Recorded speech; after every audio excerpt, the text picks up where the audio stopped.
So this idea,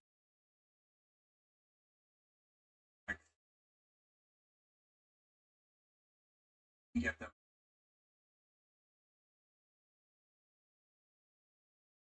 It's unbelievable.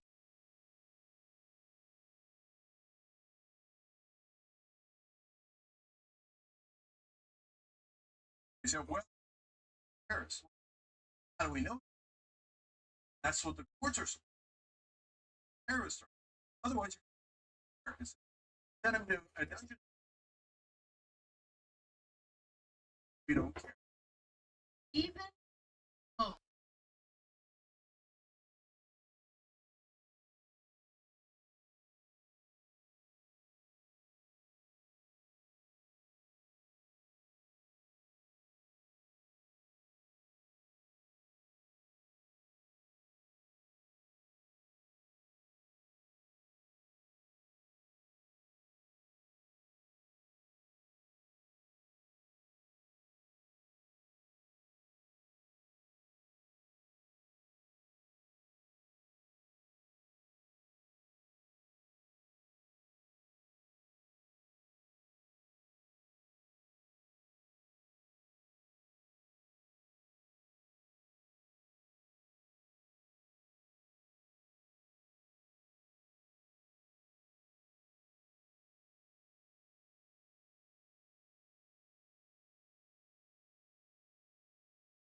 Ooh. Okay. All right. Uh, everyone's being a bit weird, but thanks for being here. We're gonna do the usual thing. Um, yeah. It'll be great. Will it? Who knows? Um, let's get started. Uh,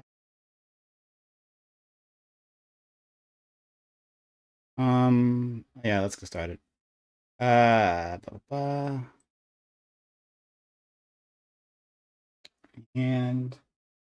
got some new people. Yeah, every round table happening now. There's no one in chat though right now, so that's why I'm like not putting a lot of effort into talking. So we got to on this on there, but it's fine. Factoid. Yeah, he's a good one. Hell yeah. Because I mean, like you're just you're the toned down version of me, right? And so like sometimes I'm just a little too radical for a lot of these people, but like, and then on top of that, being a lawyer, you're gonna have interesting takes. I will tell you this: it's a mistake that I probably made. Get a bunch of sleep, do really, really well. And when he says you can hang out, just hang out, because I think you're gonna, if you do really, really well and you're a lawyer, you know, which you obviously are, wait until Tim comes back from family time if he does it, because I think you might be able to get invited onto IRL. Yeah. I wish he could stay longer, but they were like, the guy that was supposed to drive us was immediately saying, we have to leave because I got something I got to do. I was like, damn it. I drove there and I hung out for a while, but like he was spending time with his wife and kid. So it was like after a while, I was like, okay, this is too weird. I'm a dip. You know what I mean? Like, I don't want to be here like 3 hours later when he comes back downstairs. My issue is I'm going to try to get sleep, but my understanding is I'm getting in pretty late, actually. You're not motorcycling there?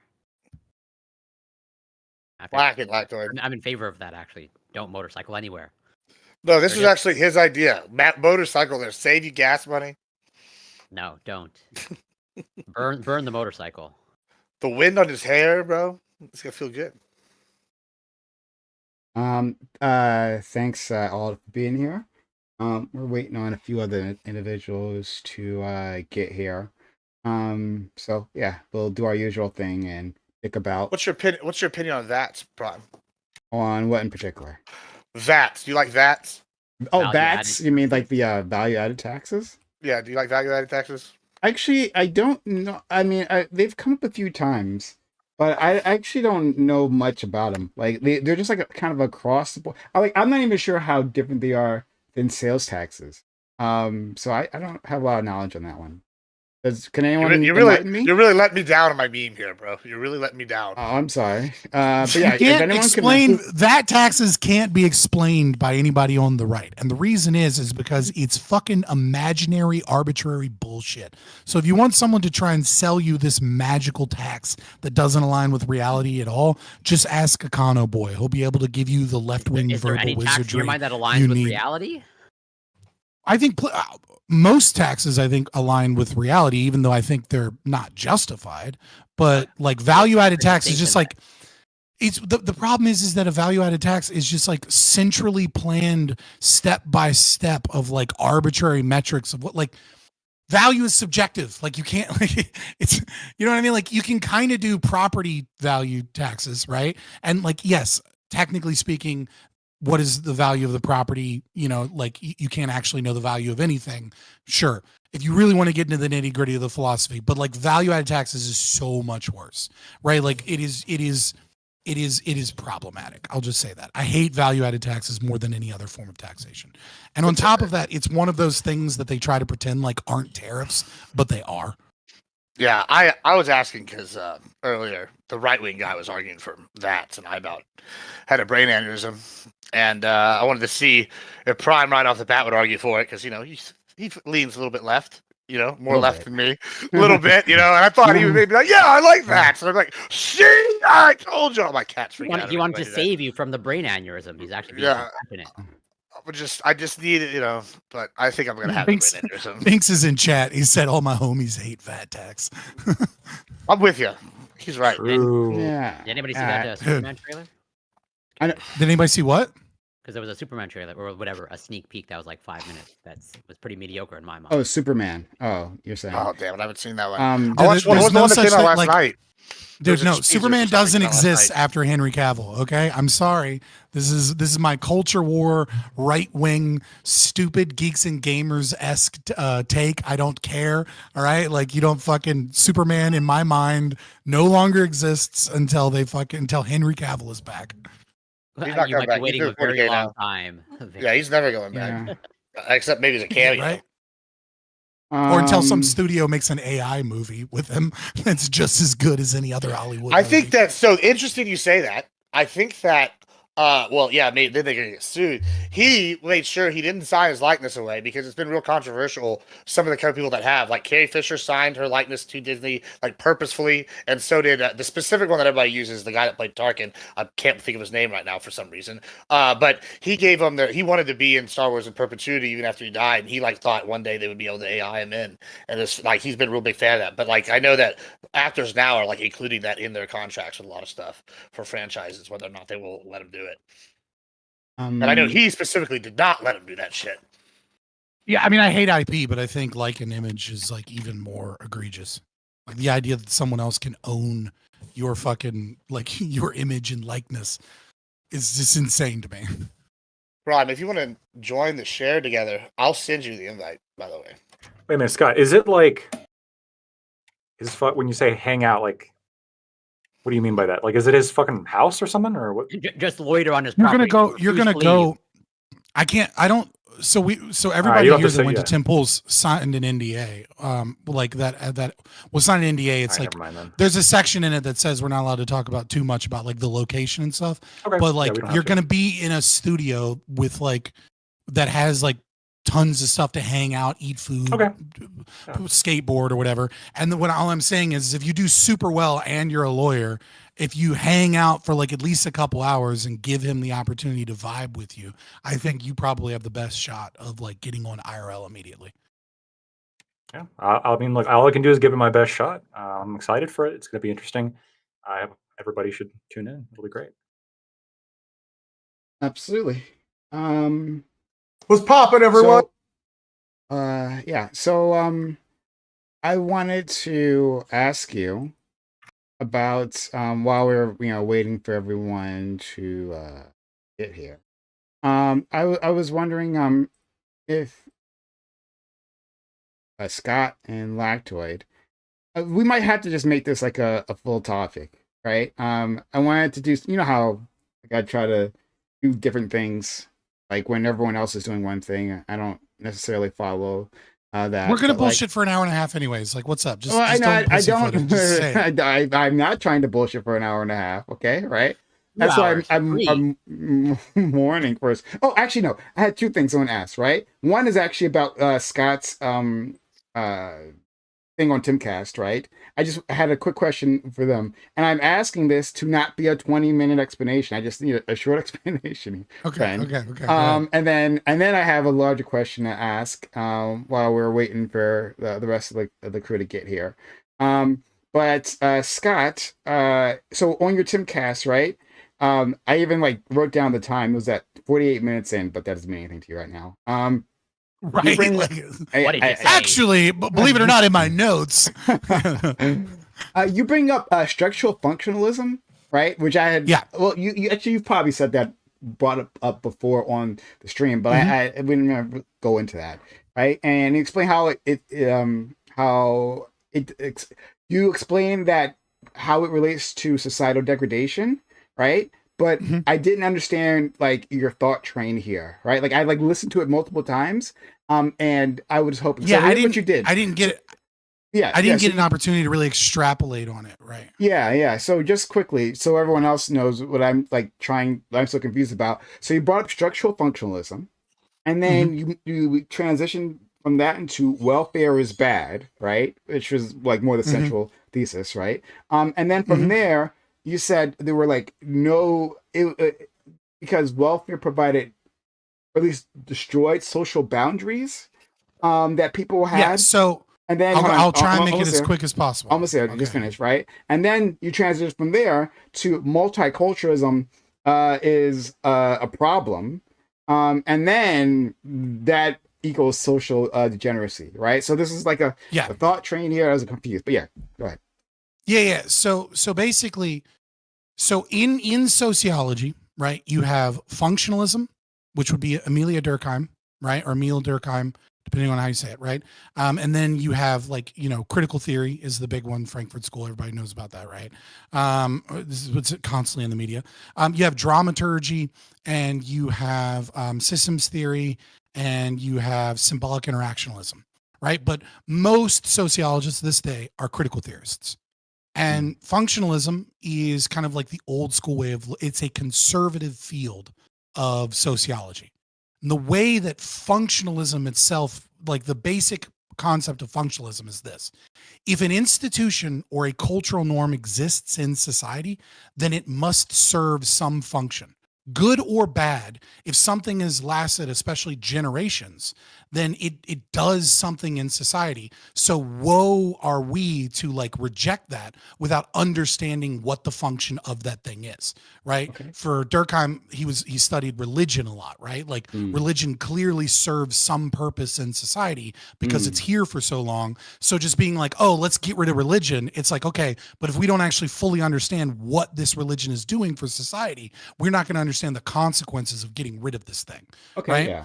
So Durkheim came out with Division of Labor in Society, 1893, and then later he wrote his more famous book, I think, Suicide, in 1897. And he was the first guy to discover that white wealthy men males have the highest suicidality, because everyone else was well, obviously it would be the poor, the oppressed, the people with all these problems. And he was the first guy to be hey, no, it's not about poverty or socioeconomic status, what problems you have. It's about a certain psychological state that occurs. And we have to understand what's going on in our institutions. So then he came up with this idea called anomie. Anomie is a sense of normlessness. Okay. And so normlessness means that when a society has a lot of rigid social institutions, everybody kind of knows what they're supposed to do. and they understand what the goals of their life ought be, and they're able to kind of align themselves with a worthy goal easily that fits within society. But when the Industrial Revolution occurs, when everyone goes into the cities, when the church starts to fall apart, all of a sudden, nobody really knows what the cultural norms are. And so this creates a sense of normlessness. It's a kind of like from, to borrow from Sartre as well as Dostoevsky, right? If God isn't real, everything is permitted, right? It's kind of that situation where Okay. we don't know what our goals are, and so everything is permitted. So we're actually bombarded with choice, because instead of having these guardrails that tell us what we ought be, and more specifically what we ought not be, what we have is this complete freedom, but we lack the structure to be able to succeed, and we're bombarded by too many choices. And too many choices leads us into this domain where, like, we're not actually able to self-actualize, because our kind of desires no longer match all of our support systems, like our family and the church and all these other things. Instead, we kind of just go out on our own in a million different directions, and we don't actually succeed in any one thing. And there's no proof that the thing that we succeed in is valuable to society. And then structural functionalism goes further into that. And that's kind of where I was going, looking at delinquent drift, criminology. Like structural functionalists, Lactoid has probably heard some of them, because they overlap a lot with criminology. So Robert K. Merton is studied in law school. The guy that created broken windows theory, right? Like he's like the father of structural functionalism.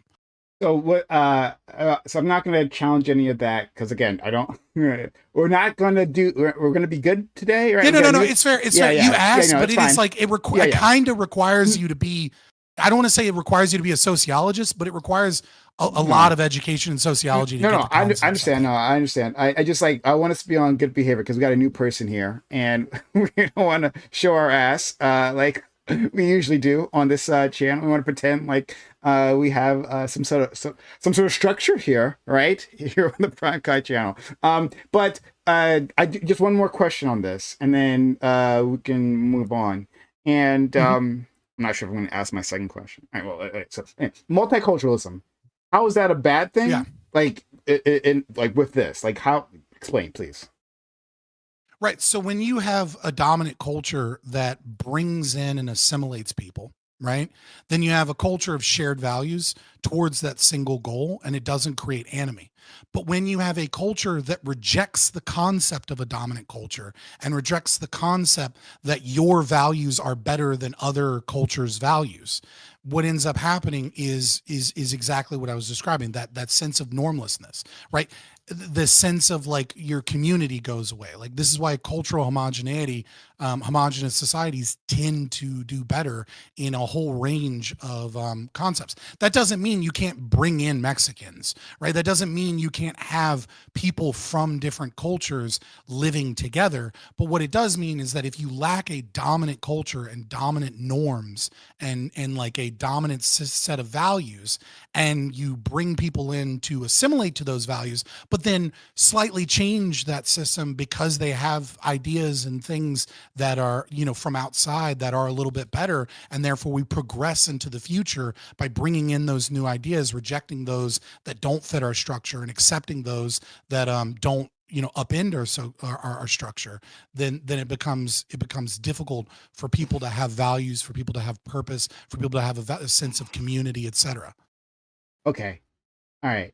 So, as you might imagine, I got issues with that, but I appreciate you helping me understand, because I really did try to follow you before. I just didn't know what you were trying to get at. But all right, fair enough. But I have a much better, firmer idea of what that was previously.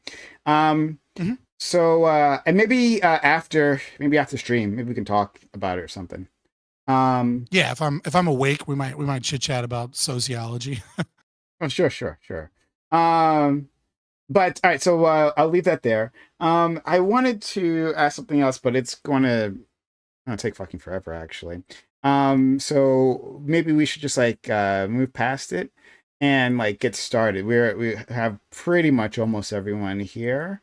Let's bring in We miss him. Ali. Okay. Let's We're just let's missing go. Doobie again. Yeah. He's out there being a capitalist, right? The like whatever he does with his time Amen. must be more valuable with us, right? Like inherently so, much more valuable than being here with us. Capitalism based. Okay, we're gonna. All right. So we're gonna get started. Rather than I dick around as usual. I have things. It was gonna be about the tariffs. The other thing I was gonna ask. Yes. Yeah, right. Oh yeah, that's what I was talking about. So that. you don't want to do the topic. When the So you don't wanna do the conversation topic tonight. dies, I got when some the conversation going on dies, there. we can switch. Nice. Okay, all right. Oh yeah, good. Well, yeah, but this might have to be just. I might save it for a topic for next week, because When the economy tanks even more, and then Look, When my the cat con- just heard the word tariffs and took off running. It knows how I feel about the tariffs. Come on, Yeah. bro. I'd love to talk about how Democrats TDLs themselves into being Reaganites. Oh yeah, please, Tyler. After your performance earlier with what's the thing, I don't think you want to talk about tariffs no more. Oh, bro. no. Okay. Get to the point. Well, then I there's clearly a lot of desire here, so we'll do that probably next week, but maybe we have time today we will. Okay, so let's just get started. Hello all, this is Reverie Roundtable, which we have Mondays 8 p.m. Eastern. Got a fantastic group of individuals. Got new people here. Always excited about that. So we're gonna go through, introduce them, and move on from there. And if you enjoy our conversations, consider supporting the channel. Sub to the channel, give bits or give subs. Also follow the channel. I mean, that's what yet, right? If you're out there new to place, and new to this place, and you'd like to come through, hit the follow button. Make sure the bell is on so you know when we go live. Love to have you. Let's go to our friend Lactoid. Lactoid, thanks for being on. Thank you so much for having me on, Prime. Yeah, I'm Lactoid. You can find me at Lactoid TV on Twitter, Twitch, X, and YouTube. I'm trying to get used to it. Twitch? No, don't get used to it. No, Twitter. I know. Look. I know. Oh, you're bending the knee?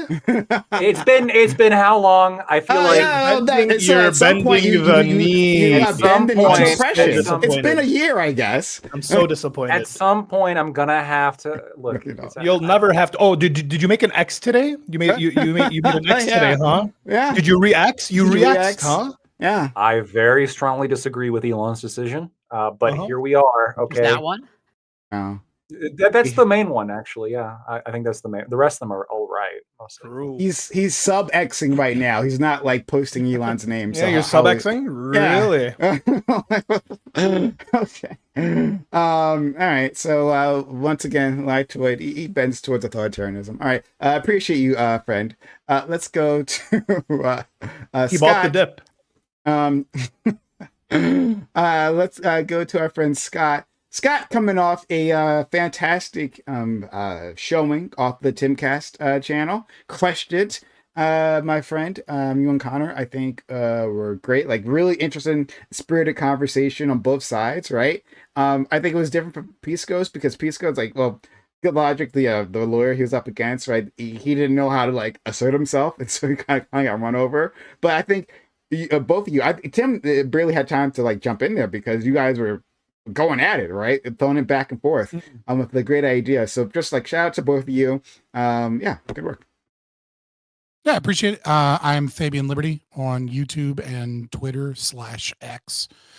I guess what were we supposed to bite that bullet on that stupid fucking name? Look, I'll call it X. I don't care about calling it X. It's a bad name. I've always said knee. that. What do you mean another knee? Like what the fuck are you talking about? Like I'm surprised you could talk shit while you're eating on stream again. I'm multifaceted. He's hungry. He's a hungry dude. It's like He's a Ramadan or hungry boy, something. I get right? it. How But yeah, dare no, you? I am an anarcho. Nightly culture. I am an I can anarcho-capitalist. multitask. It's fun. I am an anarcho-capitalist, which is kind of like final boss of libertarianism. Yeah, I'm just a dude on the internet that streams and does debates and philosophy and stuff. And it was fun. Tim Pool was a lot of fun. It was a lot better than I expected it would be, to be honest. Okay. Fair enough. Yeah. And hopefully you can end up doing that again. I want to get people on there multiple times. Corey, thanks for being here, friend. Nice to see you. Glad you can make it. Yeah, thank you for having me and inviting me. Never take it for granted. And also, I guess I should say, happy anniversary. It's actually, I think, 3 years to the day that I've been coming on these panels. I think my first time was, I think, around April 2nd or 3rd of 2022. So yeah, that's 3 I am years of amazed that. time. Go ahead. No, I was gonna say just time well spent. Go for it. Oh yeah, I'm just amazed that anyone keeps track of that. But that's awfully kind of you, and we're so happy to have had you here for so long. Yes, holy crap, yeah. Yeah. Well, I mean, I guess I don't know. I'm consider that sort of an important date in terms of like just my first time sort of being on a public panel to a certain extent. But yeah, you can find me on Twitch, CoreyCalmedy4, Twitter/X, and Substack and YouTube and Instagram. It's Corey Campbell. And yeah, looking forward to getting into this topic. Definitely. It reminds me the anniversary of me starting to stream is coming up too. Yeah, I appreciate you, Corey. You've been fantastic. You've been a great part of this community. And you've always been just so supportive as a human being, right? We're lucky to have you. So that's Corey. We don't hear all the trash talk I do, but no. Oh, of course not. Keep that secret. All right. Well, the person that everyone hears the trash talk about, Gibbs, right? Everyone said it, just said it to his face. Gibbs, thanks for being here, friend. One of our most controversial guests, for good reason, I think. But Gibbs, I appreciate you. I don't know when you, how long you've been here. It's over a year. I definitely by now, right? Gotta be close to it. Yeah, it's gotta be. Yeah, but I tell you what, I like feed off the hate. So like every time I see someone post something bad about me, I'm like, ad revenue, suck a dick. How do you like the way that dictates? It's great every time, and it just inspires me to be worse. Actually, every year for the last 3 years, my New Year's resolution has been a variation of be worse. Last year was be the villain that you aspire to be. This year's be as petty as 50 Cent. We're just going every year. Be as petty as 50 Cent.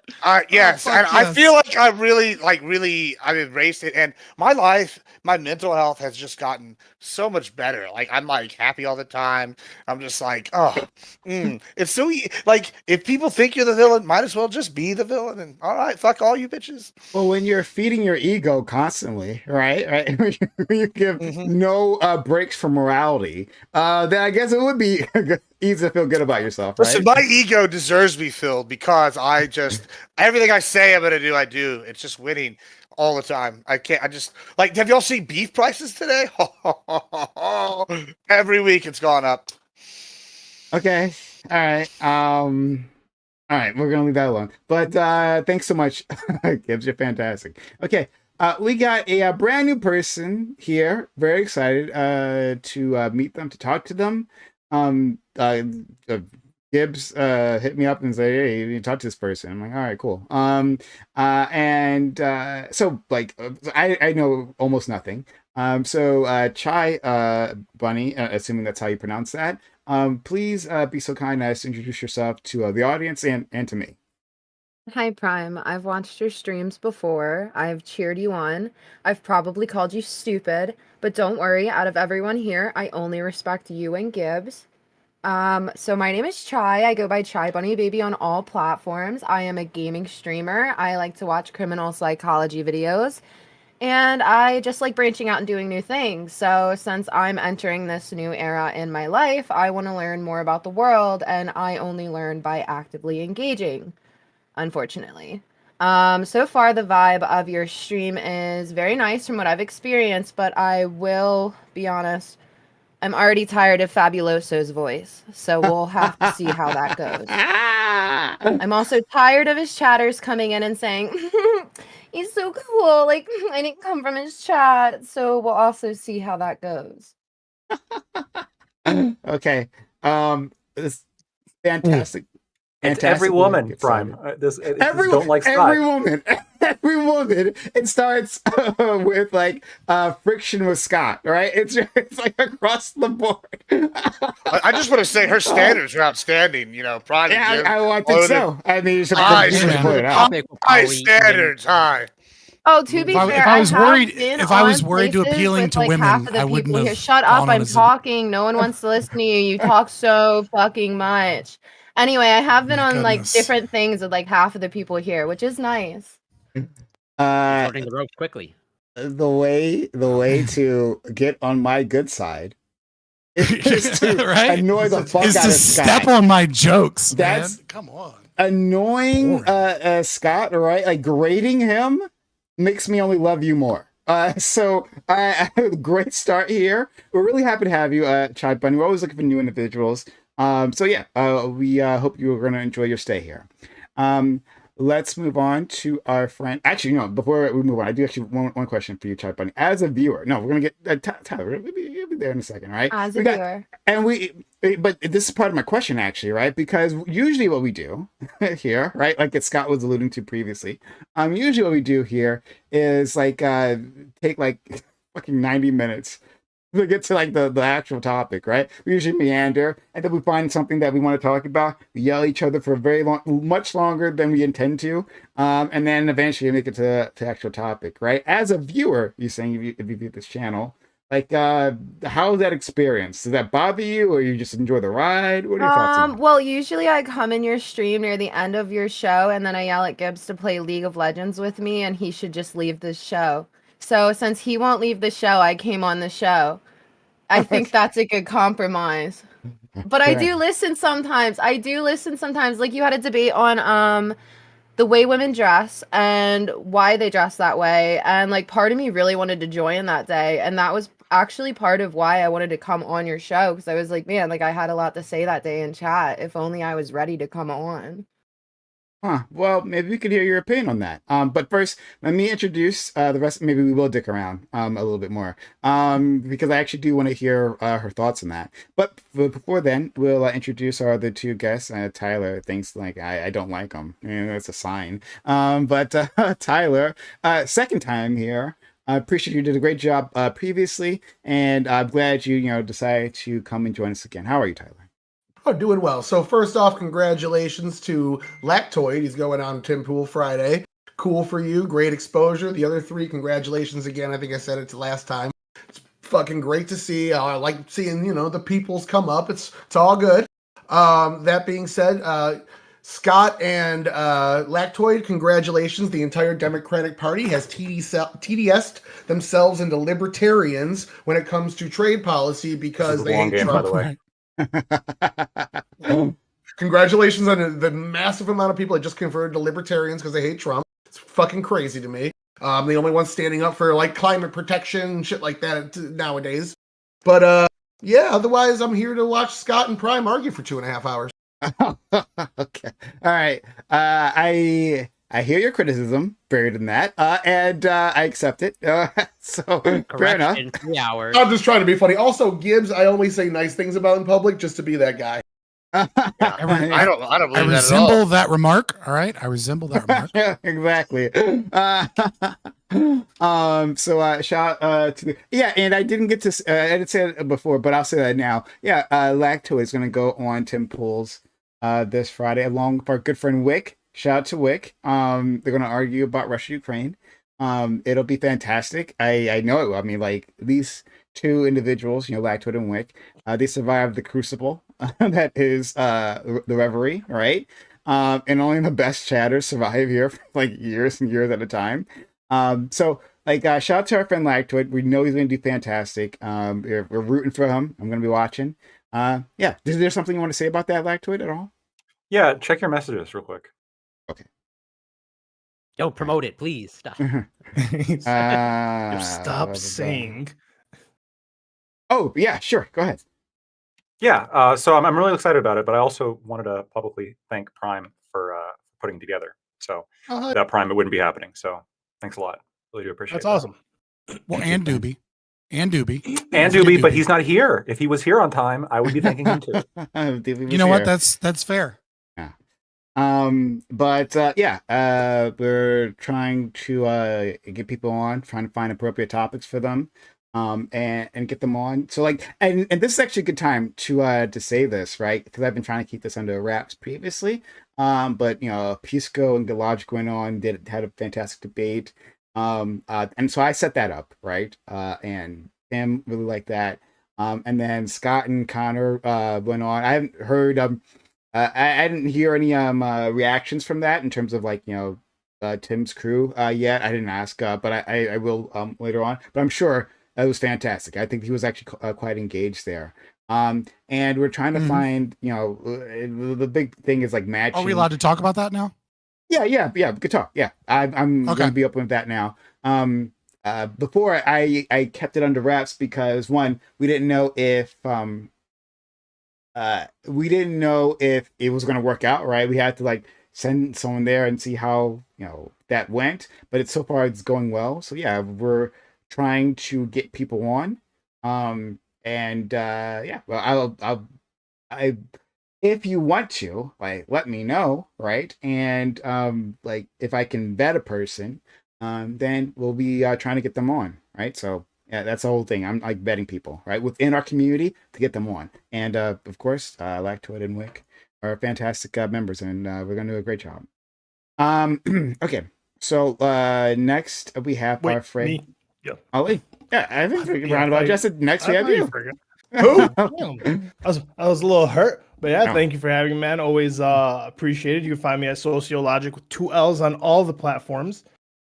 And yeah, I mean, congratulations to be having that, having that position. All you guys for going on. Honestly, it's been great watching you debate like one-on-one. It's been cool, especially live. So yeah, it's been interesting. Looking forward to getting into it tonight. Yeah. Again, yeah. So we're going to be opening that up. So like, I'm looking for new people to go there. But again, I got to be able to vet you first, somehow, right? We're gonna have to figure out how to do that. But yeah, okay. So What does that mean? vet, yeah, like to Like for like what in terms of Criminal background check. criminal background check. But Well, basically, it's Scott to would've make made sure it's not somebody who's going to go on and then just start like shaking and talking with the flat Earth, right? That's Yeah. Mm. Well, I mean, unless that's the thing we're talking about, flat Earth, I guess it's fine. But Yeah. no, mostly like Unless JQing, that's the right? topic. Yeah, right. Like we can't have them going on like JQing or some shit like that. That'd be a problem. But Thank you for letting me know. That's Are you taking a stance right now? Yeah. But also like I want them to be like fantastic debaters, right? Like so like I know Scott is fantastic. Pisco, Lactoid, Wick, right? People I've sent on so far. I know they're fantastic, so there's no doubt they're going to be great. But you actually have to be a strong debater. You have to put on a good show, especially the guy on the left, because a lot of that attention is going to be on you. So yeah. So that's the situation. I got to know that you're good before I can send you on. But anyway, let's. I want to ask our friend Chai Bunny, who's here, about her thoughts on how women dress. Right. So I don't remember the contours of this debate, but like you had thoughts on that, like on how women. Is that a Freudian slip? Did you say contours? Oh no! Sorry. No, I just. Well, I the just shape of the remember- debate. It was Silhouette. like a whole cast of just guys, and I remember you guys were like, "Where's the woman?" And I was like, "Fuck!" Like, I should be on there being the woman. It's kind of hard to like say everything that I want to say without the backlash of what you think at the time. So I would say overall, like women dress for different reasons. There is reasons that they want to That's a hot appeal take. to Super men. hot. A super hot take. I know I'm on fire. But like most of the time when I get dressed, I dress for myself.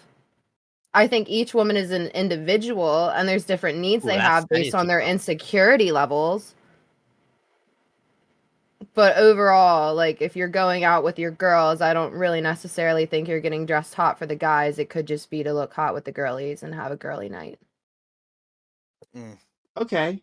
So I think I took the stance, and I could be wrong. This was a while ago. I remember we did have the talk. I just don't exactly remember what was said. But I'm pretty sure I took the stance that yeah, women dress for themselves from like what women told me, right? Like I just like that's what I hear from women is that they mostly dress for themselves. But like, I guess, So just to maybe some I was on the context, alternate end of that. I believe it was prompted by Lactoid's observations, complaints about how women dress at the gym. Mhm. I don't recall specifically saying this, but it sounds like something I would say. So I'll So, go ahead. I vaguely remember it. Wait. You didn't line out a scenario where you're working out and just something happens to come across your field of vision that you can't. Yeah, that's a help. good point, Corey. Absolutely. They're asking for it. Yeah, you did it as a complaint. I mean, I think it's a blessing. Well, no. My complaint was, why are you complaining? Whatsoever? No. My complaint is, why are you complaining when you're dressed obviously to attract my attention, right? They're What's the goal asking here? for it. Hell yeah. Literally. Why else would you have? Would you be wearing the tights to the gym? Did you Like see what that? she's wearing? Women dresses for individual different reasons, and it What might do you be mean for them tights? as well. And now Chai knows why there isn't a girl on the discussion of girls See, undressing. like when you say that, I'm picturing like a girl in a sports bra, and maybe she's wearing those really like soft material, thin shorts. Yeah. Like I can understand that, but you're saying tights is can too imagine much it. for you. Are you okay? Are you like sexually repressed? Yes, That's absolutely. so much. 100%. Oh. 100% First of all, no. Second of all, I'm talking when about. did this turn into the Right, whatever bro? podcast? I'm My talking- argument it's like is, it's like you're the a reverse man of that whatever gets no podcast. pussy. It's like, Right, shut up. that's I mean, it for shut up you. and come back with an Wow. argument, Anyone Chai. going out in tights in general is asking for it. I Careful, mean, gotta I wear think a that's a long good jacket point, over though, my that we're tights. here, I don't here, want here, people if you're not to getting ask me pussy, for Oh, you it. get no Cover up the bitches. legs, You get no know. bitches. Shut Wearing up. sweatpants, I just want to hook All up right. too, right? Women just want to. Let's- Okay, all right, let's let Lactoid respond. Yeah, let me Lactoid. give a hypothetical, right? Let's say you're at the Get some gym, real nuggets of and then wisdom you in see here a right guy, now. let's say like me, walking around, and I've got like the Walking tightest around. fucking tights on, and I have like a semi chub, and it's all sticking out. Okay, and then I'm like, and then people look over, like, what the fuck? And I'm gonna say, why are you looking? Why are you looking? Pre-workout really got me going, bro. I Let's can't go. choose this. This is just how I want to look. It's like, okay, that's fine. That's fine. You have the right to do that. Okay, I'm not saying that you shouldn't have the right to do that, but like, is it not going to draw the gaze, right? And I mean, Stop saying it's for your GAZ. Ali, when you were talking, Male Ali, you gaze. talked a lot about like the male gaze, right? In the Islamic community, they talk a lot Yes. about this, right? This is like, this is the reason for the burqa. This is the reason for the niqab. Whoa, whoa, whoa, Because whoa, of the- whoa, whoa, whoa, whoa, Just whoa, all whoa, the whoa, gays in Am I whoa, asking for it right now, I'm a Lactoid? Shia Are my Muslim. are my tights asking for it right now? No, Should but I be Chai, concerned? you're wait, Chai, you're kind of like proving the point is like the it's not attraction. Don't you guys gotta stop. You can't argue attraction. The attention though is warranted. It's not unwarranted. The issue is right, like when you stood, like right now when you just stood up, even in like in protest, it's like you drew attention to your leg, which isn't like, once again, isn't like, as I can't never do the asking for argument. But like it's just the attention thing, and it's just like sometimes it feels that like the attention is warranted, and then everyone gets like talked down to for the. Sometimes guys get talked down to for the attention, but like I feel like Lactoid. Wait, hold on. To the point. Wait. To be fair, it's usually the guys that are kind of like just drooling and staring like. But those are kind of the guys that get called out. I've never been called out for like looking at a girl, bro. Like if you look, that was a whole thing on social media for like months. But hold on. Sociological actually has a pretty good point here. Like that's like when you go and look at this, right? It's Joey Swole's all of his content. Even with what like Shai said. Shai said at the beginning, she goes, "We're gonna look hot with our girlies. We're gonna have a girls' night, right?" Okay. Well, what does looking hot with my girlies really mean? Well, isn't the fashion industry dedicated to what men think women look attractive in what they're wearing? Yep. So if you're looking hot at a girls' night, you're already doing the thing, which is like hot to who? It's hot to the guys. No. It's a self-confidence thing. I want to feel attractive. I'm gonna go look attractive. I'm going to get the gays, and me and the girls are going to reject them, or we're going to like get free drinks or whatever. It is part of the experience, whether or not like you're doing it. So like it's not. It's already defined by male rant society, and it's chauvinistic. This is hold on. This is awful. You're generalizing women and saying that all women are based on a male society. I do not base myself on that. And so my attraction is not based off what a generic man is going to think. If it was, would I have this? Would I have this? I don't want autism. I don't want Okay, what's that? Let's let Scott go. Scott, please. Sorry. Yeah, no, Scott. this is a problem with a univariate analysis, right? Like, if we're actually going to have a conversation about this seriously, you're correct that some level of fashion is going to be based upon what is sexy to men, right? But when fashion designers are attempting to sell clothing to women, their concern is not, does this look sexy to men? The concern is, do women buy this and feel more attractive? It's not necessarily about being attracted to men, but it's if they can sell you some, well, it's not attention, it's about self-confidence boost. Now obviously that overlaps with attention, right? But it's not just attraction as in like, oh my god, I want to fuck that. It's, oh my god, like that woman looks looks great or whatever, or that this person looks, you can say sexy in multiple domains without having to be like, my penis hard, right? But I mean, and the problem is that when you have a society that kind of loses its cultural norms of what is or isn't acceptable, right? You're obviously going to have women in the gym that are wearing things designed for the male gaze. And then at the same time, you're also going to have women that are like, why am I going to wear a bunch of bunched up clothing that is going to make my workout more difficult? I'm going to wear what is already seen as socially normal. And I hope, or I expect, that people aren't going to like drool over me just because I'm wearing this clothing. And so like, you can't like the lack of social cultural norms, you can't then individuate that onto the thought process of the woman. The woman is not getting dressed going like, if I wear the tight pants, more men will see my ass. They're going, this is comfortable, this is what people wear, and this is what makes me feel confident, and I'm going to the gym to gain confidence. And then there are some women that absolutely will do that. There's some women that are like, I'm going to go film TikToks and I can't wait until some creep, glances at me, and then I'm going to get a bunch of social media attention because like this guy looked in the wrong direction. And the problem is that if you see a girl in a sports bra and tight pants that are halfway up her ass crack, you don't know which one is which. And we don't have any social norms that say what is appropriate and what isn't inappropriate. The only social norms and accountability that exists in society is towards men. Women have no accountability in society. We do almost none whatsoever. What men have is they have the accountability that if they look, they're disgusting, they're missed the qualifier. They're this. Which is like, it's not just comfortability and what's socially accepted, it's what looks good, right? Like, you aren't putting on something that doesn't make you look good. If you're going to the gym, everyone wants, guys want their arms or like their bodies to look good. I don't disagree. Want their asses and shit. Yeah, so it's like, I don't disagree. Like 50, I just think, I think the male tends to look at it from a perspective of what looks good and sexy, whereas the people that are selling clothing and most women tend to look at it from a perspective of what makes me feel good and confident.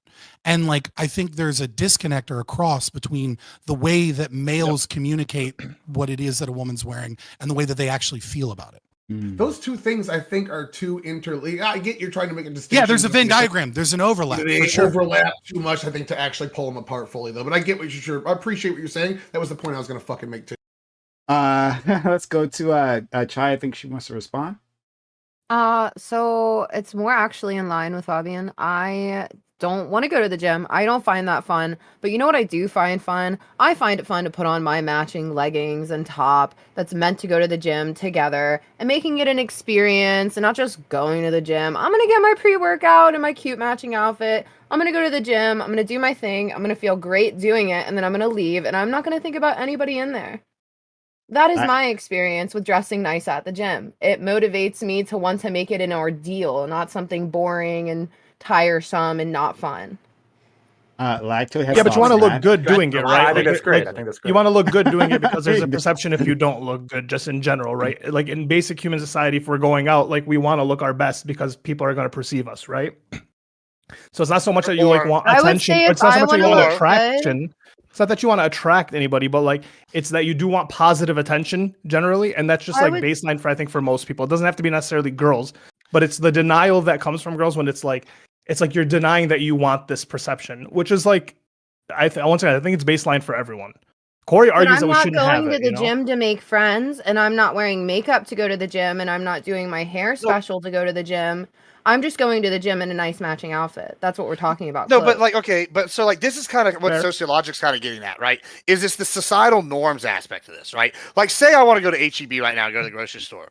I'm fine. I'm dressed for that. I'd maybe put on like some dress pants, right? And I'll go and I'll be set. Maybe I'll have sandals on because it's casual. Who gives a shit? But we're walking around. Maybe I got some, khakis. But there's an outfit. We put a fit together. Right? We look something, we go out there. Why? Not just because I'm sitting here going, oh, I'm going to meet my future wife at HEB. No, but I'm going to walk around because there's oh, this guy looks like a slob. He's not just attractive. This guy's wearing Cookie Monster pants. Not attractive. But that's to a standard that is set. What is an attractive person, like what that looks like, that is decided by sexual attraction across the board. It's like, I don't know how we can even debate that as it even being a thing. Like, if you're saying somebody's attractive at all, it means to a sexual standard. Like, Yeah, I mean, there absolutely is a like element of sexuality, especially when we're talking like booty shorts and stuff. And look, I understand that people like go do chores and stuff, which I see exercise as a chore that you should always be doing, right?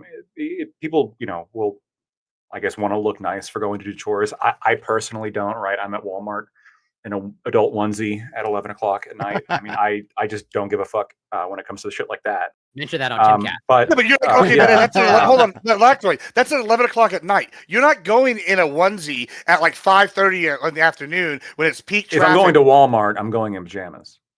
Well, okay. This guy's got problems. Unless like I'm on my way somewhere else and I happen to like if you're like out and about, do you go out in area, public, anywhere else in public in pajamas? If you're gonna go buy a new car, you're gonna go out in a onesie. Walgreens. You're gonna go to the mall. You're gonna wear a onesie. The mall. The only time I ever go to the mall is like with people, so probably not. I'm probably wearing jeans. What about like you need to go to the post office? So you're wear a onesie to the post office? Why? If you don't, like there's friends there, and like they're gonna get secondhand. They're gonna get secondhand embarrassment, right? Oh, but because there's a societal standard. Well, no. It's because I actually care about my friends' opinions, right? So like if I'm at Walmart, who gives a fuck, right? Nobody else what really saying, right? Like they're like what if you run into a client? That has never happened. But like there was an awkward moment. There was one awkward moment where I ran into a partner at a law firm I used to work at, and it was awkward because I was not dressed to impress. Yeah, you look like a slob. That's a good point, actually. This what you look like on your time off? What about going to a steakhouse? Like a steakhouse, but like a regular one, like jeans and a jacket. But yeah. But Chai was saying that like when she goes out, right? Like it's to like impress her friends, right? Like it matters what her friends think about her. So it's more of like an experience of friendship, of getting ready together too. That's also an element in it. So I don't have a typical style.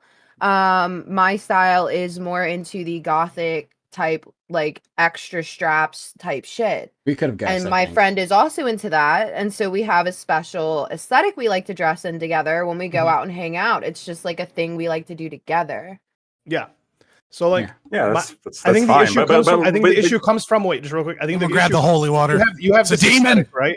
You have this aesthetic. Now, this aesthetic appeals to like a certain demographic of people. And I think the problem comes and the disconnect comes from like when approached, when like sometimes girls be getting annoyed at guys that approach them. It's usually because they're not attracted to the guy that's approaching them, right? But then that's where the disconnect comes. It's like, well, hey, you look good, you're out here, we're in public, like I don't know why like I wouldn't approach you and why you're annoyed that like I am, right? Which is like the issue. That's the respectability is where it gets lost in translation for me. If you come at me in a respectable way, I don't care what you look like, if I'm attracted to you or not. I will say thank you so much. That actually made my day a lot better. I hope you have a good day. Yeah, but does every girl, I'll right? Keep going. And the issue is that like, yes, you may do that, and it's like for a lot of guys, their experience is more negative than positive, so they take that and then they attribute it to like the general populace. Well, I mean, most guys don't know how to talk to girls 1,000%. They're like, I understand where both sides are coming from. That's kind of like where. Let me explain, right? The issue if you're saying you don't do this, like you just like throw on whatever's comfortable and then go to the gym, then obviously like you're not the demographic I'm talking about. I'm talking about the group of women that like wear lots of makeup to the gym and booty shorts and will like work out very seductively in front of guys and videotape their reaction and put it on the internet for clicks, right? That it's less common now, but there was a time period in like internet history where this was like a form of content, and it was like somewhat popular for some reason. I don't really understand why, but Shock value. That's why. Yeah, it was shock value. And this was around the time, right? And they would yell at the guy, like, oh, you're looking at my Is it butt? like You're looking at my butt? bouncing on the medicine balls? Yeah, but hold on, Lacto. Yeah, Before- like just- bouncing on the medicine balls hold or squatting, hold on. right? They would squat down right in it's- front of the With dude. Yeah. This is dumbbells. not that's a where new- like the this is social not- discussion comes on. Yeah. Hold on. This is not a new thing, though. Like, and I hate to bunch of people, but I had people when I was like, 13. They're like, you want to know the best pickup line in the world? This is 20 years ago, right? They're like, hey, you want to know the best pickup line in the world? They drop their keys. And they lean down and they grab them real slow and then they point at the girl. They go, hey, what are you looking at? And then everybody laughs, haha. Why is that even a thing? It's because Pickup artists. Yeah. It's no. Why is it? Yeah, we can pick up artists, but it's because this is already a societal norm. Is that you go to the gym, you're like in your little booty short thing. Guys and girls, you guys used to wear fucking John Stocktons, bro. Like we knew what we were doing. Come on, showing the thigh. Come on, bro. It's getting wild over here.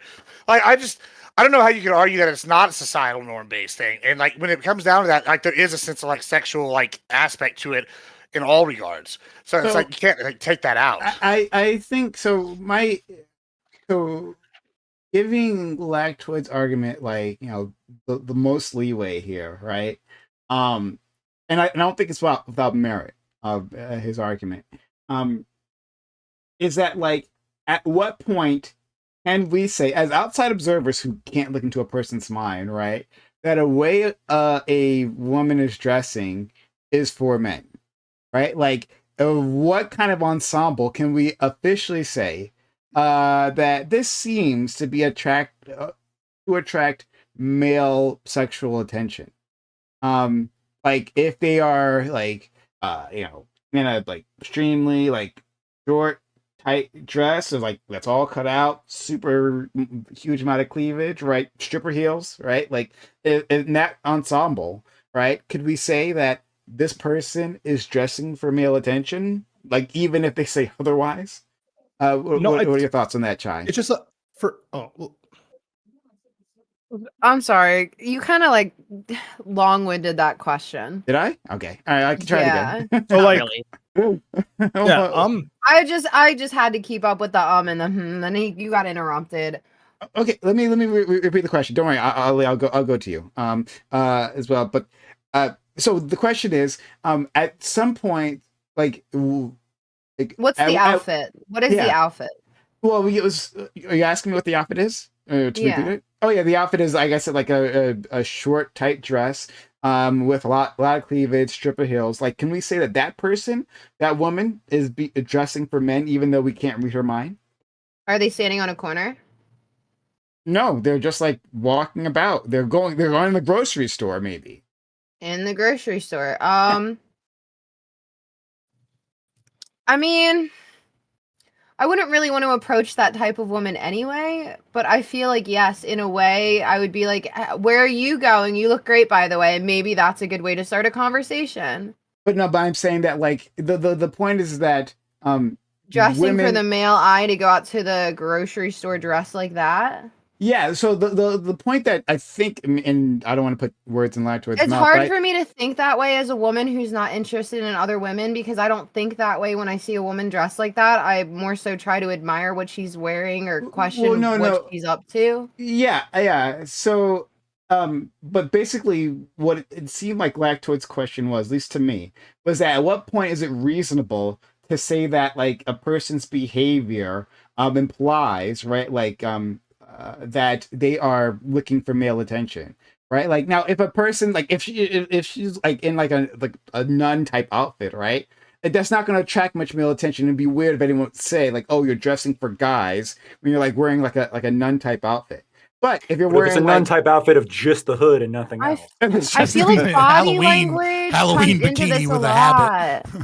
But yeah, I want to say though, like here's the problem with what you're doing is you're falsely equivocating two things. One, if you're at the gym and you're like a female and she's in a sports bra and like some volleyball shorts and tiny ones like that, but she's in there doing some work, like I'm lifting, I'm getting shit done, I'm sweating, like okay, she maybe got a pump cover for later or something, I don't know, but she's not wearing it at the time. That's one thing. It's a totally different thing if she's wearing the volleyball shorts and like I don't know, some string top and it's like only covering hips. That's like a totally different argument. I acknowledge you. Gibbs, I acknowledge what you're saying there, right? But the point is that like women, it can be basically the same fit. Yeah, I know. I hear you. Context and all that matters, right? but like the question is whether we can't at all at any point in time make the statement, right? Say that this person, without talking to them, without like looking inside their head, know that this is what they're doing. Can we make that statement and that be fair? A fair assessment. Can we? Let's go to Ali because he's been waiting, and then we can go to Scott. Sure. Yeah, I mean, like the slight issue is that like girls look at things from like the girl gaze, the female gaze, and like the female perspective and point of view, and guys are like looking at it from their point of view. But we're in a shared space. So if it's like at the club, if it's out at like the mall or in public, if it's at the gym, right? Guys are looking at like a girl's outfit and they're like, hey, like if you don't want me to look at your boobs, don't show me your boobs. Right, and that's all they see. It's like if you're wearing a sports bra, that's just an invite. Like it is asking for attention because otherwise you would just wear a t-shirt, right? There are t-shirts that aren't baggy, that aren't thrumpy, that are fine. And then like that the issue is that like girls are confused by that. They're like, well, what do you mean? I'm just trying to look cute with my outfit, and it's like that's from your perspective that you're just trying to look cute from your outfit, but like we also share a space, and you need to see things from the other perspective. So I would say that we're kind of oversimplifying this. And what I mean by this is that nobody has a singular motivation when they get dressed. They have multiple motivations when they get dressed, some of which are conscious and some of which are subconscious.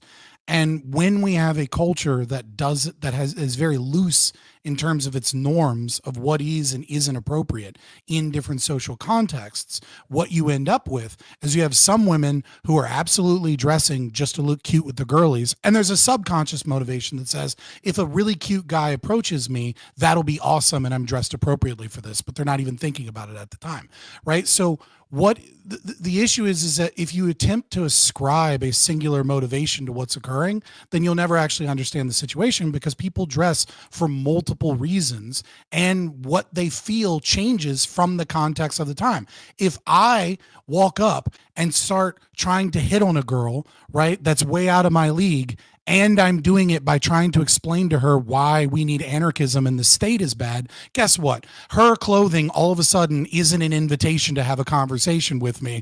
All of a sudden, her clothing is just for her and the girlies, and all of a sudden, why is this creep approaching her? But if some super attractive guy that has a lot of game walks up and talks to her in the club or something, all of a sudden, she's very happy that she's wearing an outfit that attracted this guy and brought them over. And in simultaneous situations, you have girls, for example, that are, let's just say, for whatever reason, genetics, right? They have a slim waist and like G tits. And they're just trying to wear a regular shirt. And they can't help the fact that a regular fucking t-shirt, unless they specially order it, is this thing that basically just says, look at my giant tits. They can't help that. They're just wearing a regular shirt. And so like the problem is when we start looking at things from a singular perspective that is kind of like coded towards our bias, our individual bias as dudes or as girls, and we say like, oh, I'm just dressing for the girls, or, oh, she's wearing this seductive clothing, it's obviously for the male gaze. The truth is that it's kind of all of these things, and it's kind of dependent upon the individual, which thing they have. And it's also dependent upon the context of the situation that they end up in, not just how they dress in that two things. One, I think you can dress for a singular purpose, but I don't think you would actually fight against that. Like you would say that there are occasions where a person might actually do that. Like my singular purpose is like to dress for a wedding, right? And I'm like dressing for the wedding, and that's like what I'm doing. Yeah, but if you're dressing for a wedding, right? You're also dressing to look good. You're also dressing to not overshadow or wear something that would offend the bride. You might be single or you might not be single, so you might be wearing something to get a man at the wedding or not.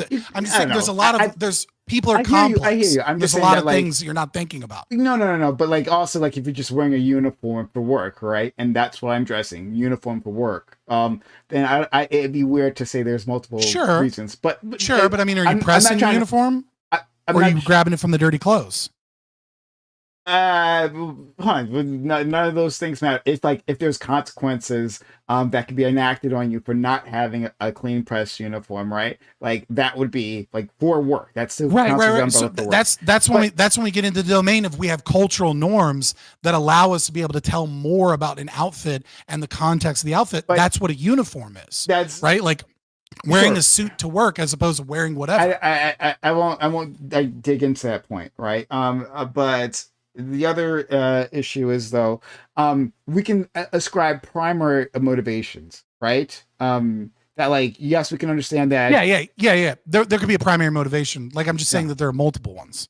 Yeah, and it's going to be different from the person in the context. Yeah, but like at some, so I hear what you're saying, and we shouldn't like assume anything is one thing. That people are complex machines that do things for, I mean, you can. reasons. I'm not saying you shouldn't assume. Yeah. Like, but you're saying that like that is you're oftentimes missing so much of like the context and situation, and your analysis. But you're never going to know all that shit. You know what I mean? So just ask her out, and if she calls you a creep, go on to the next one. Yeah, but be done with it. But it's not about asking them out. At least that's not the point that I was ever trying to make. Right? Maybe other people are making that. Fair enough. Yeah, it's about like just trying not to get caught on camera at the gym, whatever. Trying to understand, like it not being a quote unquote sexist thing to say that this person is dressing for like male attention, right? That like, hey, like I'm just looking at the context clues of the situation, right? And like this behavior like seems like more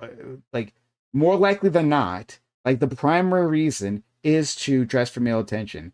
And like I feel like there's at some point that we could say that. Doopy wants to say something. Let's let him in. Yeah, that's fair.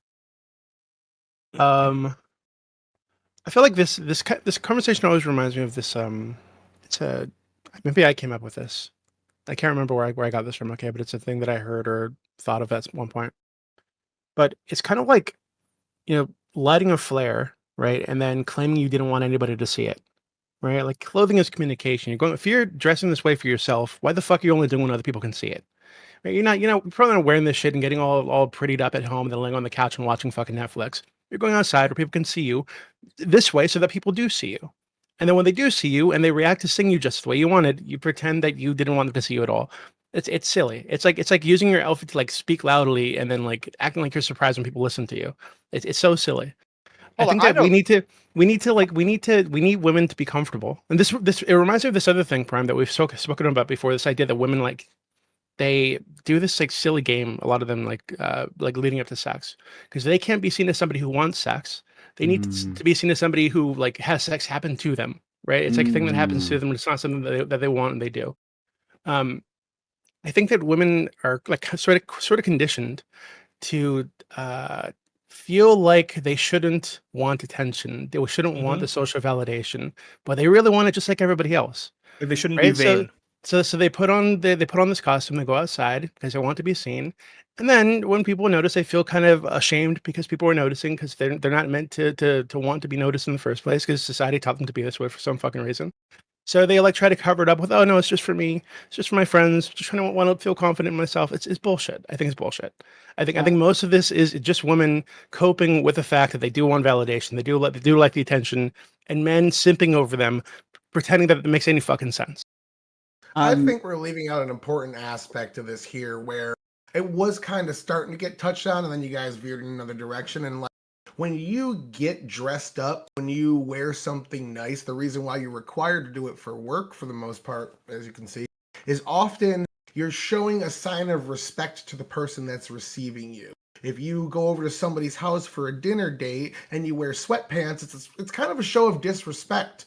So in a way that carries over to society, not as directly, but if you go out into society wearing pajama pants, which I often do on my days off, you're essentially telling society in a sense that they aren't worth your fucking time. And they're the outlook of our society from a third party perspective isn't worth your time. It almost shows a too much selfishness. I get dressed up in an instance because I want society to have a higher standard. And I often see women, like when I'm guessing most of you aren't around when women are getting dressed. It's a bunch of incels in here, But when I hear women get dressed, they're like, oh, that's cute. I want to wear that today. That's about as far as the thinking goes. Yeah, that's bullshit. That's nonsense.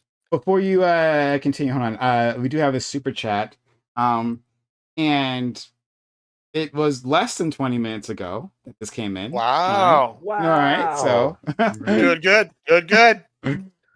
regard. You know what? Wick does. Wick waits like a certain point in time, then he answers all his super chats. All right, so all right, just putting that out there. That's what you should Hey, do. listen. Hold them up to the top of You the know hour. what? You know what, Prod? Don't listen. You just gotta say that's the policy. You did good. Yeah, you did good. You just don't want to interrupt them. You get to them as fast as possible. You know what I'm saying? Yeah. All right. But they say regarding what you wear to the gym, would you change what you wear if you knew for a fact that nobody would be there or have any chance of seeing you? And this is to Chai Bunny. Thanks. This is from Alexander Wynn, $10 super chat.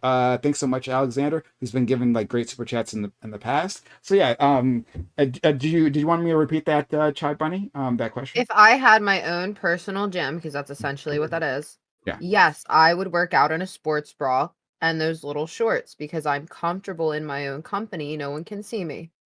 I'd be butt ass naked, boy. I'd be naked too. Yeah, no one else I there. would Why be not? I don't like naked boxers. You know how great I don't like that would. freedom. Oh, sweat Like, right off the fucking tip. weights and swinging I don't like. shit around. I don't no, like being fuck naked. I don't like being naked. Tips you Not a man. fan. You're alone. You're alone working out. Yeah, You're yeah, sweat everywhere. There's no chafing at all. The Yeah. dangle You gotta hold on. You gotta strap that shit down. That's wild. That's wild. Yeah, that you're just crazy, gonna Lactoid. Leave that No, fucking it's- injury. It gives That's it, not it's safe. air. That's not Wear safe, a dude. boxer brief. It's a Wear nice boxer slapping mechanism. Okay, it works. No, you're gonna pinch No. something. Fuck that. You're crazy. Hinge something. What the fuck? Yeah, you're gonna. Well, I hit don't know about something, you, you're Lactoid, gonna- but most guys you're have gonna things like hang tap off something them. the wrong way. I'm I don't good. know. bro. Right, it does like a slapping side to side thing, right? And then I got it's not, testicles like I'm it's not worried getting about, caught bro. in anything like below. I got the ballsies I'm worried about. The boys. That's a I'm ridiculous. just answer. when need you the sprint support. naked. The problem with that super I've chat never though sprinted is naked. that I super would chat go. didn't You run like 20 that minutes super on chat treadmill naked. didn't specify whether or not someone was going to post pics on Instagram like half of the people are doing. Like, you know what I mean? Like, because that's a bit, because we're talking about the type of girl that is making content and shows selfies. Hold on. Why or, even you work know, out if you're not pictures gonna on their post content, pics? right? Then it doesn't matter, right? Like if they're alone in the gym, if they're posting pics, The you know, validation. like Oh, workout, oh, like got a good workout done today or whatever, because No. like you're kind of still in the same situation. Wrong. right? So Wrong. No, listen. So if the you're question working has to out, be the whole the point question has is to be to work out to post pics because, like, look at me, I'm better That's than not- you. I'm, okay. That's yeah. Right, That's but what like- that's what most okay, people okay, do. you're true. memeing, That's but it's like- not. kinda You're why these memeing. women You're do it. memeing. Yes, What do you you are mean? memeing because the question. Because I I'm not look- just the I look question good. is I'm the blessing question you with how good I is look. if you are working out purely for yourself without anyone having any capacity to see you, right? Then it also has Yeah, to be like, yeah. are you not I'm also going to working out show for the any social gratifications pictures? to let people know that I'm better than them. Right, but you're Like, you're that's, circumnavigating the question by that meaning, right? Like the question is if How's you're that- like no, we're Yes, going you are. straight Stop to being the silly. heart of it. I the get question No, you're is, not going to the nobody heart. can You're see being my silly. numbers at the gym, but even You're being afterwards. silly. Like it's pretty simple. Oh my Right, god, like- bro! You just like, don't if like you the are answer, working so it's out- being silly. I would No, do it's it if not- I you're- was you're being proud silly. of myself to share my accomplishment. With Right, but that's the thing. Nobody's is that there if to you're see you. sharing, Yeah. if you're sharing pictures, right, from your workout or taking pics, then the fit matters in the sense that the fit is It would there just be for whatever other people fit to see. that I wore that day. I wouldn't put that Okay, much thought into okay, it. like don't turn this into a fucking breakfast question. Okay, it's really fucking simple. A breakfast Okay, question. like I don't it- know why you're turning it Whoa. into this complicated thing. Why? Because I don't agree with you Okay, completely. No, I'm saying, does the fit change even if no one's at the gym and you know for certain that you're not going to take any photos of the outfit that you're in at any moment and share it to anyone? Pictures do not matter. I'm still not working out naked. Why? Like Never mind. you But, like, can't why, convince though? me to Nobody work can out see. naked because that's But, like, gross. It's fine. It's fine. How are You're you not going to get it. containing Hold your on. ball sweat? Lactoid, I got it for I'm you. not. So, That's the point. Lactoid. It's aerating, right? What a It's, horrible Lactoid. workout not. experience. if you're no, running it's on, wonderful. listen, Look, when it gets cold, it'll suck When the it comes, body. when it comes, when it comes Listen. to care, when it You're comes to gonna go care to for the like bench, the you're gonna be like, male "Oh, bad time, genitalia bro." areas, Lactoid, I don't Listen. take you. The one ply toilet paper, the working out naked. You got to take care of yourself better. Hold brother. on, I hold on, don't hold on. work You gotta out take care naked of because I go yourself to the better, gym and brother. there are other people there, and that's Hold like on, a But Lactoid. I'm just saying Lactoid. the want, the want, you know. Lactoid, imagine you're Yeah, I running on would a work. treadmill. Imagine you're running on a treadmill. Everything's just flopping around Flopping. everywhere. You could No. you can knock your knee out. You could have a clock tower problem where you're bruising your knock legs my up. knee out. Hold on. All hold on, sorts of shit. I'm not saying like, okay, It took a second. let's be a little bit realistic Oh. here. I'm not knocking my knee out, okay? And neither That's are rough. you, and neither is anybody. Hey, here, man, okay? a Let's warm not, knee. What like, if you bruise your? What if you hit the artery in your Nah. hip? You can hit the artery in your hip. You know, you can breathe out. no, What if you bleed out? no. So hold on. Look. So you know that an elephant's ears, right? It's full of blood vessels in order to cool off in the warm African sun, right? So your testicular like the skin, right? It can function very similar in the way to an elephant. the evolutionary Oh my adaptation God. is totally. I have a response to I was with you for a Dee second there. Like, Okay. earlier. If you want to go to, yeah, sure. And I wanted to engage with Scott's question later on, but go ahead, Chai. Doobie, you said something about if this is something you want to do, why aren't you just doing it every day? Well, for me personally, when I go outside and I do my job, which is outside the whole day, I get dressed comfortably for my job. Now, I'm a clean, neat person in general. That's just how I was raised. So, of course, I look presentable because I'm clean and neat. That just makes sense, right? But I'm not going to go gothify myself every single day to go out when I'm just doing my job and making money. Now, on the weekend, when I have more time, I'm going to go do all that stuff that I normally want to do during the week but don't have time to do, and it's kind of inconvenient for me. On the weekend when I do have time, and maybe I'll run my errands. I think I you don't think misunderstood. that's I for think you the misunderstood male what I said. gaze, though. Like, I don't think that is, because you said don't if believe you you. only do it And sometimes. I think you misunderstood what I said. So I'm not saying just when you're at work, you don't. It makes sense you don't have time or you don't have the ability to gothify yourself or whatever the fuck you do.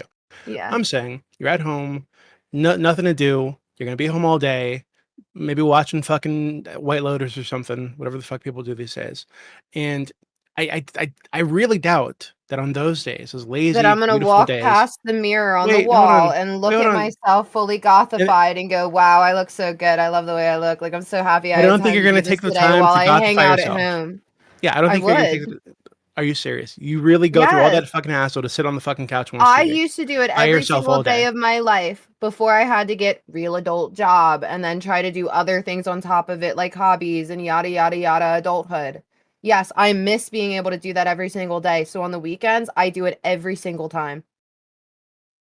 I'm sorry, I just don't believe you. So before you got this real adult job, like were you like living on your own? No. Like, okay, so you're living with somebody, so you're gothifying yourself for that person, then probably. Like I I live don't with my know. mom. That doesn't matter. Okay, well maybe you wanted to look pretty for mommy or something. Oh, Okay, I No. really doubt. I I will really hang out. doubt. Listen to me. I really I doubt. will hang out Any in my normal, room reasonable, the entire sane day, person is fucking gothified, gothifying themselves playing every video fucking games, day when they're or not going to see watching anybody. There's no TV. chance of seeing any other human being. They're going to go through all this fucking hassle to put this makeup on your fucking face. You really think do your my fucking Catholic hair, mother sit there on your enjoys fucking my couch. goth makeup?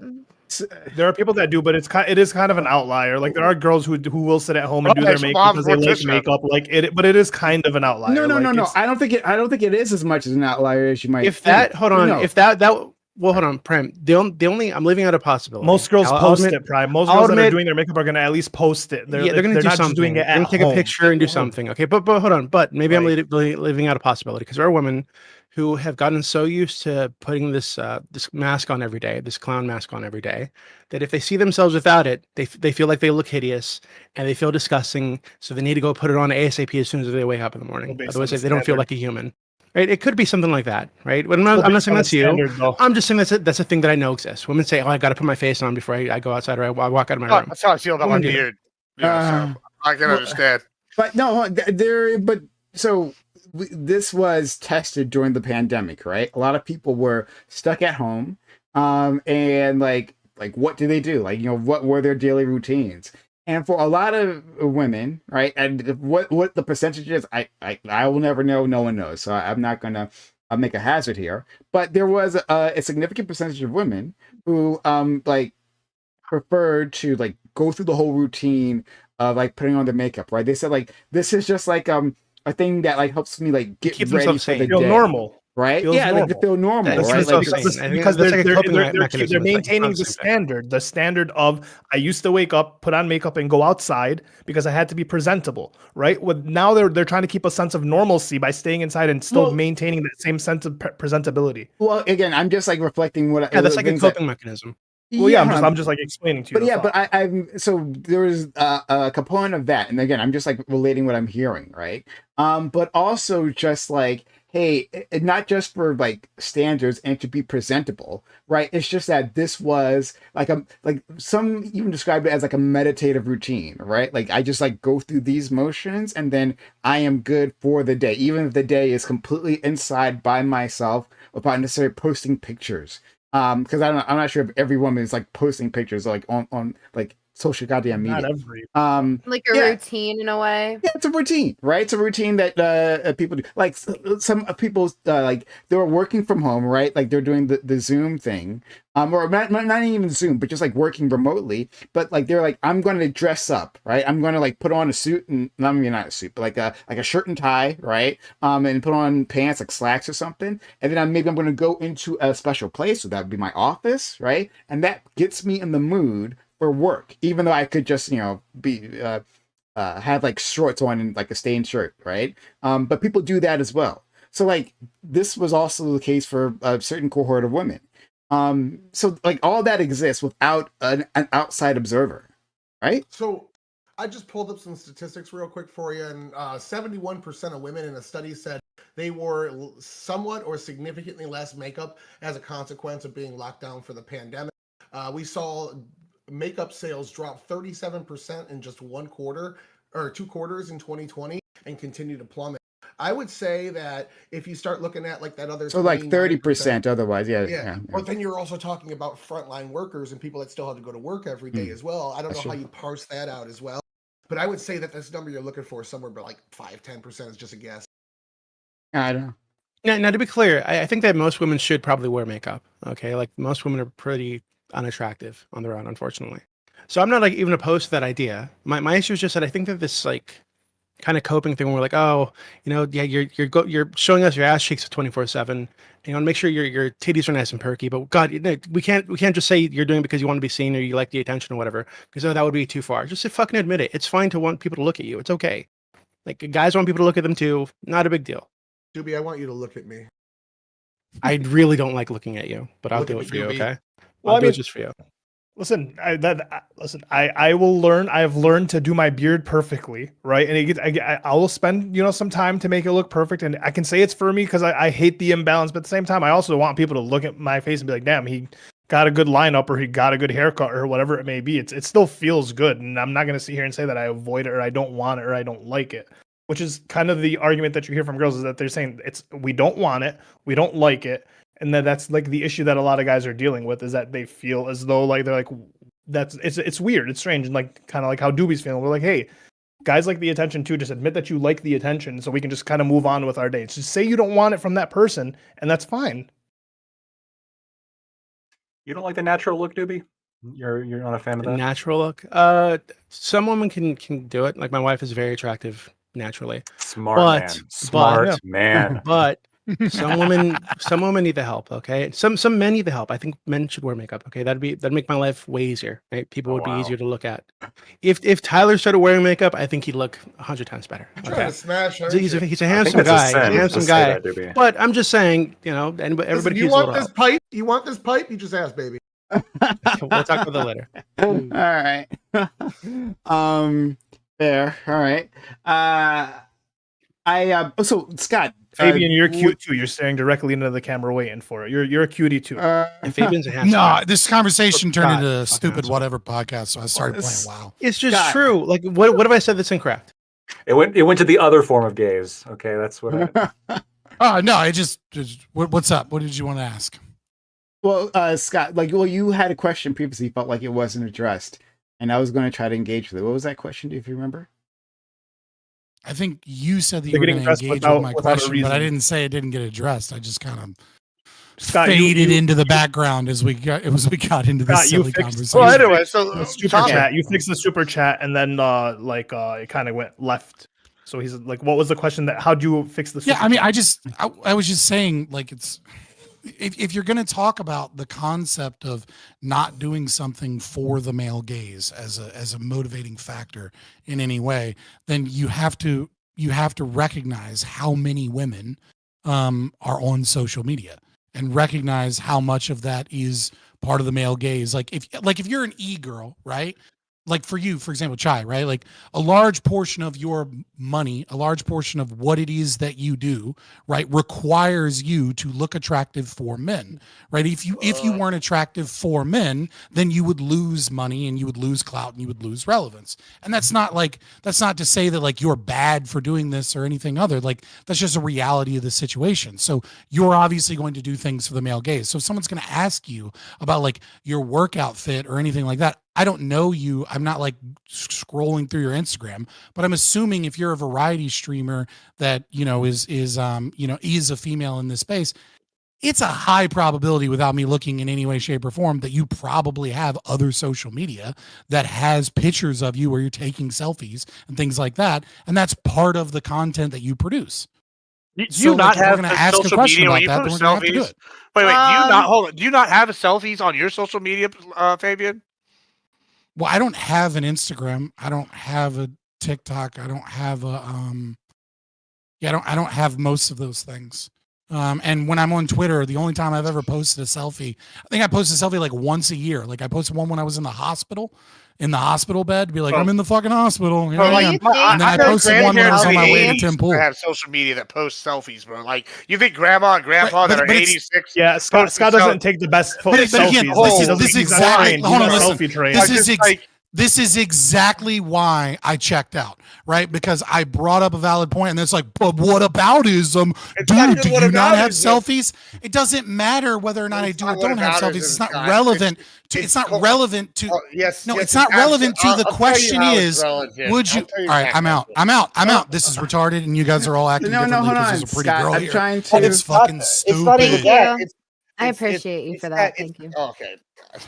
Yeah. Anyway, can I talk to Scott since he's upset? I'll talk to you. Okay. Anyway, you checked out. Let's check back in. All right. Let's talk. All right, about I'm in. it. I'm locked in. So Let's go. I don't do mirrors in the background. I don't do cleavage. I don't do sexy poses. I do cringe voices, and I'm very fucking cringe. And I don't cater to that. And I do have viewers. And I think, yeah, it is a positive that I'm not ugly as fuck. Yeah, I will say that. It's a positive. But do I think people come here just to simp me? No, I don't think I have any real simp chatters. I think I have people that think I'm fun to hang out with and that I'm funny to be around. And oh my God, funny woman. They do sometimes exist. Oh, fuck. But do I get where you're coming from? Do I understand that there are a lot of women online that do that and they do cater to that? Yes, but that is not every single one either. And I don't think the fact that I have an Instagram where I post updates of maybe when I change my hair or maybe I want to post a new cosplay that I did. It's a glimpse into my life. It's just something that I do for expression. I don't need your approval. Okay, so two things. Number one, it's simply not true. And this is both fortunate or unfortunate, however you want to look at it. I'm just being descriptive here.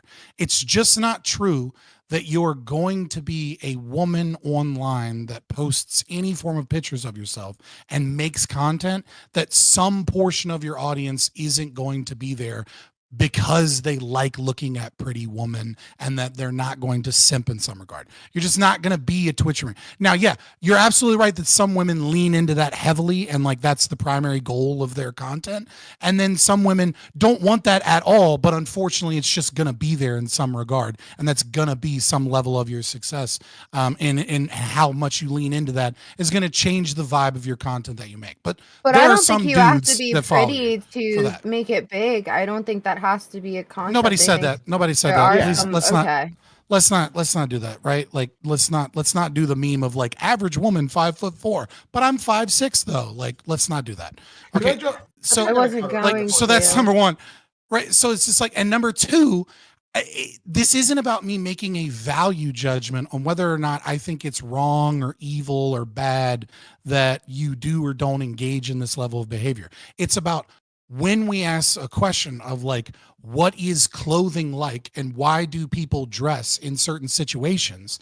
And we ignore the fact that someone is a content creator and may or may not post pictures of themselves in their outfit as a form of their, as you put it, a look into my life, right? That is obviously going to have some effect, right? Like you would certainly, depending upon, no matter what your personal feelings are, you're going to have incentives, right? That push you to be presentable or to not look like a ragamuffin that's all fucked up. If, you know, when you're going to the gym, if you're going to take a picture in a mirror at some point and be like, just got done with a workout sesh, you know, like even if it's just a look into my life, you know that if your makeup looks like shit, your hair's all over the place, and you're wearing a fucking a pump cover and like baggy bullshit, that like that's not going to get the same level of positive feedback, the likes, the things that are going to affect both your content and your self-confidence, etc. And so I'm simply saying, if someone's going to ask a question of, would you wear the same thing if nobody else is in the gym? You got to add, are you posting it online? Because that has the same psychological effect. And nobody got that because I don't know. I did get that. I think I can counter you right here real quick. So I think that the posting online, you're pigeonholing it to be this bad thing because that incentive system does exist. I'm not pigeonholing. I made no value judgment. I'm simply saying that it has an effect. Bad's a bad word. Okay. That incentive system, take bad out of there. Sorry.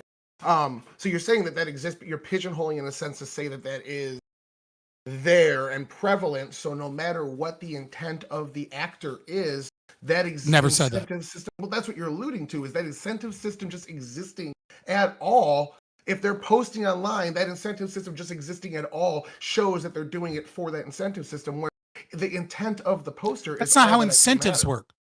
No, that doesn't mean that's not how incentives works. What I'm saying is an incentive is there. And so you have to get rid of those incentives, because that's the whole point of the fucking question, is that if there are no incentives towards other people seeing you, would you dress the same way? Right? I'm not saying I'm just fixing the question. I'm not saying that you would change your behavior or she wouldn't change your behavior, right? I don't know Chai Bunny or whatever. Like, I'm assuming that's what you go by, whatever, right? Like, I don't know how she would or wouldn't react in that situation. I'm simply saying incentives exist, right? And so if the question is remove the incentives, then remove the incentives. I'd argue more the human default is to want to take pictures of, to share happy moments in your life, even if that happy moment is to the gym or something like that.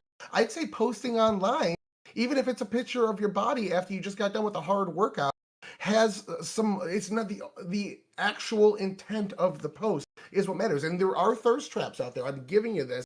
But just because there is an incentive to do that doesn't mean everyone posting it does.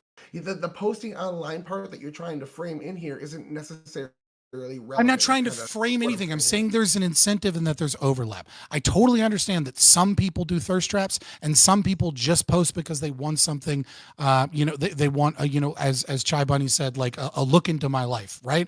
But when you're talking about producing content and other people seeing it, there are going to be subconscious motivations and incentives that push towards things. And when we have a lack of cultural norms, or the cultural norms are very hedonistic and very open, we could say, right? Where like there is no cultural norm against you like posting pictures online for male attention, that it's even celebrated as like empowering. So the cultural norm is actually in the opposite direction, that like you can't necessarily define something by what it is that somebody says when there are all these incentive structures and subconscious motivations that overlap with each other.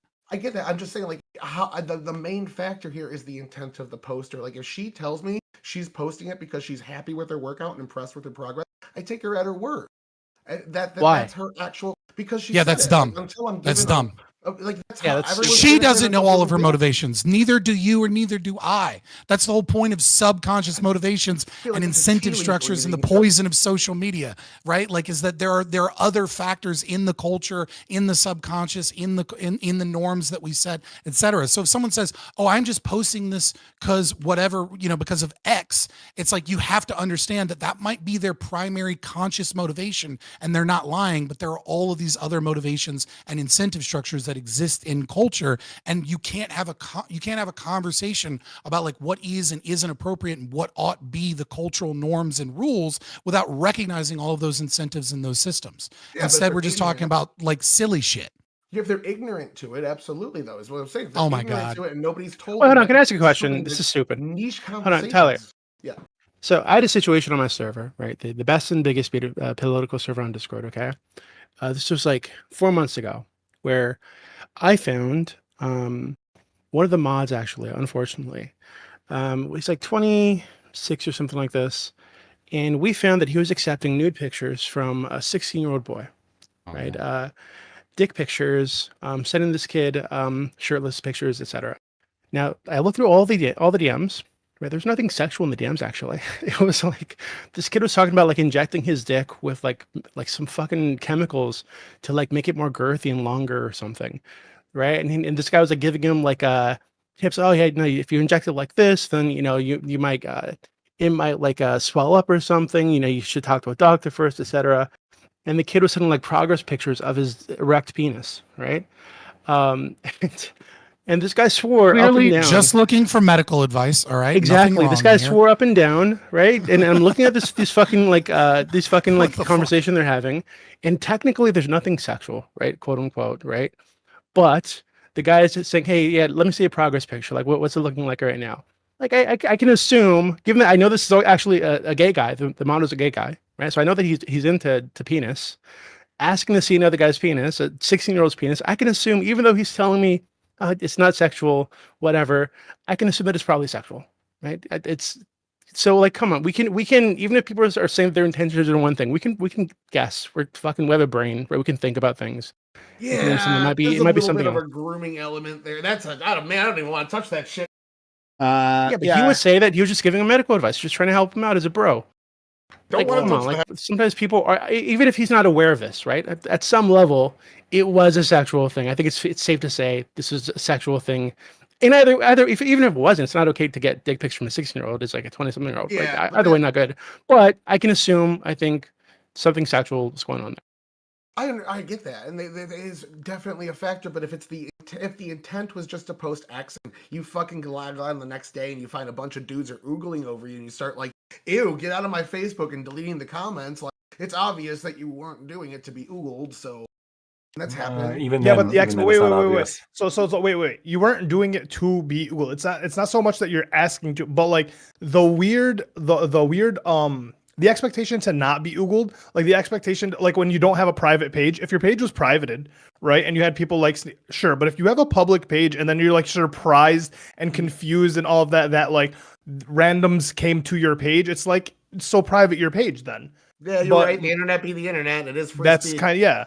That's the issue is that you like people come on, they do these things. It's like it's not so much that you're doing it for the male gaze, but when you enter a world where your 50% is male, you have to like kind of assume that the male gaze exists. You can't omit it, right? You can't walk around and be like, well, no, the male gaze shouldn't exist. It shouldn't impose on me. I should be able to just walk around blank in the world. It's like, sure, but like that's not really how it works because it's a shared world. I agree. I think there's a little bit of a fear of rejection in here, and I kind of agree with Scott. You shoot your shot. If you get a no, you just move on to the next one. Yeah. Like it's really 100%. And there is a little bit of the guys like feeling like they received the wrong message, even if it wasn't intentionally. People send wrong signals all the time, and like don't intend to. You know, like I want to talk to like the innocence and intent of the woman here. I guarantee you that like 90% of women that just post a picture where you can kind of see their cleavage a little bit did not intend to be fucking thirst traps. I'm putting no intent on them. I'm just saying it's just the expectation of not having any attention given is the when you're out in public, that's all it is. Yeah, I know, but like, and I think what Scott was saying was pretty simple in that like trying to isolate intentions, right? Or like run an experiment here, and this is what we're testing for, right? And understanding there are other incentives, other factors that go in, and they can go in subconsciously, right? So if social media exists, and even though you don't use social media, right, to promote your OnlyFans or some shit like that, right? Just that within social media, there is social cachet to be found by posting an attractive picture, well, right? it's not even or so even having a private or a public it can go page. further than that. it can go further than that, right? Like you can be a female, right? Especially if you're Gen Z, who grew up with social media everywhere. Like, so I talk a lot to my sister who just turned 18, right? That doesn't mean she's on the market, you weirdos. Oh. And just throwing that out there. Fuck all of you for saying thinking her age and then my putting chat the too. restriction is crazy, dog. Come on, bro. Like No, you're talking to the internet. no. What You're about talking the to the internet, I will bro. fuck, I had I will fuck you guys Talking up. to the All right, internet, anyways, bro. Don't I do that to assume yourself. she I will What be, about you? now? I will be in I the wasn't- bushes. I will be in the bushes with my dad. All right, and we will have crossbows for the silent kills. You Not stay So away much for from my sister. libertarianism, right? Oh my god. No. What about Yeah, now? fuck that. Non-aggression person. Fuck that. You guys have to think that women are like. Regardless. He was really one of us the whole time. He was a So anyways, but like when you grow up with social media as part of the social hierarchy within your school, within everyone that you know, right? You could even be you could be like completely asexual person that has never had a desire for male attention in your entire life or female attention, right? And at the same time, if you don't play the social game of what it is that you're supposed to wear, how you're supposed to dress, or you know, like what level of makeup you should have, you know, not you know, adhering to whatever the standards are that like make you seem like if you wear too much you're a whore, if you don't, you know, you wear this way you're frumpy or poor, whatever it is. So there is a greater social context where even those girls that have zero desire and have never had a desire towards, you know, the quote unquote male gaze are going to live in a culture where it is expected of them in order to maintain relationships and hierarchy within their friendships to post selfies, to you know, to have an Instagram, like try and be somebody and like not have an IG at all, and people are going to be like, you're going to be treated differently if you don't play a game that everybody else is playing, and part of that is going to have an effect on you, even if your own motivations have nothing to do with like whether or not you are sexualizing yourself. Does it I mean- not apply to you specifically, or like the anecdotes that like that you have? I but, like, just, or, like, I wait, don't, to- I'm having a real quick, hard wait, but, like, to time. million, 'cause but I like just- to millions of I mean, like, okay, can we admit that like millions of young girls have like self-esteem issues due to social media, due to like the Kardashians of the world? They have self-body image. I can and that's agree with inflicted that, on them. yeah. Yeah, so like he's kind of speaking to that, like the majority, right? The general populace. We Hold know that on. outliers exist, and not everyone plays the game. However, in the general world, that is kind of how it works, and that's like hold on, but y'all are doing this thing that's not fair, Who's y'all? right? Well, both y'all really just did that, but more Fabian than you. Like this, you're kind of speaking to both sides here, so I'm going to give you a pass. But Fabian did this thing right here, where he's equivocated two things. It's like they're damned if they do, damned if they don't, because he's saying, "Oh, male gaze defines all." So, say you're in an Islamic country, well, male gaze decides they got to be covered up, so they have to cover up. If you're in America, it's a Western society, it's where hedonistic. Well, the male gaze wants to see sex, so no matter if they wear however they dress, they're going to be sexualized, and it's not their fault. And there's some of their success is DEI because they're hot. Like, there's nothing they can do about it. So they only get DEI success. And that's bullshit, because we as the men can't sit here and go, oh, well, hey, we're defining what the standards are of society. Here's the sexualized things. Here's what's attractive. Then we define it and then turn around and be like, oh, well, they're meeting those. It's bad because, like, it's then we're the ones buying the OnlyFans. Well, I'm sorry that they appeal to what we declared. Sure, cool, but millions of men are. And so when the woman is playing, it doesn't matter. Men are doing it, and Gen the point Z is, girls though, are the ones those are the producing ones it. y'all are bitching about, right? Well, guess what? The men define what's sexy. They provided that. They paid for that. This This is the most feminist I've ever seen you, Gibbs. I'm just saying. Well, I'm just stating facts. Right, though. It's just Hold on, facts. he's right, but this is what I was talking about earlier, Gibbs. Like, so you're right, Gibbs, 100%. The issue is that women, because like society is set up in a way where we condition women to do things and then shame them for doing the things that we condition them to do. Like, we just need to get rid of the shame. Just let them do the fucking thing. Let them be hot, and you know, there is a shame. I appreciate them being hot. Like, it's fine. Certain girls, some Now we girls got do feel shame shame in whores being more. vain. It's Fuck like that. there is like like girls who would like walk around. They're pretty. But like they feel bad for for embracing their prettiness because they feel vain. They feel shallow. They feel whatever it is. It's like all these negative emotions are implied. Yeah, they feel bad for like embracing the fact that they are pretty and that they want the attention. And then that builds a complex to like to Doobie's point. Yeah, hold on. But like, I think again, all Scott was saying, I I hear what you're saying, Gibbs, but I think all Scott was saying was that incentives exist, right? And people are interacting them one way or the other. Even if you're rejecting them, you're interacting with them. So Yes. like there are like lesbians, right? That's like saying like oxygen exists, though, bro. Like, I mean, what kind of like deep but that's true. Yeah, I have to but breathe. oxygen- Correct. And it's does still exist. difficult for you to conceive of it. Yeah, exactly. I mean, clearly not, because I made a one-to-one comparison. But even then, no, that works with what I'm saying, because like oxygen exists, like water exists, and fish, like are fish aware that they're swimming in water? Are people usually conscious aware that they're breathing? No, these are unconscious things that people are dealing with one way or the other, right? Some people consciously reject them, right? Like I don't like Scott, I don't have like an Instagram or anything like that. I post no pictures ever anywhere, right? If you want to find if you want to find the sexiness, you come to Reverie, right? You know, be a part of the channel. But it just doesn't exist. But I am making a conscious decision not to play that game. And like to Scott's point, I think there is a cost to not engaging in that and the way that I do. You know how many girls? Do you know how many girls I've talked to that are like, "What's your Instagram?" And I'm like, "I don't have an Instagram." They're like, "Oh, clearly you're cheating on your wife."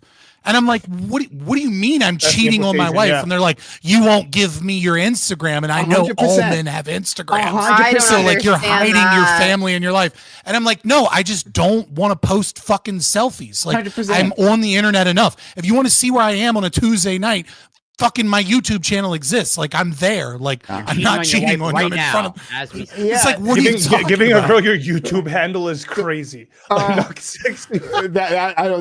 they're gonna find it. They're gonna find it at one point anyway. So like, I'm just like, here, just look at it. I'm gonna go to Doopy in a second, but just like to wrap up what I was saying is that these incentives exist, right? There are lesbians, right? Like complete total lesbians who have OnlyFans, right? That are aimed at men, right? They do sexy shit like for male attention. They never think of touching a male, but they're still interacting with those incentives. They know those incentives exist. They happen to be attractive, right? They're going to use that. And on the other side, like Scott was saying, there are people who have no sexual attraction, but like still, even then, if they decide not to engage with social media, they're going to incur a social cost. They're still social animals, even if they're a bit different, right? And they're still it's like exists within the system.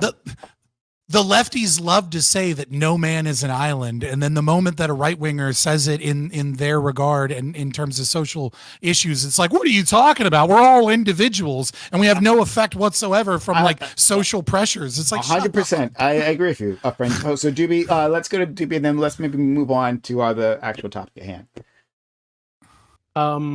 So I don't know. I was late, unfortunately. I had to put my wife to sleep, so I was late. Don't know how the fuck you guys got here. Right? Did you put chloroform on her wait a minute. face?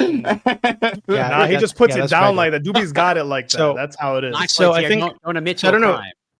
So I don't know how you guys got here, right? But something that I was thinking about while I was, because I actually had you guys in my earbud while I was doing it, right? I was listening to you guys talk while I was oh, gross. While you were laying down? While you were laying it down? A little bit weird. It felt like you guys were with me, and it made me like, We're the honey pack?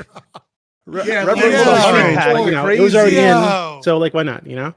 Anyway, love to be. So I don't know how you guys got here, but something that I was thinking about while I was listening to you guys, right, is like, why the fuck is like, why do we care?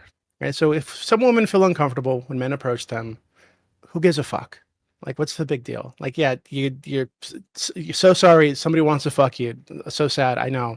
Like, as long as the guy's not being a fucking weirdo, right, and isn't like taking the rejection properly or whatever the fuck, like, why even make a big deal about it? Yeah, you get approached, you say no, thank you, or whatever, and then you move the fuck on. Who cares? Like, why is it something that we even need to like? Well, why would make a big thing of? a man care? Is because they can impose a social cost, whether you actually were creepy or not, right? So why a woman would care? That's cope. So hold on. So actually, wait, hold on. So Lactwood mentioned this, right? This like, oh, women are recording people for like reactions, or whatever, and posting on Instagram. Yeah, that does happen, right?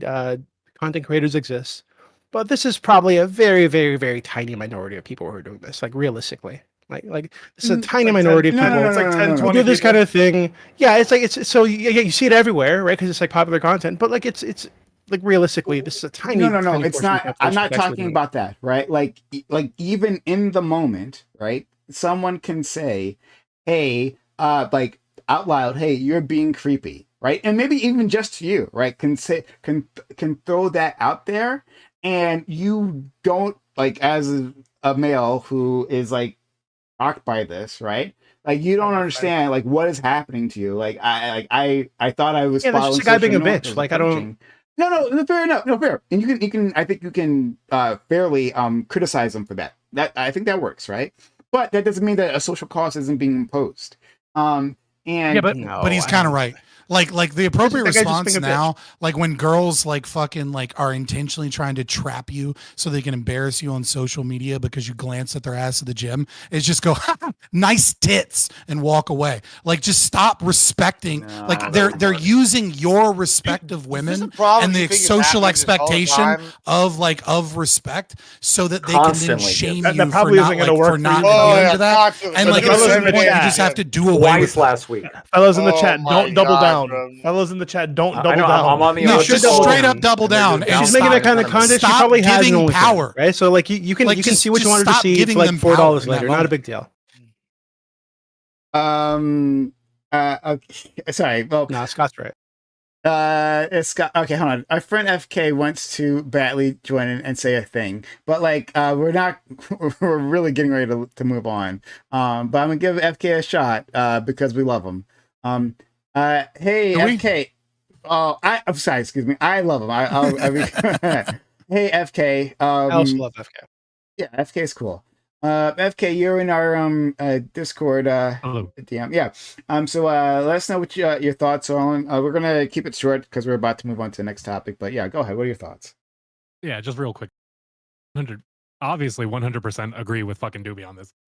At the end of the day, if you go what's the stereotypical fucking red pill situation? Oh, you went to the gym and you asked some girl out and she's like, dude, you're fucking being creepy. There's two worlds you can live in. You can live in the Scott world of like, well, you got fucking nice tits and I'm never going to touch them. Fuck you, bitch. And you walk away looking like the creepy retard you are. Or you take that, you go, oh, fuck, my bad. You move on and you reflect on it like any normal human should do with normal human situations. And it could be, what did I do? Look at that. Oh, get out of here with your social shaming feminist queer bullshit. Been creepy, and there's some things people do that seem creepy, and sometimes it's not even what you do. It might just be like your approach. Why can't we call women creepy? What's that all about? You can. I call women creepy all the time. What are you talking about? Women are the It just doesn't work. What are you It doesn't talking hit. about? It doesn't hit the same way. You clearly never got a restraining order on a woman. Oh, Clearly. recognize the world you're in. Men have to do the same, right? We got to recognize the world we're in. Women are predatory AF, dog. What do you mean? Guess what? There's some women who are creepy. When I was 18, I had just turned 18. We went to the hookah lounge and we're smoking hookah, and the 40-year-old woman wants to lay down on my lap. That's like low-key creepy. She just wants a bigger let's be tip. real. But let's be real. Most dudes are. Well, I mean, can you really read into that though? I mean, Yeah, we don't really who know knows? what you wanted. Right? Yeah, we don't. But that's the difference. Oh, Like, you guys creepy. are putting like your male perspective on like where sex is something you have to like seek out, to somebody who, like, the reality is they don't have to seek it out that way, or they don't have to just seek out sex the way you do. Wait a minute, hold on. No, hold on.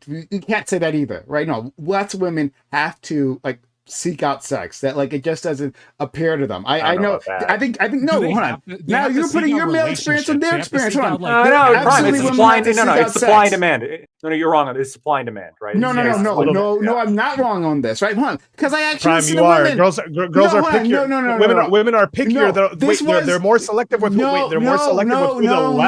No. 100% Hold on. true. Selective. Hold on. We can't do the selective thing, right? Kidology did a whole. Because of course, fem cells don't exist. Yes, they do. Yes, they It's do. supply and Whole demand, communities. Prime. They It's have whole supply and communities about demand. that. Prime, No, Prime, bullshit. Prime, Hold on, Prime. no, Any stop. guy- Don't supply and demand me here, right? It's the rules of economics. Literally, okay? don't do I'm that. gonna Hold put a on. tariff No, on pussy we can right now. expect that people can have standards, right? And we can't say that. Well, it's just because of their standards why you can't have sex. Yeah, like I don't want like the creepy guy on the end of my corner, right? To like be inside of me, right? And then you're like, I'm not an supply and incel just demand. because I'll Obviously, only you're fuck not- Jessica Alba. And No, girls who no, look I'll like explain- Jessica I'll explain Alba. the supply and demand. That doesn't make me an incel if I'm not able to and fuck you can these talk to specific women, types and of there are people. women who do have trouble, even ones who are attractive. In fact, especially some who, No, especially who Frank, are come attractive, who have This trouble is like so no, we're it's lying. absolutely Frank, we have to guys- both relationships, not getting fucked. If they don't get fucked, they get fucked. Fine, Neither guys do will one. settle. Okay, it's like, come on. Okay.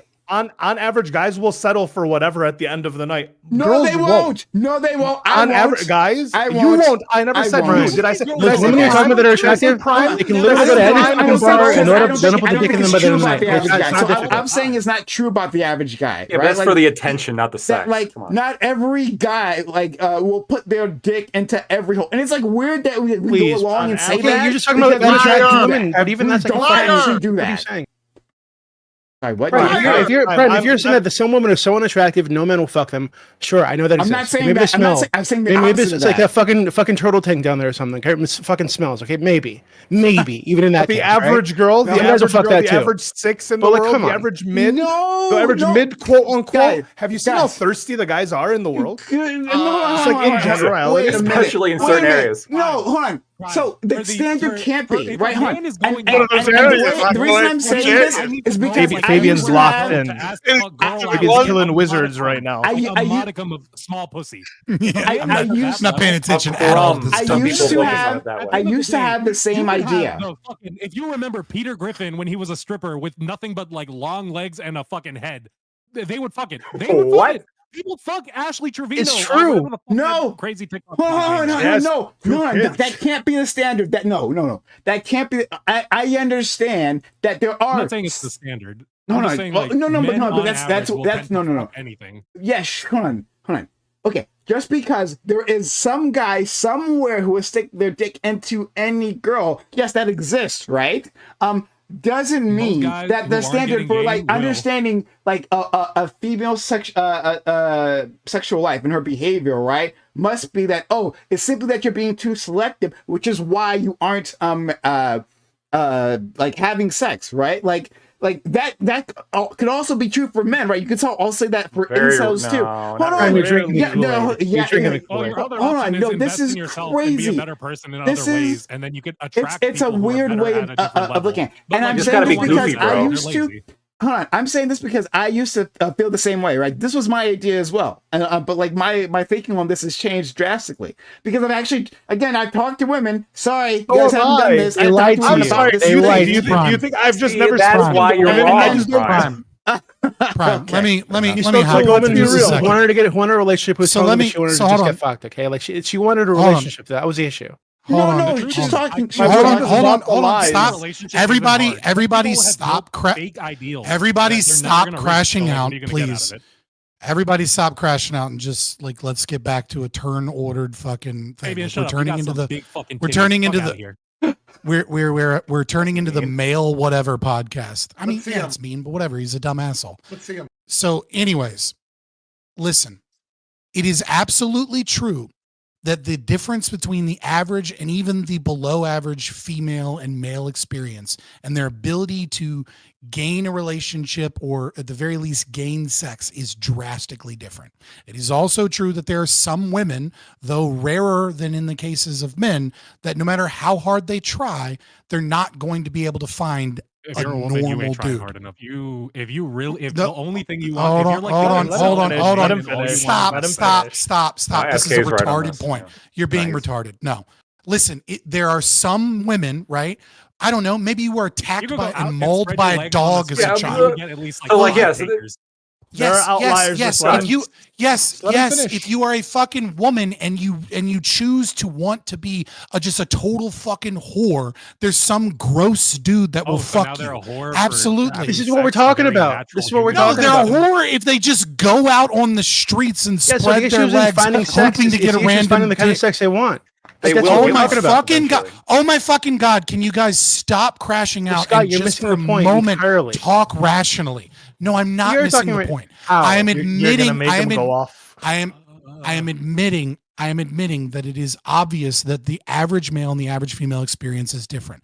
I'm also admitting that it is obvious that the below average male and the below average female experience is different, right? But we also seek different things. And there are plenty of women and plenty of men that they don't want to just go get dick down by Chad. Okay, there's research Poor coming Chad. out that shows that women that What did haven't Chad had ever do? sex in the last year, young women that haven't had sex in the last year, is approaching, and in some studies even going above, But if a girl puts young on makeup, men. she wants to give the idea Oh of my being dicked down by god! Chad. Oh my god! Well, You Scott, guys, you're a little bit off base. I agree that there's a woman I'm not who off right, like, base. This is choose- just well, let me getting like explain. this is just so I stupid. know. I understand. There's like women who choose to not have sex or whatever, right?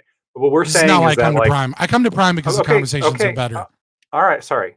But what I guess what the intelligible point is behind some of the things that are being said here, which some of which are not super intelligible, I concede. But the intelligible point behind it all is that like there is also studies that show that like the sex drive for men is like significantly greater than it is for women.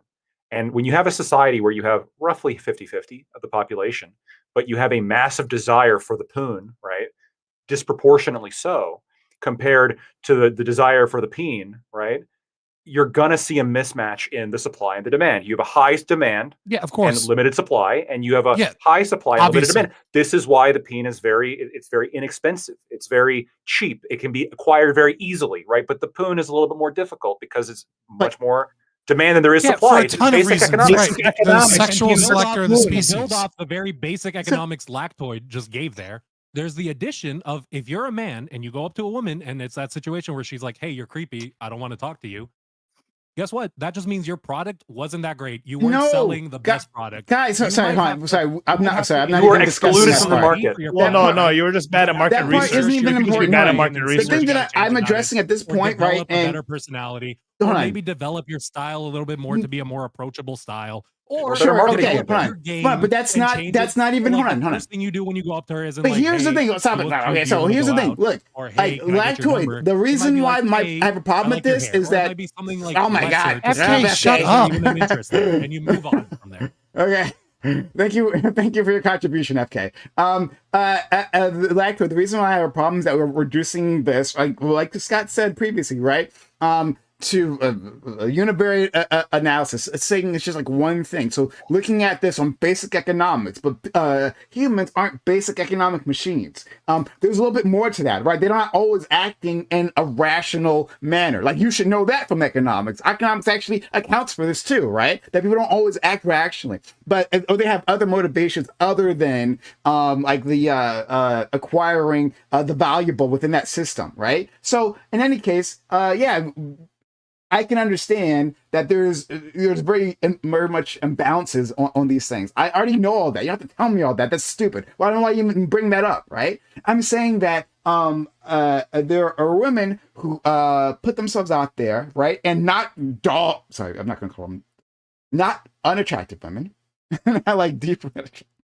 Sorry, not deeply unattractive women. I'm saying either normal women or even attractive women, and they have barriers that exist for them that you and I, as men, don't appreciate. Right, but if you talk to these women, you start to understand that these things do happen. Right, Can you give one barrier there are some that you women, know of? sure. Somebody's putting up a barrier Some women. that you're not getting So through going on because the of their most own extreme personality. and most You have that unlikely. much. Going on the most extreme and most unlikely scenario, but that does exist, right? There's a woman who's actually extremely attractive, but so attractive that literally no one approaches her, right? That's the thing.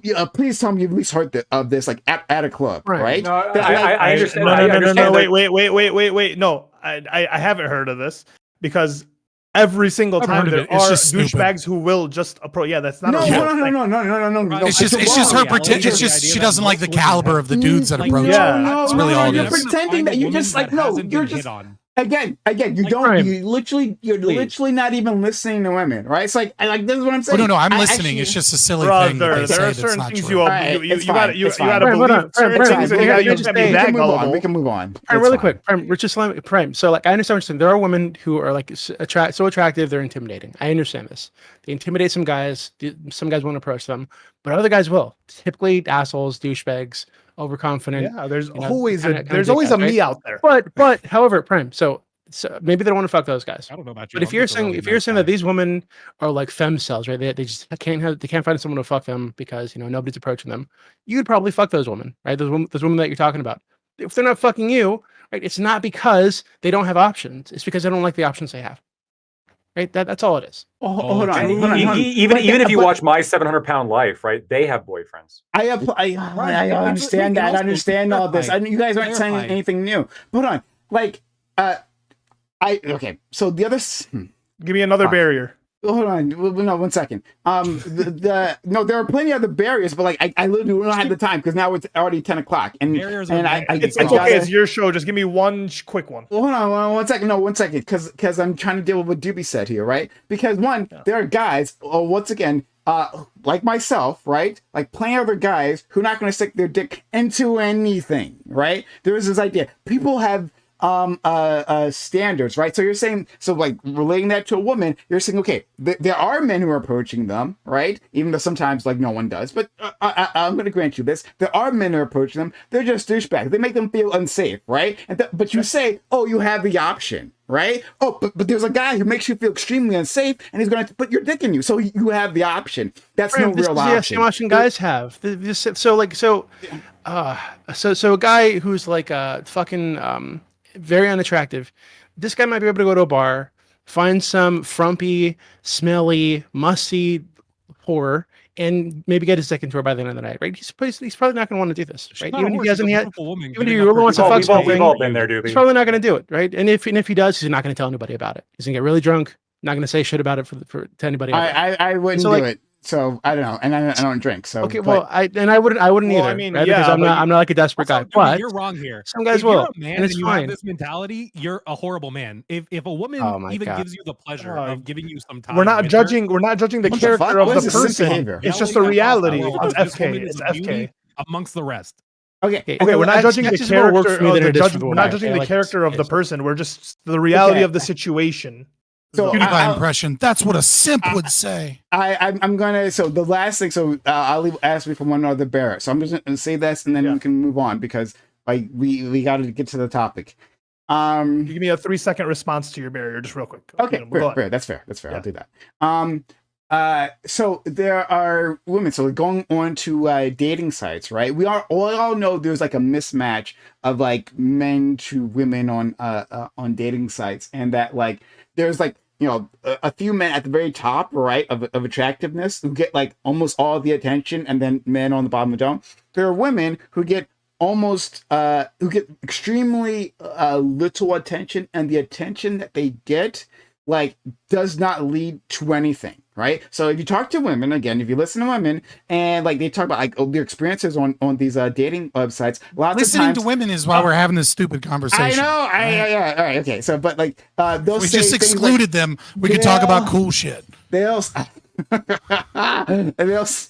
things like that like when they do get messages from guys, right? Mostly it's like, hey, right? And they're like, hey, right? And then they try to start up conversation, but then the conversation breaks off. And then like that just keeps happening. That like, yes, they'll get a bunch of messages, but then these guys aren't actually interacting because what they're doing, right? Because men, right, on the other side, the mathematical formula says that just keep swiping on literally everybody, right? That's like literally the best strategy for any man, is to just keep swiping on literally anybody. And then oftentimes they don't even engage with most of those people.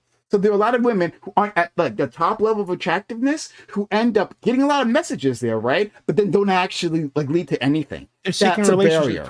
They could literally just respond with, "Hey, you want to fuck?" And the guy would say, "Hey, how much is it?" Yeah, oh no, it's free. Just where do you want to meet up?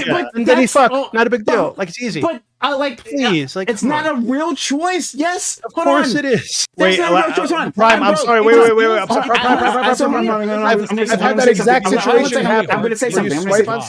Because I'm broke as shit right now. I'm broke, right? You can say that like, hey, Prime, you can go out there and you can get a gun and stick a person up, and then you'll have money, right? That is a choice. You're having a choice to being broke right now, right? There's an option there. Like how terrible for them. They need a fucking ugly guy. Okay, I know it's so terrible. That doesn't mean they can't fuck somebody if they want to. Themselves in a situation that they're either unsafe, like say, telling a random guy that they haven't vetted, hey, I want to fuck to get their attention, right? Like you're saying that's the choice they have available. That's ridiculous. Of like, okay, oh, these people are like these top tier, like S-level fucking players, and it's really hard for like the average player to get in. But you don't have to view it as like, oh, this is like the fucking most insane. As a person on your day-to-day interactions, if you go up to somebody and you get rejected, right? that rejection can go on tiers of like being horrible, where they're like, you're fucking creepy, back the fuck up, and you feel like a piece of shit. And then at that point, I think it's on to you to see like, is there anything you could do that makes you be more approachable? Or if there's not, then fuck it. You move on. That's like Sure, what you I do wasn't in talking about that, interactions. but okay, Some Ali. interactions are shitty interactions. Sure. And you ignore them and you move on to the next one. And if you can Understood. get into a position where you care about like actually building a relationship, that's what you should be focused on. But if like what's the point? And I think I'm mad at you, but I'm not mad at you. I'm mad at like how many people have kind of like stuck ourselves in this fear. Like, what's the point of being so focused on like those top of the top, like most attractive woman ever? Like at the end of the day, it doesn't matter what that ranking is, because if she's out there and you walk up to her, that's just another woman that might have rejected you or not.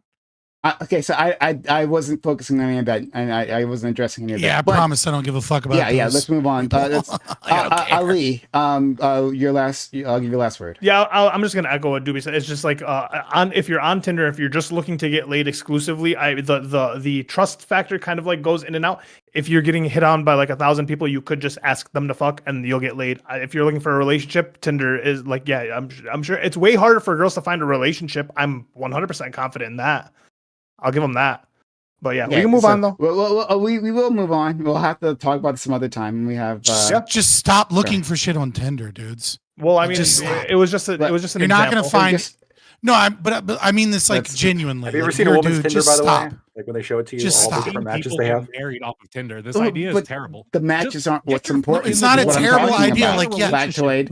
It's like it's like 70 to 1. More really, retard takes. Okay, It's not let's. like it's gonna happen. No, hold on. We got to move on. Talk to you later. You're just saying. FK, you're too ethereal. It's like you're just coming out of nowhere. We got to go. FK. You're just. Oh, actually, he's wrong because I need to say he's wrong. If you get a job, you can get 100 different jobs. Have a good one, FK. Okay. Yeah, you're talking like a 70 IQ feminist. He's gone. Sorry, FK. We got to get started. Okay. But the rule to the exception, That's okay, but like it was spirited. So I appreciate that. Guys and gals out there, if you enjoyed that conversation we had, that went on for much longer than I intended. As is usual the case, yes. Then consider supporting the channel. We do need your help, guys. Seriously, we need your help. So if you're out there, we haven't gotten any support, so consider supporting the channel. Subs to the channel, give bits or give subs. Now, of course, there's an ad break right now. Always the worst timing of that. I'm gonna repeat that in a second. So I'm gonna just get started with the intros, but I'm gonna repeat my. I'm just gonna make 10 seconds, and then I'm just gonna do it, and then we're gonna go into intro during the ad break. Intro during the ad break. What'd you say? No, I thought you wanted. That's what I thought we were doing. No. Oh no. Oh, well, while we're waiting for that, Scott, you did a really great job on Tim's. I actually finished watching it. Earlier today. You did. Appreciate it. Thank you. Yeah. Support us. Okay. Thank you, Boning Stuff, for being the first sub of the month. So consider helping us out. Thank you for that. Subs to the channel, get bits or give subs. So you'll get our ad previewing if you sub to the channel on Twitch, right? And you get our emotes. We'll be keeping this up and running. We do need your help. So consider like resubbing, right? Like we appreciate our resubbers out there. So support the channel like this. We gave you a lot of fun content already. We haven't even gotten to the thing that we were supposed to talk about. So consider doing that. Corey Campbell resubbing for 2 years. Thanks so much. Help us get to a hype train. One other person helps out the channel. We can get to a hype years, dude. Fuck yeah, dude. Yeah, years. Yeah. I appreciate you. I've been here for 3. Yeah, almost. It's almost 3 years. It's it's 24 months. Currently on 11. Oh yeah, you only so there was a year that you weren't subbing. I see what's happening here. Okay, understood. I was just warming up to you. You were just warming up to me. That's fair, right? But consider helping us out. Get to a hype train. Subs to the channel. Give bits or give subs. It'd be really helpful. If you're on YouTube, consider being a member or using a super chat. Right? We do read our super chats, and they're fantastic. They're big helps to the channel, and we'll react to your super chats. Okay. So hello Willem Willem for following the channel. Follow the channel if you haven't done so already. Okay, topic. All right, here's a topic that I gathered these people to talk about. In Georgia, A woman who suffered a catastrophic miscarriage was later charged for not properly disposing of the remains. This comes after a slew of state laws have been passed that ban abortion and regulate pregnancies. Since Roe v. Wade has been overturned, hundreds of women have been charged with pregnancy-related crimes.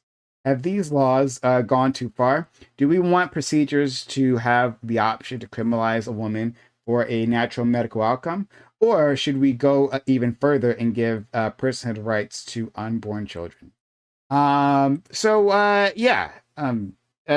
It's not necessarily an abortion debate, but we can talk about it. It's fine, right? But like it's talking about like criminalizing, like what are the other detrimental things that come along with criminalizing an abortion, right? The things that like, well, how do you regulate that? How do you tell like an abortion, right? So someone like taking some abortion pill, or a miscarriage, right? Like, how do you determine which one is which, right? The law now gets involved with that, right? Like in these states, that becomes now a criminal offense, and maybe you might have charges levied against you. Do you have the resources to defend against that? Is that an acceptable trade-off, right? Like for having abortion restrictions, which some people may find reasonable, is it acceptable that like you make women more vulnerable to this type of scrutiny, this legal scrutiny? So that's really what I want to explore, but we can go anywhere we want with it. So thanks for that. Oh, and thank you, an anonymous gifter. Oh, okay. We haven't had an anonymous gifter in a long time, actually. That's pretty cool. Thank you for the 100 bits. 1 second. Nico Dimas, nice for being here. Thank you so much. Right, it's really kind of you. And thank you, anonymous gifter. Thank you, Noble Lord Hyperion, for the 1,000 bits. Awfully kind. Hey, everyone, I really do appreciate the help. Really kind. Thank you, anonymous gifter, and thank you for the bits, guys. We're at a level 2 hype train. I think it was like 40% done, 60% left. Help us get to a level 3 hype train. We can use your help. Right now is the time. We haven't gotten one of these in a while, so consider sub to the channel, like tossing us a bit of help here. Help us get to level 3.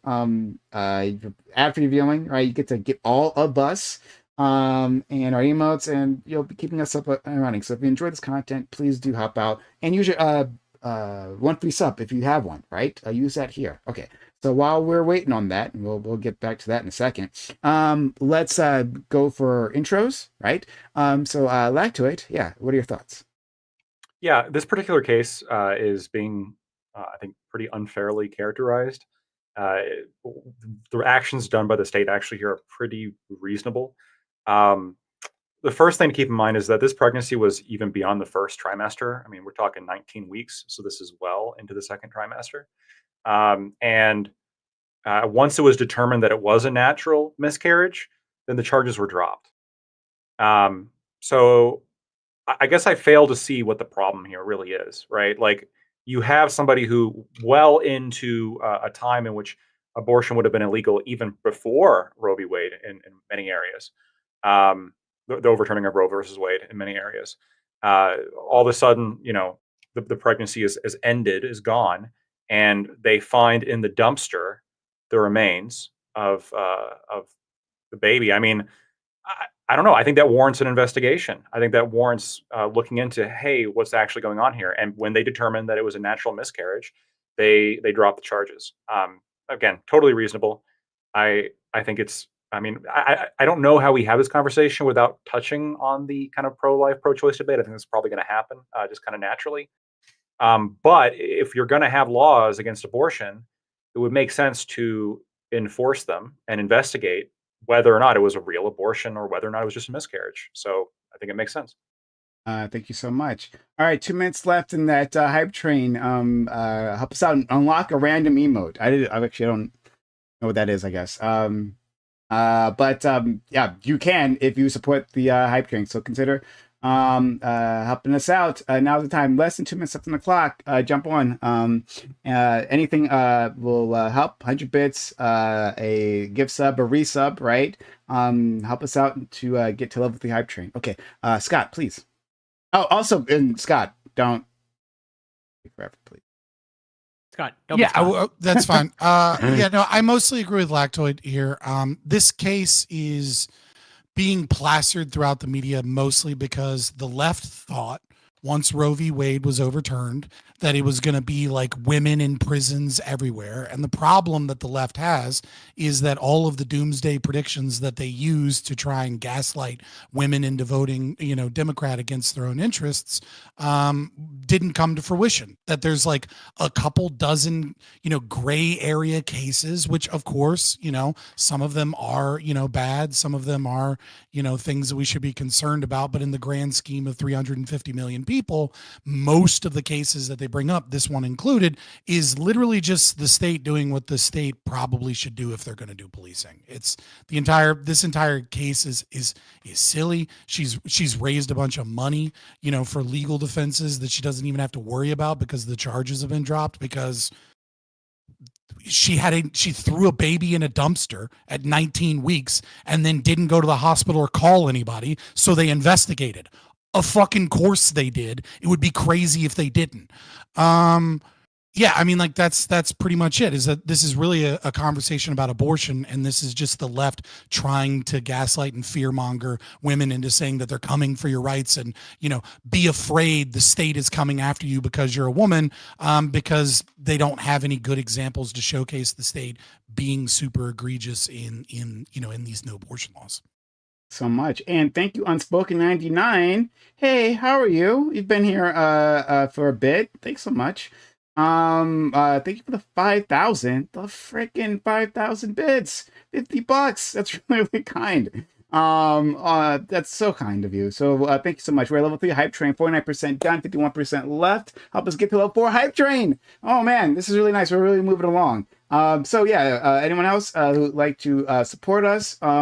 Was it 4 minutes left on the clock? Now is a great time. If you haven't done so yet, you haven't helped out the channel.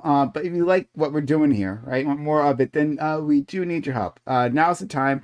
Jump on in, resub, or gift a sub, or I don't know, like use your free sub. All kinds of ways to support the channel. Now's a great time. Again, thank you, Unspoken, for the really, really kind 5,000 bits. Average debate enjoyer. Thank you, that one, right? Gifted a sub. Really appreciate that. That puts us at 67%. Level 3 hype train. Level 2 sub. Oh, okay. Level 2. No one does that. Oh, that's really kind of you. Oh, thank you for gifting a level 2 sub. Now putting us at 67%. Help us get to that level 4. We're almost there. 3 minutes left on the clock. Support us. We're almost over that line. All right, so let's go to our next friend, Corey. Well, first, I should apologize for having a semi-decent memory and remembering Lactoid's scenario about the gym that that whole debacle in that conversation for the past hour and a half. It's because you don't drink, Corey. That's why. That conversation. I still have executive functioning. That's one of the reasons why I don't drink. Okay, that conversation literally was going to fizzle out like almost immediately, but then Corey saved it. All right, thank you for that one. But yeah, a testament to having good executive functioning, hopefully, maybe. But yeah, so I'll try to keep it brief. In terms of, I agree with the assessment earlier in terms of it is reasonable to, investigate the scenario that was outlined of finding, I guess, a fetus or whatever baby in a dumpster. That should be investigated. But I do think there are potentially, I'm not saying it's going to happen, but there are potentially valid concerns in terms of having these, what I think, restrictive abortion laws might be open the door in terms of what happens, as in would they come to the same conclusions if it's an actual non-viable, a viable fetus, potentially. There's a gray area there that I think is obviously going to lead to the abortion debate, probably. But yes, pretty much not good, bad abortion laws. I'll leave it there for now. So much. Again, help us out that hype train. Help us get to level 4. Less than 2 minutes left on the clock. We know we got more kind supporters out there, so consider doing that. Now would be a fantastic time. Thank you to all the other people who have supported so far. We got a minute and a half on the clock. Help us get to a level 4 hype train. Keep the hype train alive. We'd love it if we could keep this going. Let's go to our friend Admiral Gibbs. Yeah, I mean, I feel like I think we kind of covered it already. Basically, this case is kind of being misrepresented. It seems pretty obvious he would investigate to me. As far as the abortion debate, I don't have a womb, so let the women argue about it. Oh my God. Yeah, I'm just saying. No, I don't really. Once again, Gibbs' number one motivating factor is always what's best for him. I don't give a shit Admirable about this. libs. I don't have a womb, so I don't care, and I'd like to get No laid in womb, the no future. opinion. And that's so I'll just let them argue about it. Who cares? It's really that simple. And finally, furthermore, it should just be, if we're not going to argue that, we'll just argue the state should decide, and we'll just go from there. And yeah, that's kind of my take. No womb, no opinion. A gentleman. That's amazing. You're trying so hard. But hold on. What was this I just about want my you to actual know, take, this though? is what people think the far right is the pro-abortion. The far, I'm not either. People on yay Twitch or will nay. being like, he's such a far right winger, and it's like he's I'm over here just like, neither well, yay all the nor nay. abortions. Listen, I just want my don't have an sex. opinion. Well, yeah, true, but I also just don't have an opinion. Can you just not have an opinion? Okay. Thanks for people who participated in that hype train. Much appreciated. Okay. Now we have the only correct opinion, a female opinion. So we'd love to hear what they have to say. Chai Bunny, please. I lean heaviest with what Corey said so far. I feel like definitely investigate it. Why is the fetus in the dumpster? Like, we're not doing prom night dumpster baby. This is not acceptable. I want to know why. What motivated her to go to that point? Because wire hangers were once used for abortions back in the day, right? So who's to say these abortion laws, while she did have a natural miscarriage, what motivated her to make these choices? That's really what I'm curious about. Thanks so much. Let's go to our friend Tyler. And again, Tyler, thank you for the kind here to gift sub. Yeah, so if anyone remembers last week when we were doing AI pictures, that's why my name is this, because that's what it came out as in the AI picture. I remember. Callback, yeah, callback. So she threw a dead baby in the trash. Take the abortion aspect out of it. She hid a death and then illegally disposed of a body. I think that should be a crime regardless of abortion or not, regardless of the circumstances or not. That does play a different part morally, but criminally she should be charged for just those things, just by dint of them. If there was some misinfo, sure, that what I think this is like trying to gin up the the high propensity voters that are in the Democratic Party majorly now to get them out for special elections and such, gin up these stories in the media, get them all fired up about abortion again. That's what worked in 2022, and get them out there voting in red states for all sorts of things. I think it's a tactic by people to gin this up, to push them out there. I don't see it as actually having any long-term harm. Anyone that's going to be harmed from this, no one's going to remember in 2 weeks. We're going to be on to the next 8 news cycles at the speed of Trump. So, like, really, there's no downside to the misinformation here besides ginning up your base before a vote. As far as the law moving forward, I kind of go with the RBG approach that, like, Supreme Court should have narrowed their ruling a little bit and left a lot of this up to the states to decide. We would be past this problem already. There's going to be some votes that go too far in both directions. There's certain things that came out of like the mouth of the governor of Virginia that I don't like, and most American people don't, even if you did say that baby was non-viable. Make the baby uncomfortable. Yeah. People did not like that as much as they don't like pro-life stuff. So I feel like some states are going to go too far this way. Some states are going to go too far this way. In 20 years, we're going to have some great policy exactly how the government's supposed to work. 50-state experiment, legislatures get a hand in it, the voter gets a hand in it, and then eventually we get great policy. Thank you for the $2 super chat. Calm Kingdom. That's a friend. That's a friend. Oh, sorry. What you guys? You said it like $2. Okay, Whatever. I didn't mean that. I didn't mean this. I was like trying to read it because it's like on my screen is kind of difficult to read. I'm just teasing you. I'm just teasing you, man. Okay. But our friend Azzy said, I'm too scared to Cyril. Oh no, this is from Cyril for every meal said I'm too scared to join. We were trying to get another lady to jump in on the previous discussion. Thank you for the $2, Drew. Yeah. Show me that. Gave me $2. When people found out earlier, I had about 5 of them asking. But you didn't tell me. You failed. Hold on. Okay, well, thank you for the $2. Much appreciated. But thank Doobie, of course, for being the goddamn homie. 100 subs. Oh, shit. That's really kind of you, Doobie. That's super kind. Thank you, Doobie, for always welcome, sir. supporting this channel. Thanks, Yeah. Doobie. I actually tried to get it on the during the hype stream, but I wanted to make an announcement on my server first to get people into the chat. But it's pretty. Okay, well, it's fine with me. Thank you, Doobie. He's like again, people like sometimes ask me questions about my relationship with Doobie, and I'm like, Doobie is the reason why this channel still exists, right? It simply is the case. He helps me out in so many ways.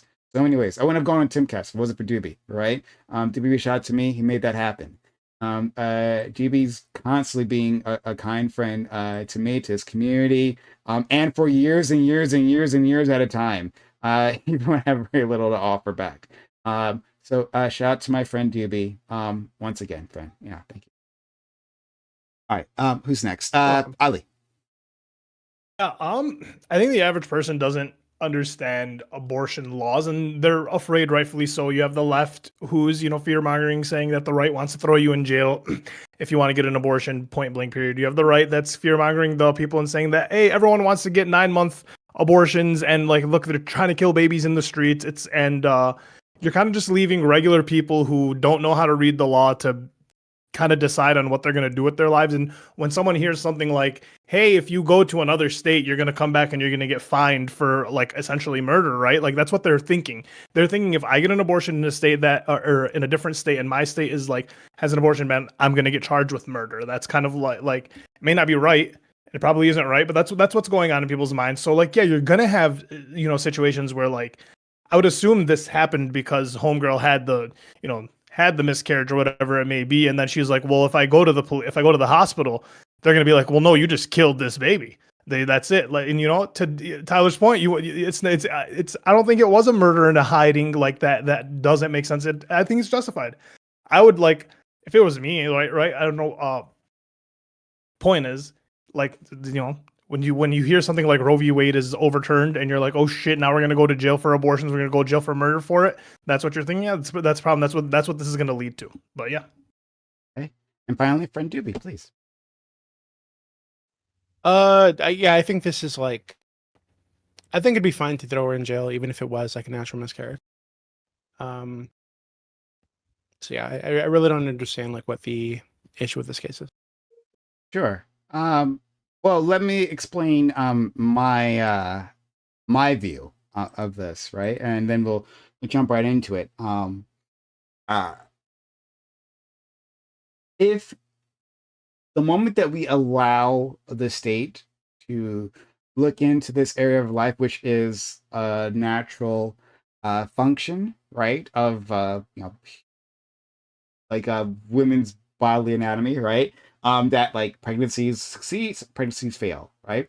The moment that we make that necessarily a crime, and especially again, since there a lot of these states are trying to advance like personhood bills, then we're just like leaving it up to the mercies of a prosecutor to decide if they will or will not charge, right? We know there are overzealous prosecutors who will charge just because, right? Because they have the ability to, because they want to make a statement, because they have an election coming up and they want to prove they're doing something, right?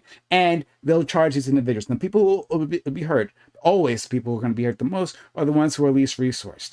But those are the people who are going she threw to a baby into a dumpster. Like, I think, yeah, natural miscarriage, I get it, but to not report it and just like throw it in the fucking trash, like that's like something is not right there. I feel like that should be punishable in some fucking way. Something's not right about this person. Hold on. If it's a live, we can make this distinction, right? If it's a live baby, the baby was a live baby, and they throw it in a dumpster. Well, then, sure, there's something to be said about that. But women are in the context of a miscarriage are like have just suffered a traumatic experience, right? And to say that, well, they didn't act within that moment in the proper manner, right? Like this is the situation. It's just a thing that got thrown away at that point. There was the woman who had the miscarriage within the fast food restaurant. I believe it was a fast food restaurant in the bathroom, right? Who miscarriage there, and yeah, she got charged. And it wasn't until we got national attention to those charges were dropped that but it was just a miscarriage. But like it could have turned into something worse otherwise. But this is what happens when you give this power to the state. So I understand. You know, my wife had 2 to 3 miscarriages actually. Well, we were trying to get pregnant, right? So I totally understand. And one of them was like 2 months long, and that was really bad, right? So 19 fucking weeks. I can't imagine how bad that was, right? Like that's fucking terrible. But that being said, I think that if you're so you go through that thing, maybe she doesn't have the support or whatever, but to take that fetus, unborn baby, whatever the fuck you want to call it, and to just throw it in a dumpster and like act like it's nothing, that's something is not right with this person. So I don't know if it maybe I don't know if they need to be in a jail cell. I don't know if they need to be in like a jail cell or something, but something, some kind of like mandatory mental health screening, something. Sure, right? But not necessarily a criminal response, right? We want to keep prosecutors out. Check on their well-being. Yeah. Well, we can understand like that a wellness check. Yeah. This is a psychiatric response. This woman has suffered a trauma, right? We should be compassionate, try to get her help, rather than bringing in the law, right? You would think my libertarian friends would agree with me on this, right? No, but the law should be involved if they find a fucking bloody mess in the dumpster. Like, but makes to the sense for them to extent, get involved. But right? only so after they find out that what it's like happened. Yeah, exactly. After they find out natural miscarriage and she decided to throw this in the fucking dumpster, done. I think at that point it's still not done. I think at that point it's still like you should still make this person do something, some kind of like what's mandatory the crime? I think I'm not saying it's a crime necessarily. I'm saying there's something like not mentally right. Oh, like a psychiatric. She needs like some kind of like yeah. Sure, I think the major problem here, right, is that when it comes to police investigations, obviously I think we all know that a police investigation needs to occur. But the problem is department policy, the way the law works, and Lactoid, hopefully I'm pretty sure you'll back me up on this. Often it's important for them to charge someone with a crime just to do an appropriate investigation of said crime, right? Like when you do not actually charge anyone, you're just kind of in this like investigatory manner. Depending, like I don't know the specifics of the state laws or like the department's like policy, but a lot of times the act of charging you with a crime is kind of necessary for them to do a proper investigation.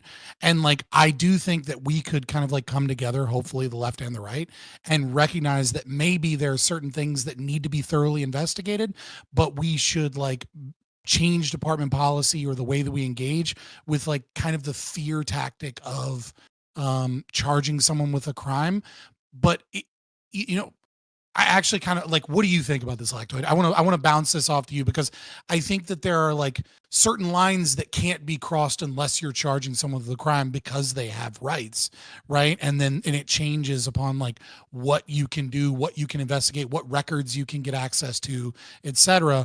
But like, I do think that there is kind of like a chilling factor to the idea of like someone didn't necessarily do something wrong, but being charged with a crime very often feels like guilty until proven innocent, as opposed to innocent until proven guilty, especially when you take in like the way, especially once something gains media attention and people are like, oh, they charged this person, this monster that dumped their baby in a dumpster, without like anyone actually understanding the narrative. Like maybe she's a crazy person or a monster, or maybe she was having extremely rough miscarriage. She could have had ectopic pregnancy. She could have had something that lost a lot of blood flow, right? And when you lose a lot of blood or a lot of blood from the brain, you're having seizures, you're having like the situation where your brain's not in the right state. And maybe all of a sudden in that instance, it's perfectly reasonable to understand that she dropped a baby off in a dumpster because her brain's not even fucking working because she's so much blood loss, or like, you know what I mean? Like, we don't know the situation. All we have is the media reporting that they're charged with a crime. And I think that can be like kind of a problem in both ways. Like, am I off base here, Lactoid? Like, you're more of an expert in that area. So DA's offices all the time will drop charges, right? They'll charge, they'll drop charges. And part of the, I think, motivation for this is because you really can't hold people without charge for any kind of considerable period of time. But like, if you think they may have done like a crime, there may be like an overwhelming necessity to hold them. And I think this might be a circumstance where it would make sense, given the evidence, like, we think that she did something wrong, right? I mean, just point blank, it looks to me that way, right? Like, I'm trying to think of an analogy, And one analogy I can think of is like, let's say a mother like has a seizure and then falls backwards on her toddler and kills the toddler. Okay. And then she comes out of the seizure and her response is to grab the kid, throw him in the dumpster and like not do anything. Right. Like this would be, even though I wouldn't consider this to be murder. Right. And if we found out after the fact this is actually certainly what happened, warrant investigation. Yeah. yeah. And if we found the kid in the dumpster, like I'm not only am I arresting her, but I have enough right there probably to charge her with something, right? If I know that she took the kid to the dumpster, right? So I think there's enough basis for what they did, and I kind of along with what Tyler and Doobie were saying. I almost think there's might be like a little bit of like a political reason why they're not charging her for anything, because even if there's an accidental death, you can't just throw away the. Wait, what's the charge? Wait, you can't do that. This isn't an accidental death or like it's like the like killing a child is not analogous. Like something. Well, no, that's not what she's charged with. She's charged with. But the hypo was an accident. She was charged with like the hiding of the body, and then for not. Was it hiding, or she just discarded it? Well, she threw it in a dumpster as opposed to calling the police and didn't tell anybody about it. Yeah. Wait, okay, if someone dies, like if your friend dies, not someone. right? From like, hold on. It is what? It's not someone. That's the.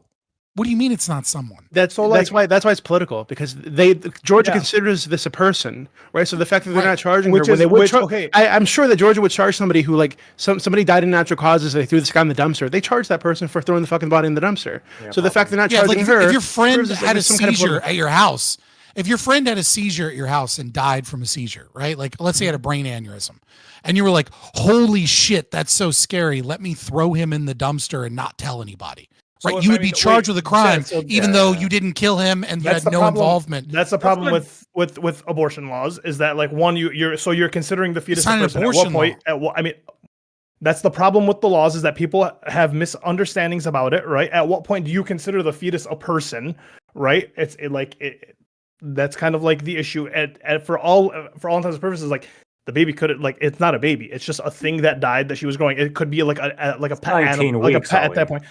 I mean, sure, but it wasn't born. It wasn't conceived. It died it was never a person, right? So like for her, it could have been like a pet. My cat died. You don't have to go report a cat dying. Bury the cat. Hey, listen, don't moralize you can moralize it all you want. It's a moral issue, and Georgia passed a law about it because of moral concerns, and they're enforcing the law in a pretty reasonable manner. That's the issue with abortion laws being based on like moral standings, which is why people are going to have reactions like this when they have a fucking miscarriage, right? They can think, oh shit, this is going to be considered a murder, right? They don't know that the law is going to work in their favor, especially in a place like Georgia or like Mississippi or whatever it may be. So yeah, if someone has a miscarriage like that to that extent, and they're thinking, I just had a huge miscarriage, now you want me to go to the police or the hospital to report it? It may potentially, once again, this may not be the case, but in their mind, they're also thinking, I can get charged for murder potential. I'm not trying to fight a murder case for this. No, let me just get rid of the thing. It's essentially a cat at that point. But hold on. That's two different things. Like there isn't what no. That's two different things, right?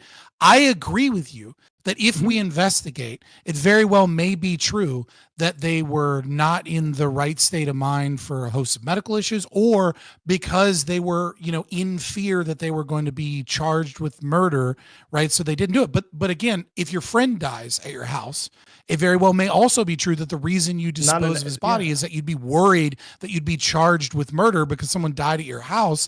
That doesn't mean that it's right to hide the body and then not say anything. I get the analogy you're making. I just think it doesn't apply. I think this is more akin to like a cat dying or like your dog dying. Hold on. This is a living person that you're covering. Hold on. No, listen. I understand that you personally are coming from a position, or at the very least doing an internal critique on the position that personhood might not be what the person is thinking in that moment, or what ought be the law.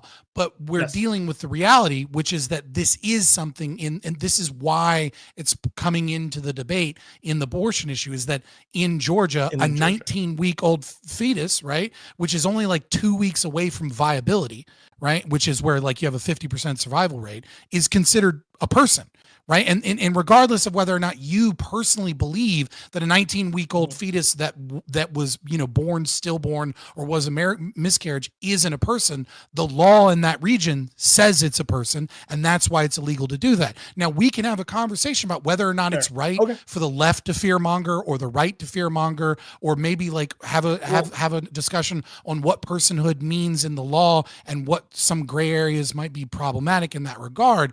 But the fact of the matter is that it is a person, and that's why these charges were brought forward. And the idea that this is like some chilling factor to stop women, you know, and to punish women's bodies in this case is kind of crazy, because we can all recognize that if the law says it's a person, you're not supposed to dump it in a fucking dumpster and pretend like nothing happened. You're supposed to inform authorities of what's going on, especially considering that they found her passed out and that she seriously needed medical attention. Yeah, just real quick. I thought the actual topic is to discuss like whether or not we should be giving like personhood rights to the unborn and so on and so forth. So like it is for whether sure. or I'm not saying that is part of the law, debate. right? I agree. I know. I totally agree with that. Okay, cool. But we can't conflate like of the facts of the law in that situation as it pertains to whether or not this person was charged and whether or not that charge was right. We can talk about it morally, but we also have to recognize the law is the law, and that's why those actions occurred. What I'm saying is like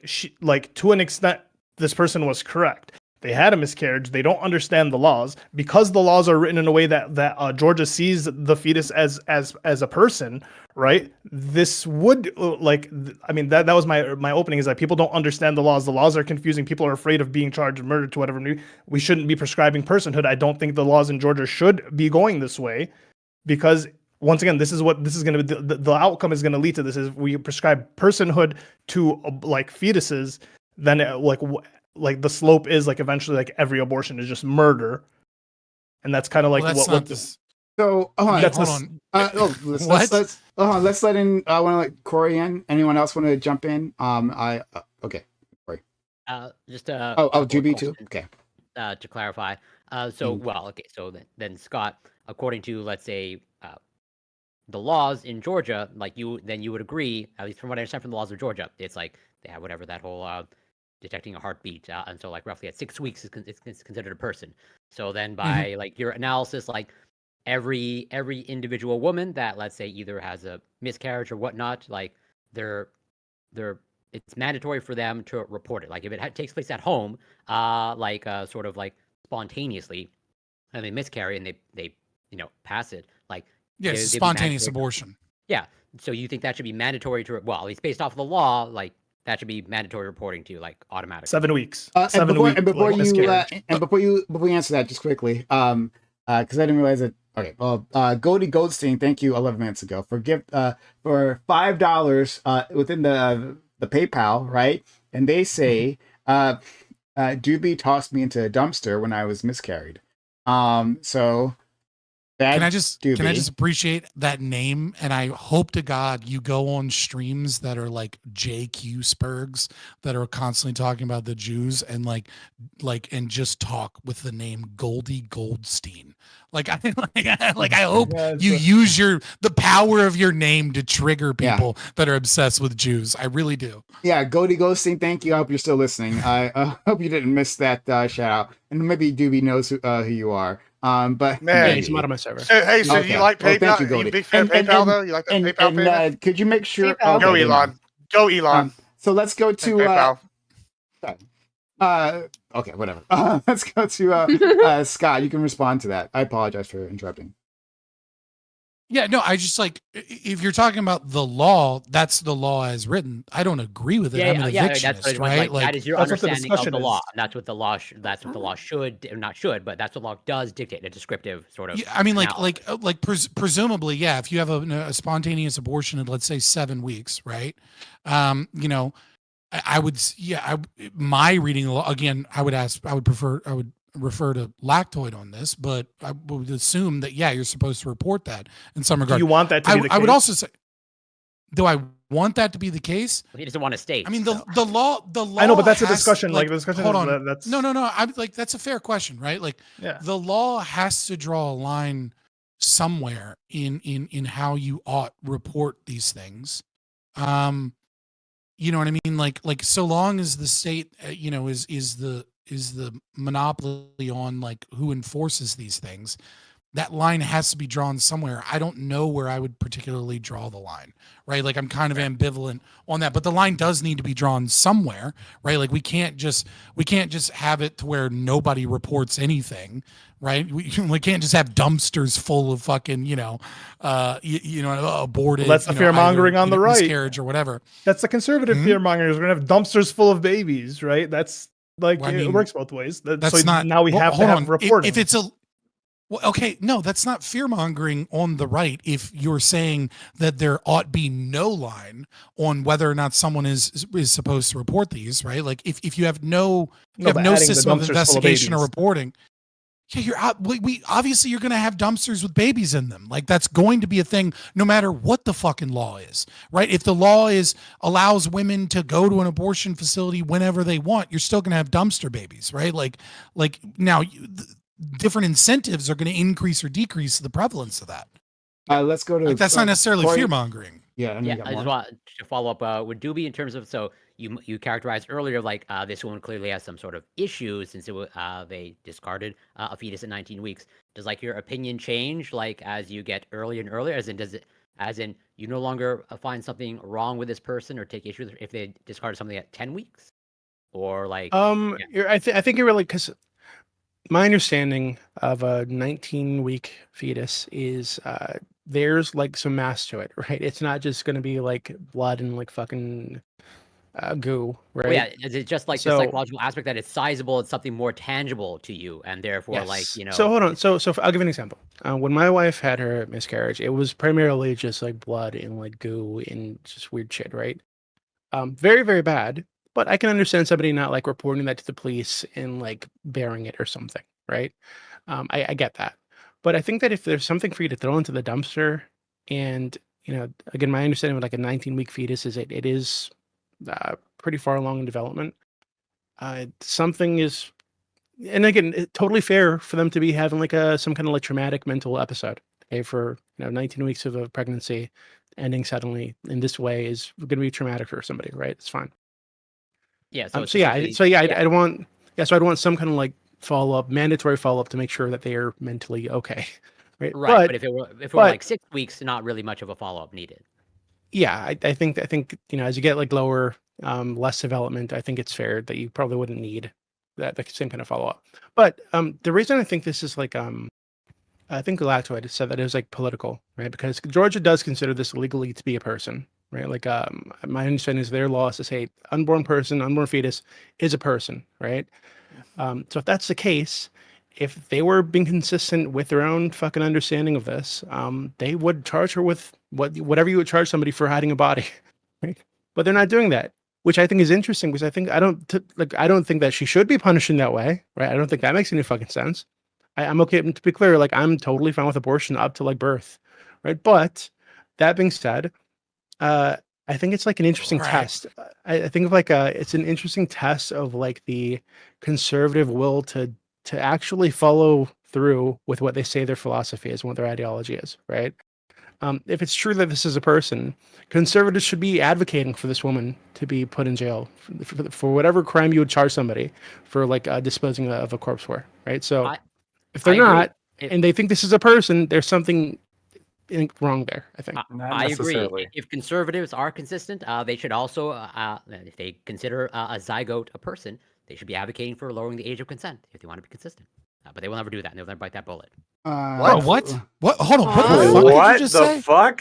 What did I miss? What did I do? What did I miss? Prime remembers. If anybody has any sort of memory again, okay, we went through this before. Explain it to me, please. I don't think I didn't go through this retard take. So explain your retard. No. We gotta hear this out. I don't want to. Acronyms. We gotta hear it. I love acronyms. I don't want to be lumped in with that at all. Like, do you really? No, I want to set this stage. I want to set that. You want. This is how you get This is some Epstein list shit. What happens right here? I'm listening. I'm listening. I'm not interrupting. Please. Okay, so you really want to set the stage that we have never gone through this before. Do you want to make that claim right now? I said said, me. are you saying that I if wasn't fuck here my wife, for you I'm saying having a we threesome should with her, lower because the that age kind of one at a time, consent. I fellas, didn't please. say That was that. I I have no didn't memory say of that. it.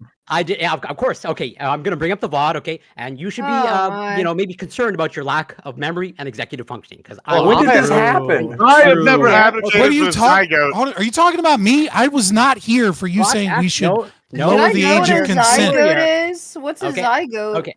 So Prime. just out of You're here for a What the abortion debate. Out- You know what out a of fucking that? zygote is. Out of No, no, curiosity. Corey, can I guess really quickly?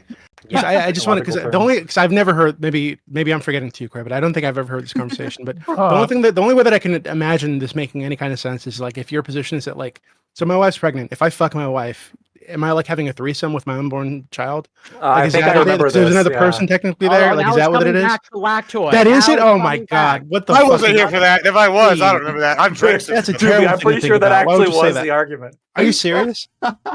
No. The argument was okay. So if you are setting the line as personhood, as in a day zero, okay, well then your birthday is no longer relevant, as in that your date of birth is no longer relevant. Personhood starts at day zero. So you are actually 18, okay?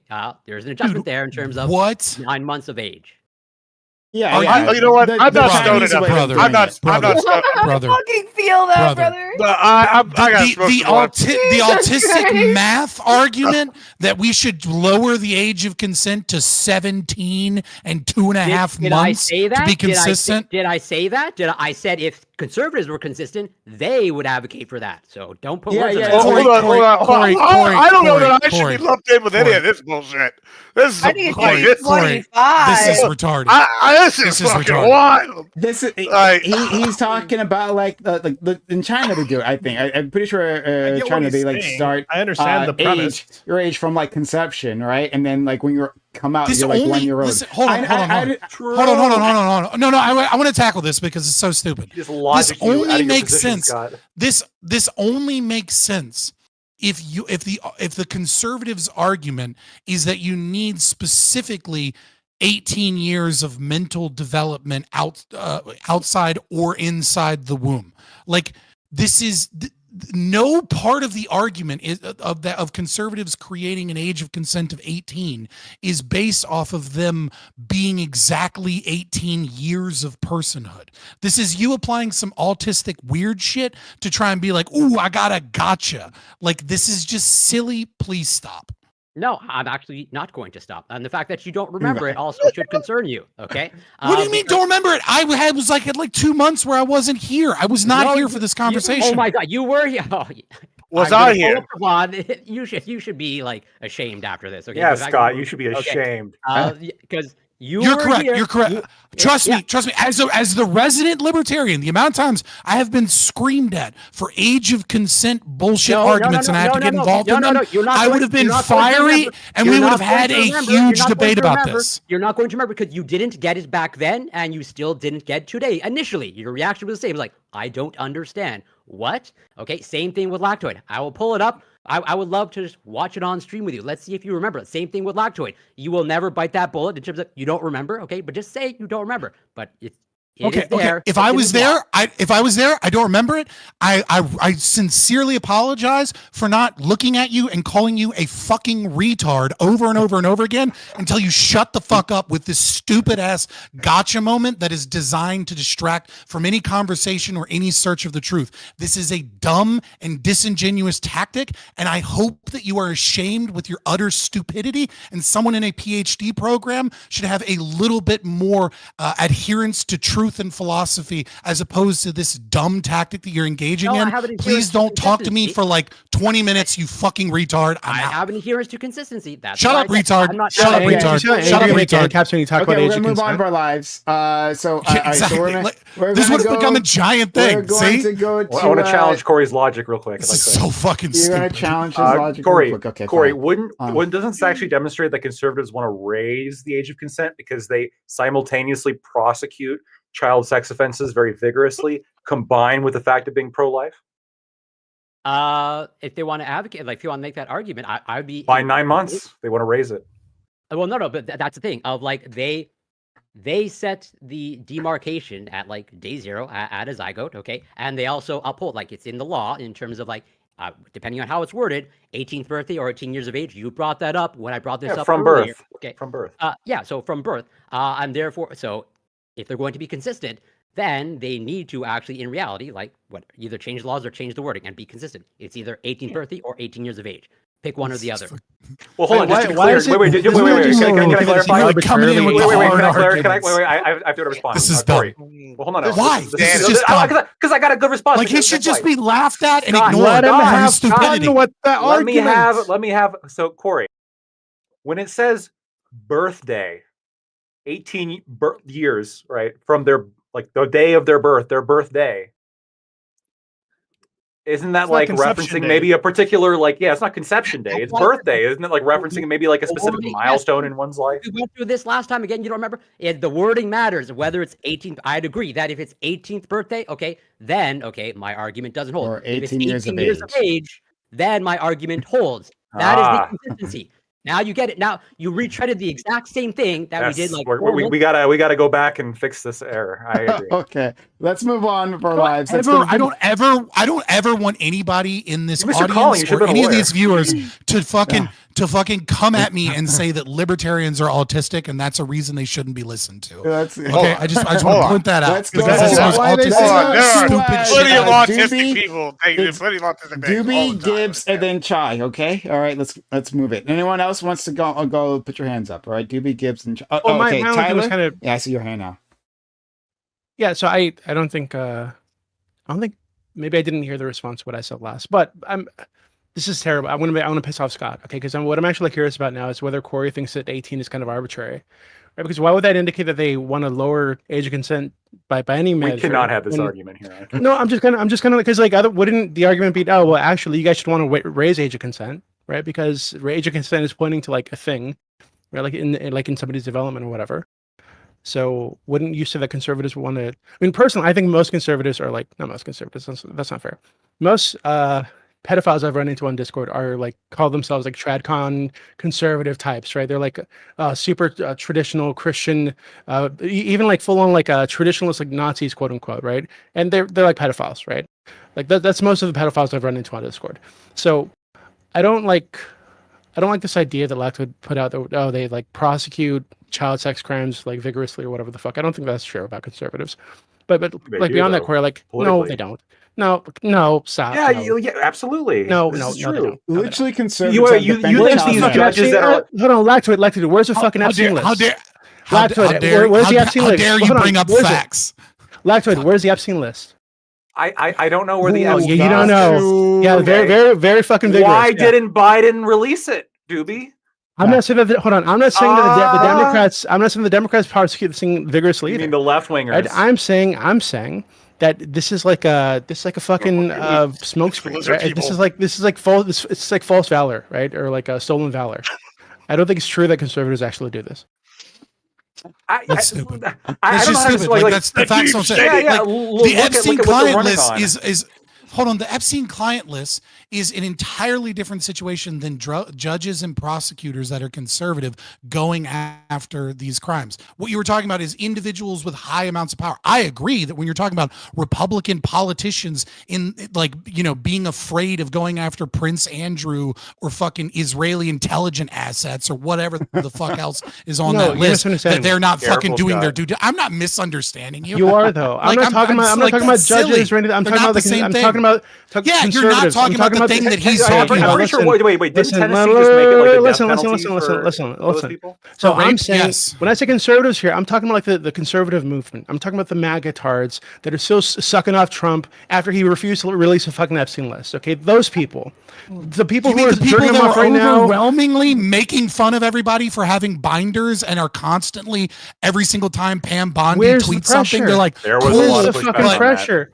Yeah, there's no pressure from elite people. Influencers dude, literally go to any. Dude, We You're got so other things you're to so full focus of on. shit. There's tariffs Literally and go shit. to any tweet. Go to any tweet that Pam who cares? Bondi Who cares puts that our out. politicians are all fucking Go to children? any. This tariffs we're going Go to to talk about. any. Yeah, of course. Go that's to what- any tweet. Go to any tweet Super that vigorous. Pam Bondi puts out, and you will see And tons of backline. conservatives being like, "Where's the fucking Epstein Back- client That's list?" true as Like well. you're just gonna move every fucking goalpost because you can never admit I'm at when the you're same wrong in a debate, goalpost. and it's so I'm at the fucking same annoying. goalpost. I'm at the same goalpost. No, first, we're talking about whether or not conservatives do or don't, and obviously we're talking about judges and prosecutors. Then Why it's would like, you say oh, but obviously what we're talking about about those judges and at the- prosecutors? Why would you Because say that's this? what he said. He said prosecute. Then you move it over He to didn't say politicians. judges and Then I'm prosecutors. saying, He said I'm saying conservatives. I said that these Scott, are two. he These said are two conservatives, separate not things. judges and And then you prosecutors. say that there's no pressure from the MAGA movement. And then I say, look at the fucking people in the comments, and you're like, Scott, oh, that he doesn't said matter. You're conservatives, just not going to judges and constantly prosecutors. shift from Yeah, place to place. That goalpost shifted because you moved it. Doobie.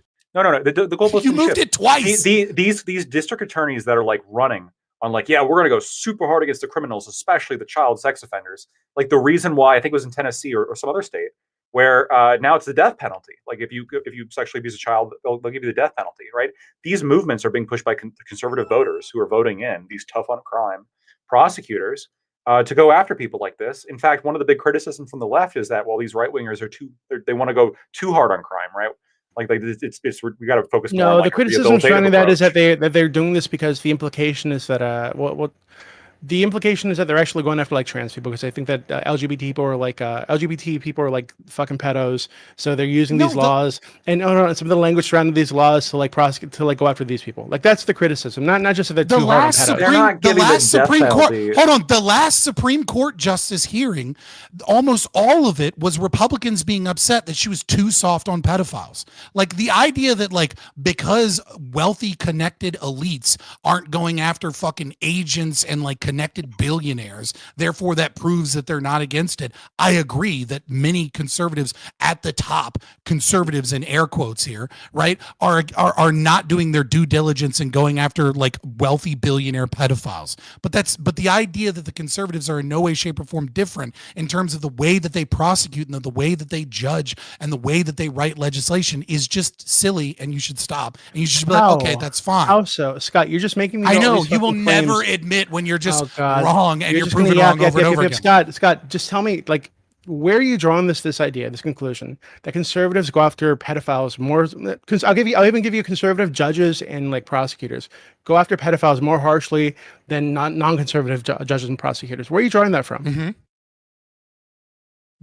Where am I drawing the idea that judges and prosecutors go after children at a higher rate than others? No, hold on. Listen to what I said. You just said that you would give me conservative judges and prosecutors, them specifically. Where are you getting the idea that these kind of prosecutors go after pedophiles more harshly than judges and prosecutors that are not? I can find the sources for you if you want. I'll do that. That would be great. I'm gonna have to grok that one. Give me a second. While you guys are doing that, let's move on. Because we've grok it.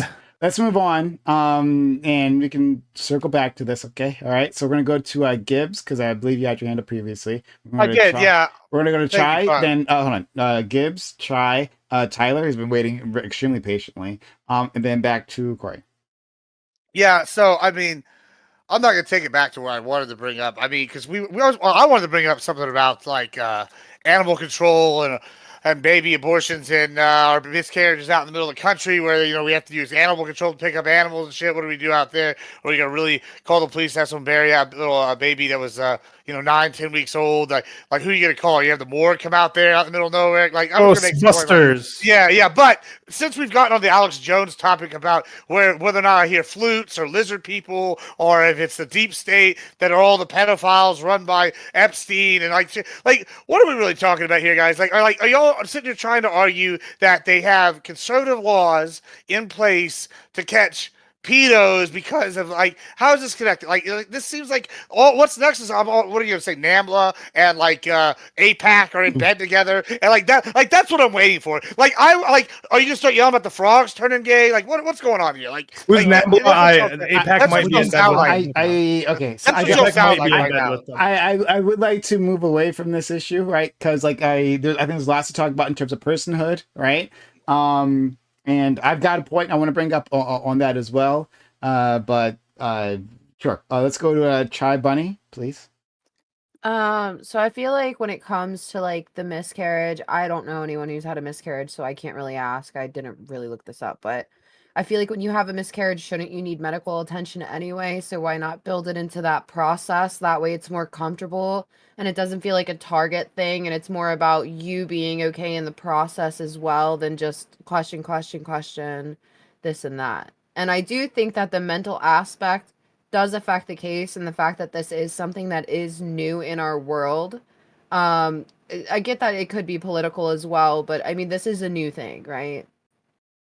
New what? What's new? I mean, abortion? Like with these laws and stuff like that, and like people, like, are Mhm. other people tossing babies in dumpsters because they're afraid of the abortion law, or is this like the first time it's happened, you know? I mean, that's happened many times. Specifically, being afraid of the abortion laws. I mean, like in terms of like hiding the evidence of a miscarriage or slash abortion. They've done that plenty of times. In fact, there was another case I was just thinking about. Like a mother and daughter got in trouble for this. I think it was. I think this might have been an actual abortion, like an at-home abortion, and they were like trying to like hide it because they were afraid of being prosecuted because they lived in a pro-life state, and craziness ensued afterwards. But yeah, this is not a new thing. If that was what was happening here. So I they would just were want to know the committing a crime. mental health, though. Like, I would want to know that before I would really say, did they commit this crime based on the state they live in? Yeah. Okay, But so, Lacto, Brian, I'm going to gauge with you on that too, the person later on. Do you want to say something really quickly, and then I got to go to Tyler's been waiting. well, just really quick. So to that point that you just made about, or that she just brought up, right? People hiding this because they're afraid because of what they've heard about how these laws are going to be enforced. It reminds me a lot about the Florida, was it Don't Say Gay bill, right? Or whatever that wasn't the actual name, but that's the name the media gave it, and that was like pushed around. Generated all this fucking fear for like months and months and months, all this fear they're going to go after the gay teachers. You can't mention that you're gay, yada yada. And just like, so far as I've been able to find, nothing fucking happened. They're not punishing teachers for just mentioning that they're gay. They're not punishing teachers for mentioning that they have a husband or a wife when they're like a female, whatever the fuck. I think a lot of this is like hysteria that is drummed up by like a propaganda wing of the Democrat Party, to like make conservatives seem like they're fucking crazy, right? I think that's what a lot of this is. So I actually have a response to this in links, but I'll do that later. First, we got to get to our friend Tyler and Corey. I also want to say something. So I kind of wanted to almost actually piggyback off of what Doobie said here. The two parties are the reason we know about this. They're the ones that go out and seek these local stories to take these anecdotes and apply them as like a look at what the whole party is doing. This is so bad. You should vote for us to get their people out. It's happening. Obviously, really at the end of the day, the victim here is this fucking poor woman whose child died, who was scared, confused. She passed an investigation showing there was zero foul play. I'm perfectly happy with her getting the crimes or the charges dropped for improper disposal because she wasn't concealing a greater crime in any way. It was just a kid. Like, I'm cool with that. My heart goes out to her. I feel terrible that she got used as a political pawn, but it's part of the game of politics. So, at the end of the day, though, without the two parties going out and doing this and framing each other as the bad guy, we wouldn't hear about these local stories. That means that the way that we form this policy around these rare anecdotal examples is going to be expedited by these examples getting out there. Even if it is hyperbole how they get out there initially, eventually the truth comes out. Eventually it laces up its boots, even though the lie can spread around the world first. Eventually the truth comes out. We learn the details, and then we actually make our policy around things like this to not criminalize it, because I think any reasonable person can look at the situation post-investigation and say she shouldn't be charged. I like the fact that this came out. It accelerated. It's an accelerationist take. Forces us to have the conversation. Yeah, I have a completely opposite take. I think that stories like this actually contribute to some of the disinformation that may cause situations like this to happen in the future, right? Because if this story is kind of spread around, it could lead to the belief that people hold, well, if I have a miscarriage, I should have to hide it, otherwise they're going to charge me because, hey, look at the story, right? And but for our obviously, viewers, when you look for at the the people title, watching it's us, clipped. For the people watching us having the conversation now, they know that it's not the situation, right? And Well, that's I understand. I think to Tyler's point is like, if it's just an editorial and if it's just like you just hear a one-off and no one has the conversation about it, then you don't get into the Yeah, the but that's what nitty-gritty most kind of people hear. details of the laws. Yeah, I understand, but that's what the vast majority of people, what they're going to see is they're going to be scrolling through social media, and this That's thing's fair. going to come up, and it's going to say, "Oh, this woman was charged for having a miscarriage." They're not going to read anything further into it. They're going to be hyped up, and the point's going to be brought up by their pro-choice friends or That's their other fair. people, and they're going to say like, "Oh, look what they're doing! Look what they're doing! Look what they're doing!"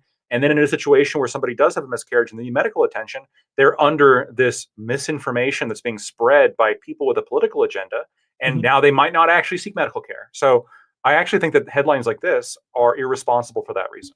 I agree with you. I almost shared a link earlier, like Sunday to Prime about, I don't know if you guys heard about the guy who left his kids at the McDonald's and went to a job interview. The headline says father arrested for leaving child at McDonald's for a job interview. But then when you read the whole article and you get to the bottom of the article, it's like the guy was gone for hours. He dropped off a backpack. There was a whole situation that went on. So it's like, to your point, I do agree that a misleading headline, just to draw in, doesn't really draw in many people outside of sharing the headline as a screenshot. Yeah, 100%. A lie can get around the world before the truth can lace up his boots, but that only matters to the people reading the headlines, the people that are going to be writing the policy. Which is the majority, yeah. Yeah, eventually. Well, no, because the people writing the policy are going to be voted on by people who just read the headlines. Yeah.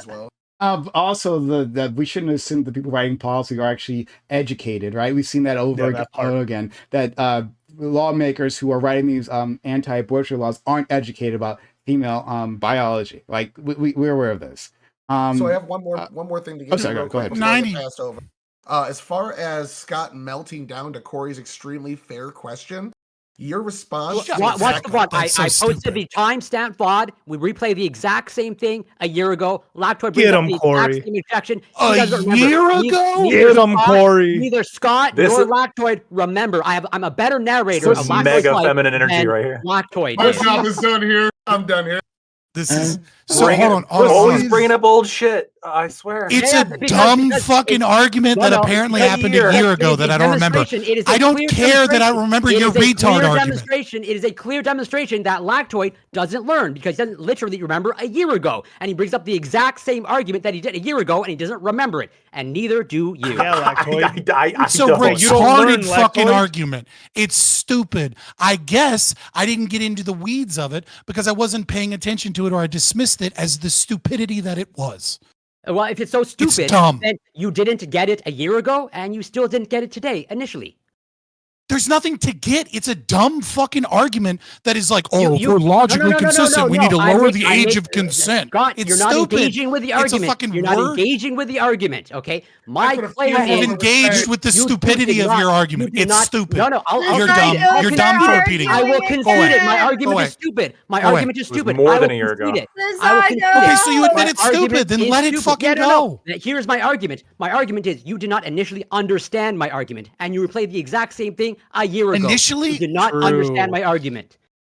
Probably because it's so fucking stupid. It's hard to wrap your head around the hilarious. Wrap your head around a basic claim. Well, can I just ask real quick? I got it right away. I don't know about you guys. I'm about to be really impressed. How did you find this so quickly? Because I remember where it is. Did you remember the specific video and the timestamp? Trophy You're not helping the autism case. Whoa, hold on. You're really not helping the autism video. Well, you remember the video and the timestamp. I remember we were talking about Alabama because we were talking about the Alabama laws, and I just need to search up Alabama. And there's only so many VODs that have Alabama in the title. But it's a long stream. You found the timestamp really quickly. Well, there's a transcript that he can read through as well. You're a lawyer. You're a lawyer. You should be able to do your research. This is so dumb. Come on, man. It's dumb. It's so dumb. You're not embarrassed that you don't remember a year ago? That you don't remember your own? No, I'm not. Would anybody be embarrassed that they don't remember a silly argument they had when they're having debates for fucking 4 hours at a time once a week that they don't remember some dumb fucking point you made? Shut the fuck up. I remember. Are you embarrassed? Are you embarrassed when you go to a 7-Eleven? He's like, you don't remember my name's Todd? You don't remember my name's Todd? You must be a drunkard. You don't remember my name's Todd. We talked a year ago about the weather, and you don't remember my name's Todd? How fucking dare you? You must be such an idiot to not remember my name's Todd. 1976. Todd. What did you I have thought it was Tom. Let's My move on. bad. It was Let's move Todd. on. Todd, it was a I cat. remember talking to Todd a year ago at the 7-Eleven. That doesn't make me an idiot. It just means that Todd wasn't All important. right. Okay, got it, right? We love everyone here, right? Especially Todd. Let's never forget Todd, all right? That'd be the real crime if anyone Of all forgot the Todd. times you choose to get fiery, this is what it's over? Like, what the fuck, dude? Let's move on with our lives, because I do want to address some things, right? Wait, can I say one thing? Ask one question real quick, Corey. Have you ever considered counting cards? Like, this actually might be a good way to make a lot of money. Like, holy shit! Has anybody accidentally dropped matches in front of you and you were able to count them instantly? Like, what the fuck, dude? No, this is foreign to you because, well, I don't know what's going on in your brain, but I do remember things. I can tell you. Yeah, Corey, I can tell you exactly what the issue is. The issue is when you say things, you mean them, right? When Scott and Lactoid say shit, it's just fucking verbal diarrhea. It just comes out into the fucking ether. They don't remember it a week later. That's the issue. Okay, so the issue is that you're just a more evolved human being. No. If you ask, you're just a more evolved person than these people. Scott about, like social policy or like Mag Van Dukington, he'll know about all of that shit. He believes that stuff. Okay, all right. So I think you might be projecting, Mister. We need classes for 16-year-old girls to get blowjobs. See, I remember weird shit no issue too. with that. No, I remember every part of that. Hold on. I remember every part of that argument, and I still stand by that 100%. Oh, all right, cool. No issue with that at all. We can run down it right now if you want to. At least some educational videos. Guys. God, bro. Guys. I don't know why you guys are so opposed to sex. Came up if I wasn't here. What did you say? Yeah. Do you think this would have still came up if I wasn't Oh, here? yeah, 100%. 100%. Scott was definitely thinking about you. Scott was 100% thinking about you when he said that. They're not flexing. Like, what is this? They just talk the pedophilic conversations are rent free. Like, I'm just curious. For a long time, this has been a sausage fest, and we had these conversations regardless. So that doesn't matter. I can assure you, this is. I will judge. I don't mind. I'm just. It's fine. No, yeah. I mean, I think you should be free to judge us, honestly, because we're a mess. But okay. But I do want to get to the. We're all peacocking to impress you. I really do want to get to the. Thank you. As a woman, I love the attention. Indeed, because y'all do, right? I think we established that previously. Is that how you impress women? Do we talk about your 16-year-old girl classrooms? Is that it? Oh no, my God, not please, just girls. please. Don't be fucking. Don't be a fucking. Not just girls. Not just girls. Okay, that makes it better. Yeah. I don't understand what the issue. Maybe Lactoid explain the problem with that. No, I think the problem is that we're not What's the issue counting with it from sex ed? Conception as opposed to day of birth. That's the problem. So you're that getting would be okay. it's closer to 16. Yeah. Okay. Hey, I'm gonna go back. I'm gonna go back to personhood, right? But it's amazing how we apparently don't think the person conversation is all that interesting, even though we've argued many times about this. All right. So I'm gonna go back and talk about this. So people have been wondering, well, why should this be an issue, right? This particular case, and maybe this is a weaker case to bring up. Maybe it's a stronger case, right? Sure. I think we can argue about like whether this particular article brought up a case that maybe we should be concerned about. But there's like a lot more information. The article alluded to this as well. Here's another article, and I'll put this in our group DM later on from Missouri Independent, I believe. And it starts off saying, a year after the U.S. Supreme Court dismantled the constitutional right to abortion in June 2022, more than 200 pregnant women faced criminal charges for conduct associated with their pregnancy, loss, or birth, according to a new report. I'm going to skip around to this article to like cut out some stuff here, but I'm going to put it in the DM. The intro fluff that is extremely biased. After the Supreme Court got rid of the constitutional right, the attack on women. The majority of charges alleged substance abuse during pregnancy. In 2/3 of cases, it was the only allegation made against the defendants. 6 states, Alabama, Mississippi, Ohio, Oklahoma, South Carolina, and Texas, accounted for the majority of cases documented by researchers. So they go on to say, right, almost none of the prosecutions documented by researchers were brought under state abortion laws. Instead, researchers found that law enforcement most often charged pregnant women with crimes such as child neglect or endangerment, interpreting the definition of a quote, child to include a fetus. In doing so, authorities relied on a legal concept called fetal personhood, the idea that a fetus, embryo, or fertilized egg has the same legal rights as a person who has been born.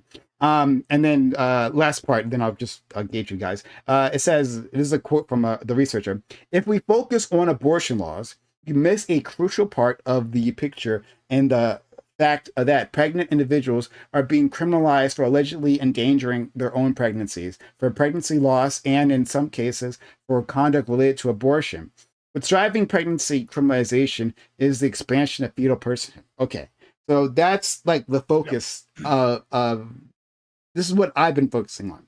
So if we look at this as a child, right, then unfortunate things that happen during a pregnancy, and there are a myriad number of them, right, all of a sudden can be prosecutable, right? All of a sudden is in the realm of the legal system. And then it matters like what who your local DA is at that time, right? Will they be reasonable and they say, well, this case doesn't need to be further looked into, or will they actually charge you?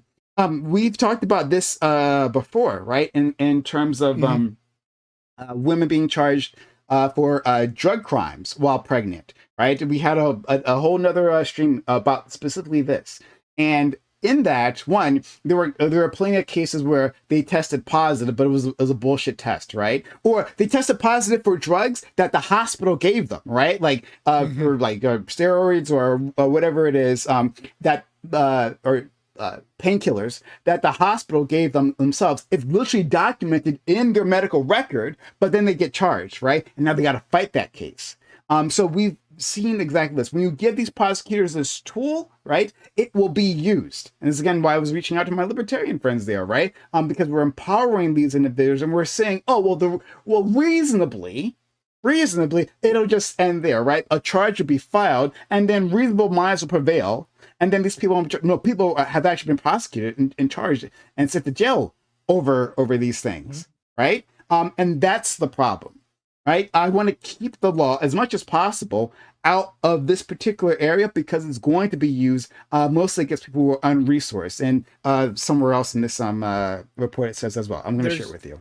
Like there's going to be cases where they can't prove that it was just like a natural miscarriage, right? Like, oh no, of course you intentionally like fell down this, or like whatever stupid reasoning they're going to use. Like you can't always prove that it was a natural thing, right? Like we don't know what the person was doing outside of like like. So yeah, this can be used. So when women are having natural miscarriages, they're more incentivized to hide it because they're not trying to get persecuted or prosecuted for a mishap. And it's like this thing is considered a person. Having a fetus be considered a person is just going to lead to this every single time because once again, the charge is murder now. The charge is no longer an abortion. The charge is murder because this is a person being treated as such.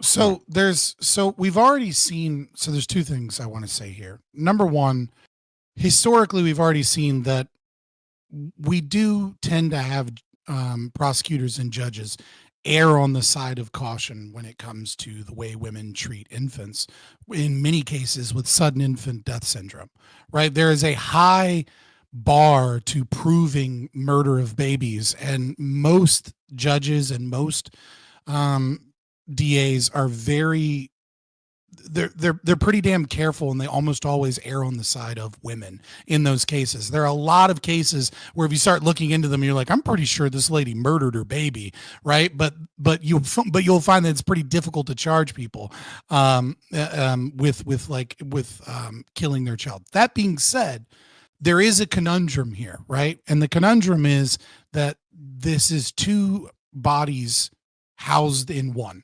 Right. And if we choose, which I think is correct, to treat the body housed within the mother as a human, that as someone with personhood and thus has rights, there is a there's a slippery slope of like, what is some level of harm to that thing, to that person, right? Because if you eat mac and cheese, Kraft mac and cheese with yellow dye number 5 in it, you're poisoning your baby. right? But at the same time, is it reasonable to say that we should charge a woman for like eating regular ass food at the grocery store because, you know, they share a body, right?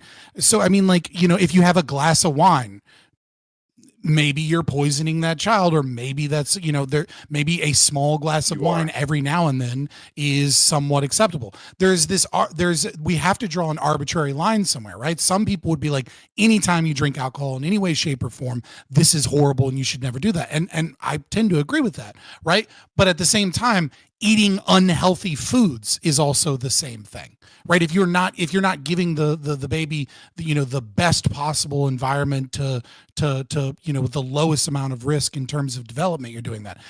So like, we're gonna have to at a certain point draw an arbitrary line based upon it, because we don't have perfect knowledge to know what is and isn't necessarily harm to the child, and that's a difficult conversation to have. So I just don't. I would say that in regards to the conversation. I didn't have a natural finisher there. I'd like to say something.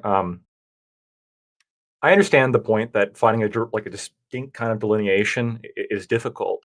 But I think that, when it comes to like, it's easy to look, I can't necessarily tell on the color wheel the difference between blue and purple. But if you show me purple and you show me blue, I could tell the difference. And I can see the difference when it comes to like a reasonable regular diet or whatever, throwing in some chips in occasionally, right? I can see the difference between that and drinking alcohol, which every major health organization says no safe amount of alcohol if you're a pregnant person or pregnant woman. Some of my conservatives in my chat might take issue with the way I phrase that, but I don't know. This is something that I actually like. I don't get emotional about a lot of subjects, but like this one in particular makes me so upset because I fight a lot about it with people like in real life who just who claim to care about the science, but then will just reject and say like, oh, well, drinking every once in a while is okay. And I'll say it's not, right? The science says that it's not. And they'll say, no, actually, this one person told me over here, this one nurse said, this one XYZ said. And the thing I want to say to them is like, would you not care? Like, let's say you found out that like your mom drank with you. Would you not care? Like when you were the most vulnerable, does that not like, I don't know. For me, like that would make me look at my mother in a very different light, right? I know that she stopped drinking, right? She was very healthy and she took care of herself specifically for me when I was most vulnerable, right? And there's something really, I think, about that really hits me of like, wow, this person really did care about me. And if somebody who's like doing drugs or doing reckless shit while they're pregnant, I just couldn't see them in the same way, honestly. And it really bothers me. And frankly, yeah, I think it should be illegal. And I'm totally fine with, if you're drinking a whole bunch and you're 19 weeks pregnant, I agree. I agree. Right. What I'm saying is that the philosophical delineation here, right, is that we have a law system where we do not make things illegal retroactively based upon harm. What we do is we make a blanket thing illegal, right? So under like an actual like natural law philosophy, the illegality would come in after you prove the harm, right? We don't have a legal system like that. What we do is we say this thing tends to cause harm, therefore we make this thing illegal, right? Which is very different than like a natural law philosophy where we say you have aggressed upon this person, we've proven the harm, right? And so because if we're going to have a system that operates that way, then we do have to draw an arbitrary line because, like I said, like yellow dye number 5 is probably not in one cup of mac and cheese is probably not going to have any fucking harm on like 99.9% of babies, but it is something that can potentially cause harm. And only under a natural law philosophy could you then say, well, we link the harm to this thing. Right. So we do have to draw an arbitrary line somewhere that says this thing tends to be harmful, therefore we've made it illegal. And that's just kind of like a difference in how our legal system kind of works. But I also think there's like a level with, I guess, intent that I'm willing to establish here as well. I don't think most people know like how dangerous yellow 20 or these dyes really could be, even if they're they're not actually all that dangerous. Not dangerous. Yeah, and if somebody, let's assume they're not dangerous. Sure. Assuming a woman, one way or the other, it doesn't matter. Let's assume that they are dangerous, just for the argument's sake. A woman like who wants to take care of her kid, wants to do good for her kid, finds out, and she's like, "Oh, I'm not gonna eat that anymore. Right? I'm gonna choose something else." Like, I don't think she's done Mhm. anything wrong, but the people who are like just justifying, right? Like oh, like just rejecting evidence and justifying the behavior that's leading to the detriment of their own children, and also the society as well, right? Like if we want to put it in like kind of commie terms for a second, the cost of society for these drug addicted kids that get out, and fetal alcohol syndrome, and on all these problems that these children have, the drain that has like on the state and medical services that could be used to help other people.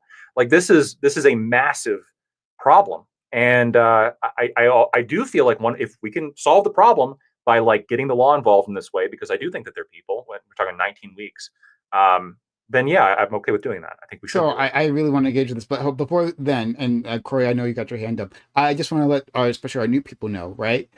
Gibbs, you also want to say something? I want to let our new people know. So we've passed 11:30 p.m. Eastern, right? And so like that's like officially the end. If you, well, I'm going to keep going, right? We're going to keep talking. But if at any point in time you want to like hop off, right? No problem. You're not expected to be here after that point. And I just want to say quickly, in case you do, I do appreciate both of you guys coming through. Tyler, I didn't get to say this to you last week, and he just like fucked off, and he was like, "I gotta go." Yeah, like you guys have been fantastic, and I hopefully we can have you here in the future. But if you want to chill with us, because I'm gonna keep talking, right? So those are your options. Let's go to Corey, and then I'll respond to this tangent for a little bit, but then I do have to go shortly. Okay, I do want to engage with you, but Corey and Gibbs, I'll let you Tyler? Yeah. Yeah. So just to understand, well, I guess to retread your position, Scott, you are an evictionist, correct? Yeah, I'm an evictionist. Okay. Yes. And therefore, I understand it's arbitrary. So you draw your line at whatever fertilization, essentially. Yeah. Well, okay. I would draw my line at. Well, I would draw my line. Probably like I don't know objectively, but if I was forced to be like, where do you currently draw it under your given knowledge? Once we get to like 4 cells, right? Like once the splitting process begins, right? That's kind of where I would draw my line. But basically, yeah. At the blastocyst stage. So yeah. I'm curious. Like so. In 5 or 10 years or so, or 20, okay, when we're in the world of, and genetic engineering. So, like, is there a particular reason why you, at the roughly 4 cells, I'm not going to hold you that, but, like, why you draw your line there in terms of, like, or, like, just you understand it's arbitrary and that's where you're draw the line, or you're grounding it at something? Yeah. If I'm forced to say, like, well, that's where, like, that's just where I would put it, right? Like, and the only reason I would say that, like, once you start to see just because there are so many. I don't have a super strong justification for it. I'm willing to admit that, right? Like I would just say that like it's difficult for me to say right at fertilization because I don't know that the process of like life as we would put it is really genuinely starting right at fertilization until you start to get the combination of the DNA and then that DNA starts to replicate itself. Okay, yeah, that's totally fair. I'm just curious how you view, let's say, again, in the future when genetic engineering or editing comes into play, like, does that, is that allowed to happen to the fetus? Or it's like, that's a guardian issue, like that they could do it, whatever? Yeah, I don't have a super strong position on it right now. Like my instinct says that there's something wrong about, editing, like editing the DNA of the natural process in that could potentially be a violation of their rights, especially if, let's say, I don't know, maybe you're able to read the DNA and it says, hey, this child is going to be born with webbed fingers. And then they're just like, well, let me edit that out. Well, maybe they grow up and all they ever want to do for whatever fucking reason is be an Olympic swimmer. Yeah, like swimming is their entire passion. And then they find out at 21 that like they had webbed fingers and they're like, dude, I want webbed fingers. Why the fuck did you get rid of my webbed fingers? You know what I mean? So it's hard to draw that line about whether or not that is or isn't aggression. So that's just something that I'm willing to admit I don't have a strong legal theory on. Okay, that's totally fair. Then, I think that is totally fair because I believe that is a difficult question, even for me. So the galactoid, do you have a view on it or a stance? Where I'm at right now is like some sufficient level of like brain development But I don't know. Like the more I argue with like really pro-choice people, the more I start to get convinced about like a at conception position, right? Just simply like hearing the arguments and watching Well, like even when I'm not engaging, right? If I wait, watch like a why pro-life, conception? pro-choice, Like, what makes you move more towards conception then? well, I'm saying just like because that's when you have like the individual, right? I mean, that's when you have like the distinct person, What the are you distinct form, counting it in? So you're saying unique distinct. DNA, right? Okay. So then, Excuse me. in Sorry. the world of genome or genetic engineering, is that permissible to you, or that needs some sort Yeah, I of? think so. Okay, so then I'm I mean, you curious. you can like give kids vaccines, right? Oh, yeah, sure. So then I'm curious. Okay, when we get to the world of genome editing, okay, can someone just edit the genome and then abort and edit it so much that it's no longer human? Well, no. So the gene editing would be like medical care, and so like all medical care, you would have to do it for the benefit of the child, Oh, right? Like so, well, for example, well, like if you're going to give medical care to a kid, it's got to be in the kid's best interest because the kid can't consent. So I don't think I think that if you're going to make a kid do something like so eat so broccoli, so it's so got to be cus good for the kid. You can't make a kid eat ice okay. cream. Right? So like changing hair color would be out of the question for you. I mean, if it carries any risk, I mean, it seems kind of like benign, but if it carries any risks, then yeah. Okay. Well, no, because But, hold on. like if it cures after cancer, the well, then definitely, yeah. well, So I actually have a after point MAGA on and the hair Nazis color. take over, we're gonna fucking make sure our kids are blonde. All right, we want them to hide in society. Chai Bunny, do you want to say something? I have a point on hair color, right? Because, like, if you believe in conception to be like when that is born, would you charge a woman for bleaching her hair in the first trimester because that's risky? Like, you The have to bleach think about chemicals. that kind of stuff. Like, that kind of stuff can damage certain aspects of the growth. Yeah, You're told not to do it in the first trimester.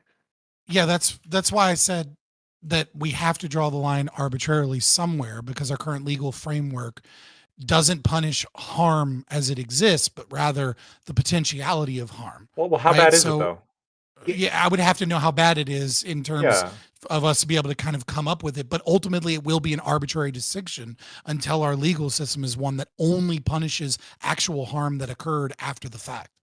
I mean, if dyeing your hair, like actually, I'm not educated in the medical science behind this. If it actually Yeah. does like pose some kind of like heavy metal neurotoxic risk to like a fetus or whatever, then sure, then I would be okay with banning that for pregnant people. What would you charge it as?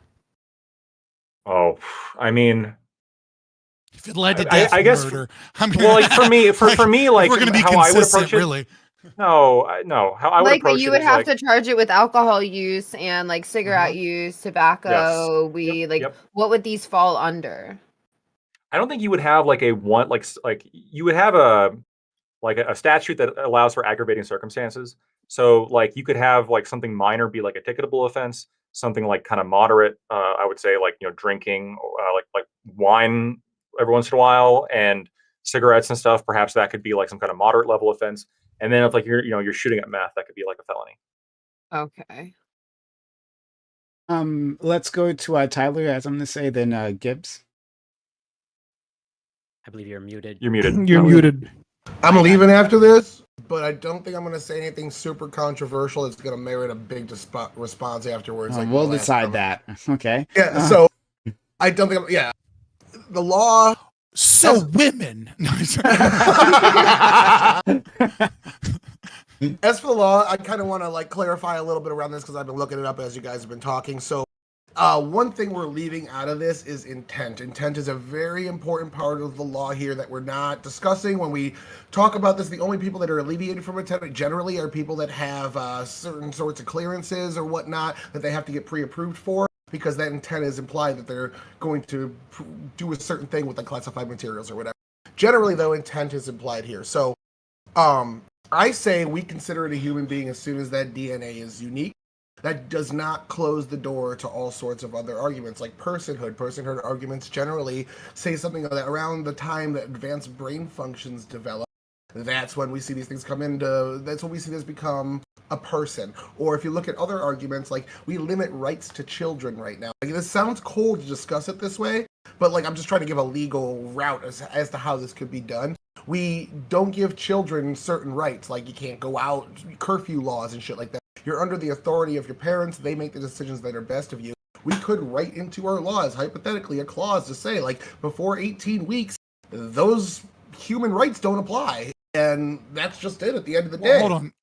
That is somewhat controversial. Basically what we do, though. I want to say we don't actually deny rights to children, right? It's important to recognize that we do not deny any rights to children. What we do is we say that they lack the capacity to consent to meaningfully be able to determine how they exercise those rights. And so those rights are held in guardianship by the parents, right? So there is no right that is denied to the child. Instead, it is the parent that is holding that right until such a time that they have the capacity to be able to exercise those rights meaningfully, right? Because they can't consent to certain situations and That actions. sounds slightly like a difference without a distinction, but in lines of what But you're no, saying, but it is an important distinction. And the reason it's an important distinction is when you start saying that, like, oh, well, these rights don't exist in any capacity until they come to a certain age or something, right? Like, those rights do exist, and they have them from the moment they legally gain some level of personhood, at least in our current framework, right?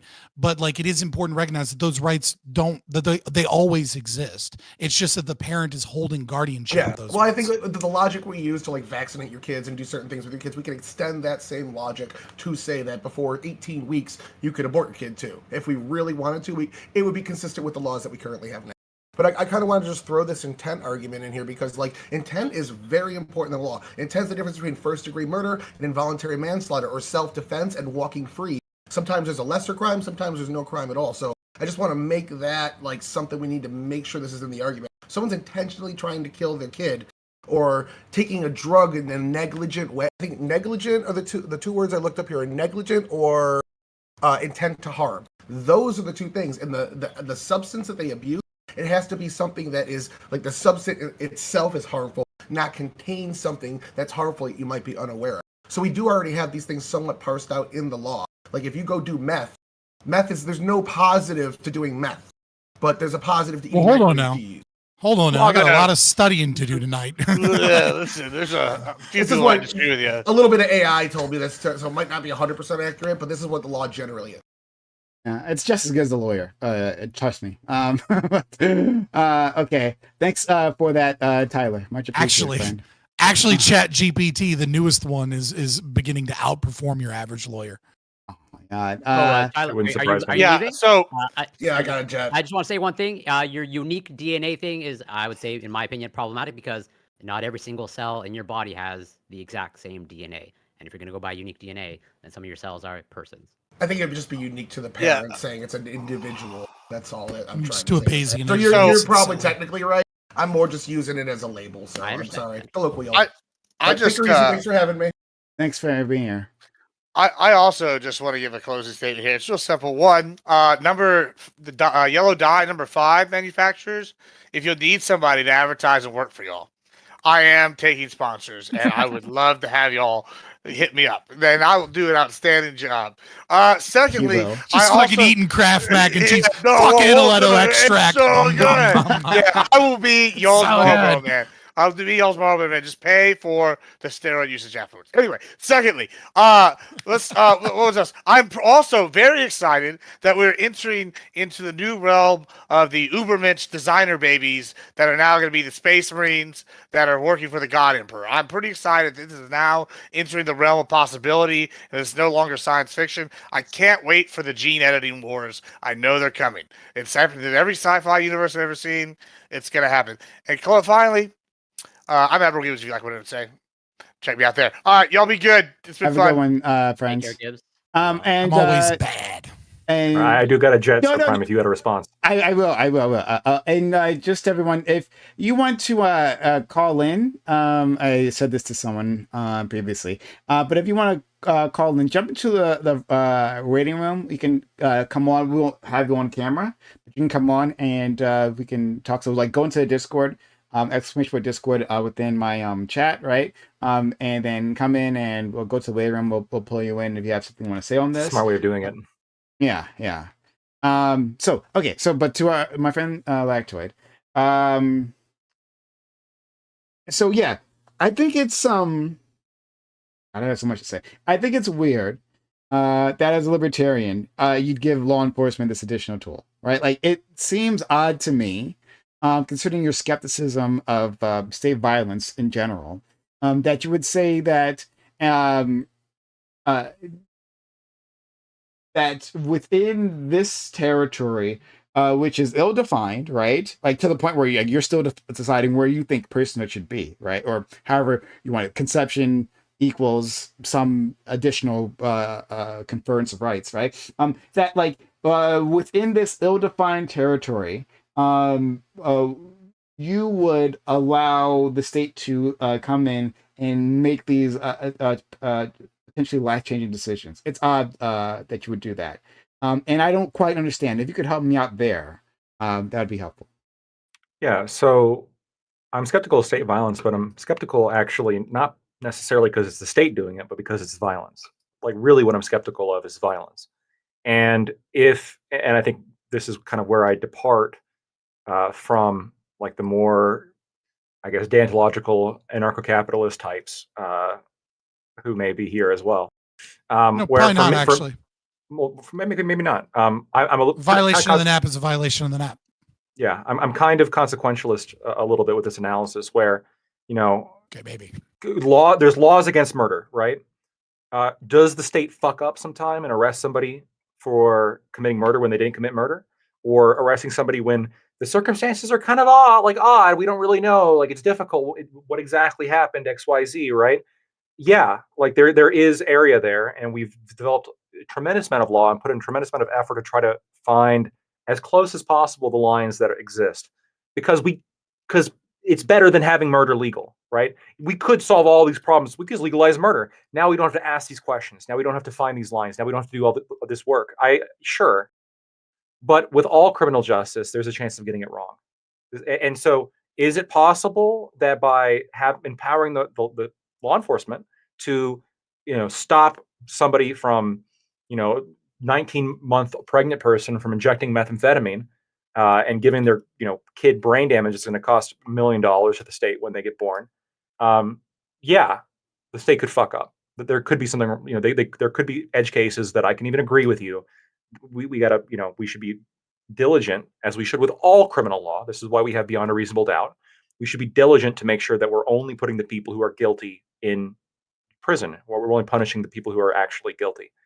That doesn't mean we abolish all laws. And in this case, I think there's enough justification to say, look, 19 weeks, I agree with you. There's a range that it gets messy, but at 19 weeks, I'm pretty clear.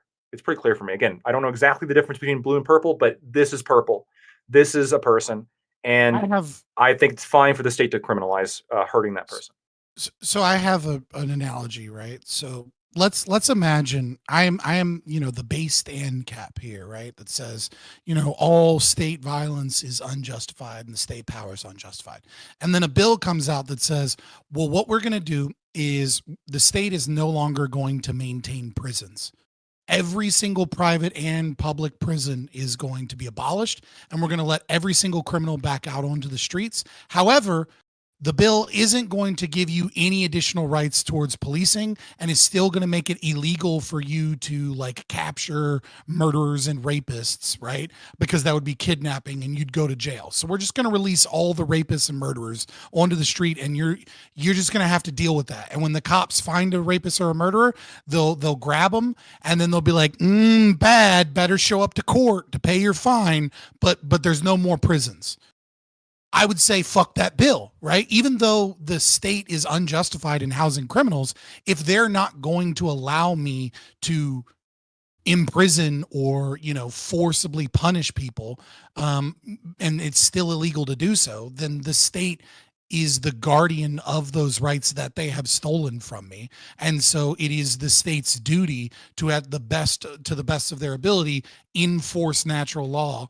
And so I'm not going to advocate for the state letting murder occur, as far as that's how I see it, right? If the state is allowing abortions, in any capacity to exist, then the state is allowing murder to occur. And I lack the right to be able to go to an abortion clinic and bomb it, right? Like it's wrong for me to bomb an abortion clinic.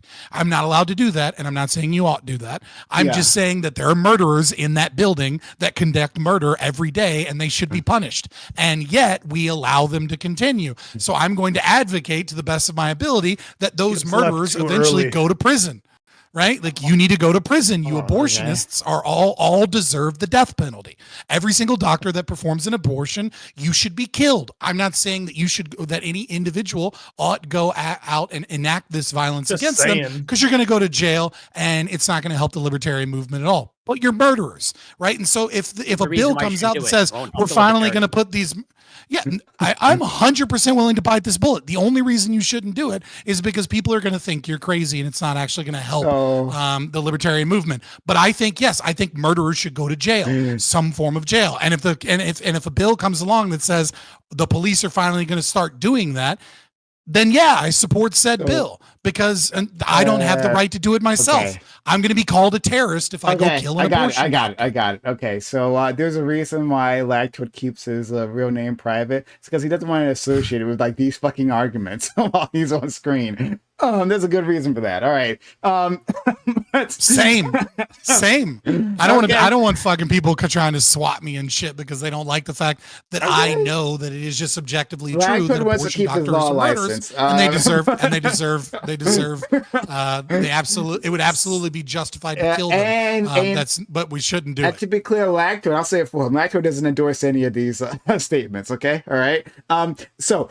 But this goes into my second point, right? Is that I wanted to say this while Chad Bunny was still here, but she left. She was trying to get to this point previously. Is that there's a better route? There's a better route, and that's simply by treating this as a health concern, right? A medical issue that society can deal with. I think the cost-benefit analysis of treating this as a judicial matter, right, equals far more harm than good. So let's put aside the strictly abortion, okay? Right, let's put that aside. Scott's made himself clear on that, right? And maybe Lactwood might feel similarly, right? I'm not putting words in your mouth, of course. Certainly not his words. But let's put that strictly aside. Let's talk about like everything around abortion, like what that article was saying, right? And I put several more articles into our group DM. Check them out. They talk about this criminalization as well and the Marshall Project. I think that what happens is that we now allow the state to have the ability to examine all these pregnancies, right?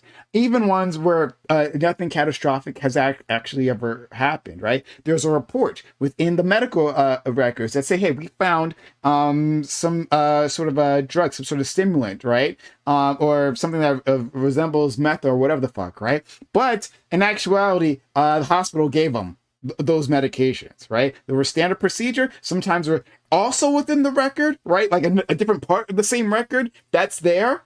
But now that's there, now we have a mandatory requirement. We got to call the cops, right? Right. Well, it has to be investigated. Okay. And then now we have a situation where the prosecutor is looking at it and says, I think I want to charge for this. But like a reasonable person, like Lactwood's reasonable person, he would look at that case and he would say, well, of course not. We shouldn't charge this individual. This is clearly part of the normal hospital procedure. But this other prosecutor disagrees, right? And now, does this individual, this woman, does she have the money to hire a lawyer like Lactoid, right?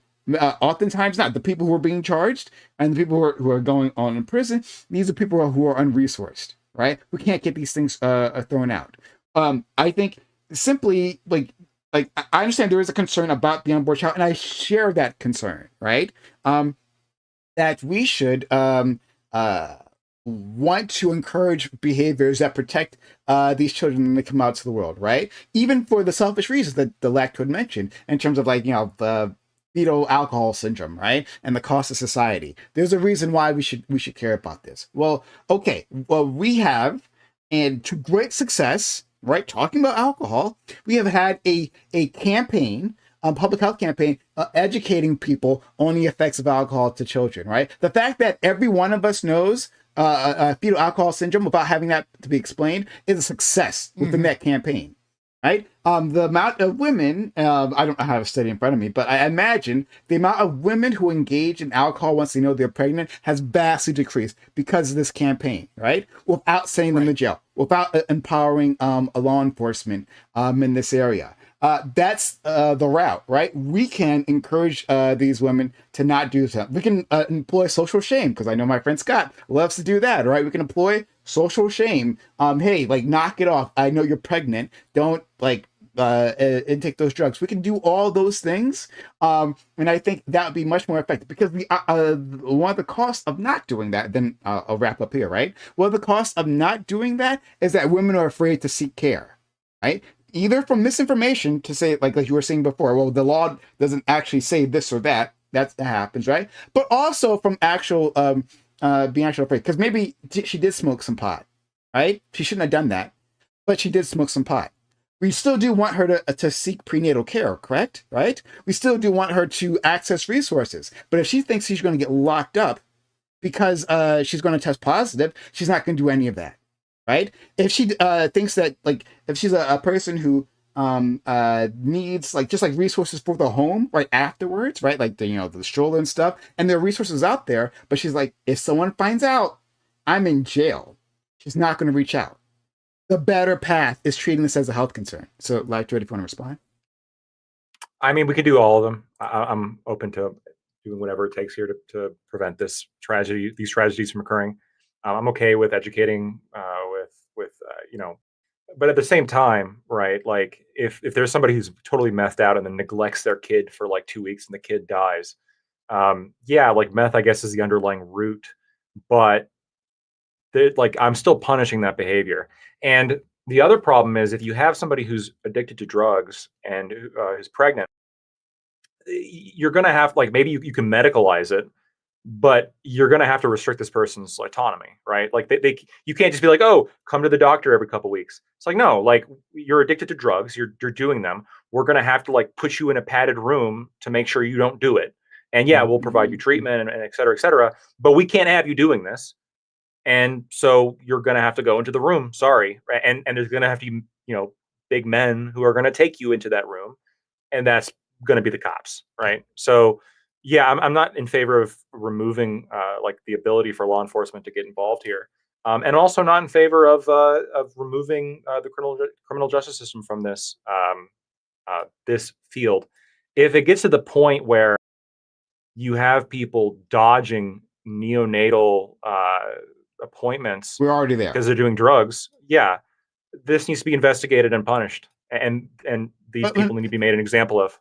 Investigate and punish, but see, that's why they're dodging in the first place, though, right? Like, I worked in a hospital. You need more of a disincentive then. Like we can't have this world where it's like there's always this infinite excuse where, like, you can't have laws against what I'm doing because then I might, like, you can't have laws against me murdering, otherwise you might not find where the body is. No, friend. Like, I think that's unfair. No. Like, we gotta, like, criminalize this shit. This is fucked up. But I'm saying that there are better ways. Like, the point is, and unless I'm misunderstanding you, is your goal to have more criminals or to take care of babies, right? Exactly. Like, it depends on what your goal is. Yeah, what I think's happening. Want to have more criminals, you criminalize. If you don't want to have more criminals, but you want to actually take care of these, like, you actually want to solve the problem babies being tampered, then there's a better way of handling that solution. Criminalizing it is only going to lead to more criminals. It's not going to reduce the actual actions. Let's do it this way. If we do, like, an empirical test, I don't know if this actually exists, because it seems like you guys are focusing on, like, very specific anecdotal examples, a few hundred, like, or a few, dozen cases, or even a few hundred cases, right? Well, there's studies, but yeah. My suspicion is that, like, if you were to actually enforce these laws, right, you would see a reduction of this behavior. Just like when everyone was saying, well, you're going to criminalize abortion, you're not going to reduce abortion. You see a reduction in care. You're just you're not going to have abortion. You're just going to see a reduction of care. But the reality was the opposite. They banned abortion, and abortions plummeted. It wasn't just reported abortions either, because the fertility rate spiked in every state that banned abortion. It was immediate. There was an immediate spike of fertility and an immediate plummeting of abortion. It worked.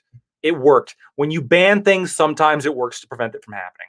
And if this works, if we can like actually put the force of law and stop brain damaged children from coming out, because it's not fair to them, like, on the human aspect. Okay, I would be Can any of us here empathize with this? Like, would any of us here be okay, like thinking about it, like when you were most vulnerable, like your mom doing that to you? I'm I don't with you. think we would. I'm with you there. That's. But then also to society, there's a massive cost there, and perhaps let's say I'm right, Prime. Let's say I'm right. Let's say we bring down the hammer. Yeah, you got a few people dodging some neonatal care, but what the real result of this is, like, you lower the amount of, like, fetal alcohol syndrome by 50%. Let's just say, would you be okay with this program now at this point? Okay, so that's one outcome, right? And if that's the only outcome, maybe, right? But the other outcome is that innocent women also are just being sent to jail because they're also being prosecuted and criminalized, right? For the toxicology screenings that are false positives for a variety of reasons. Then yeah, I actually still have a big problem with that, right? Like these don't exist in a vacuum, right? If I can, no, I'm more. You weigh the cost and the benefit.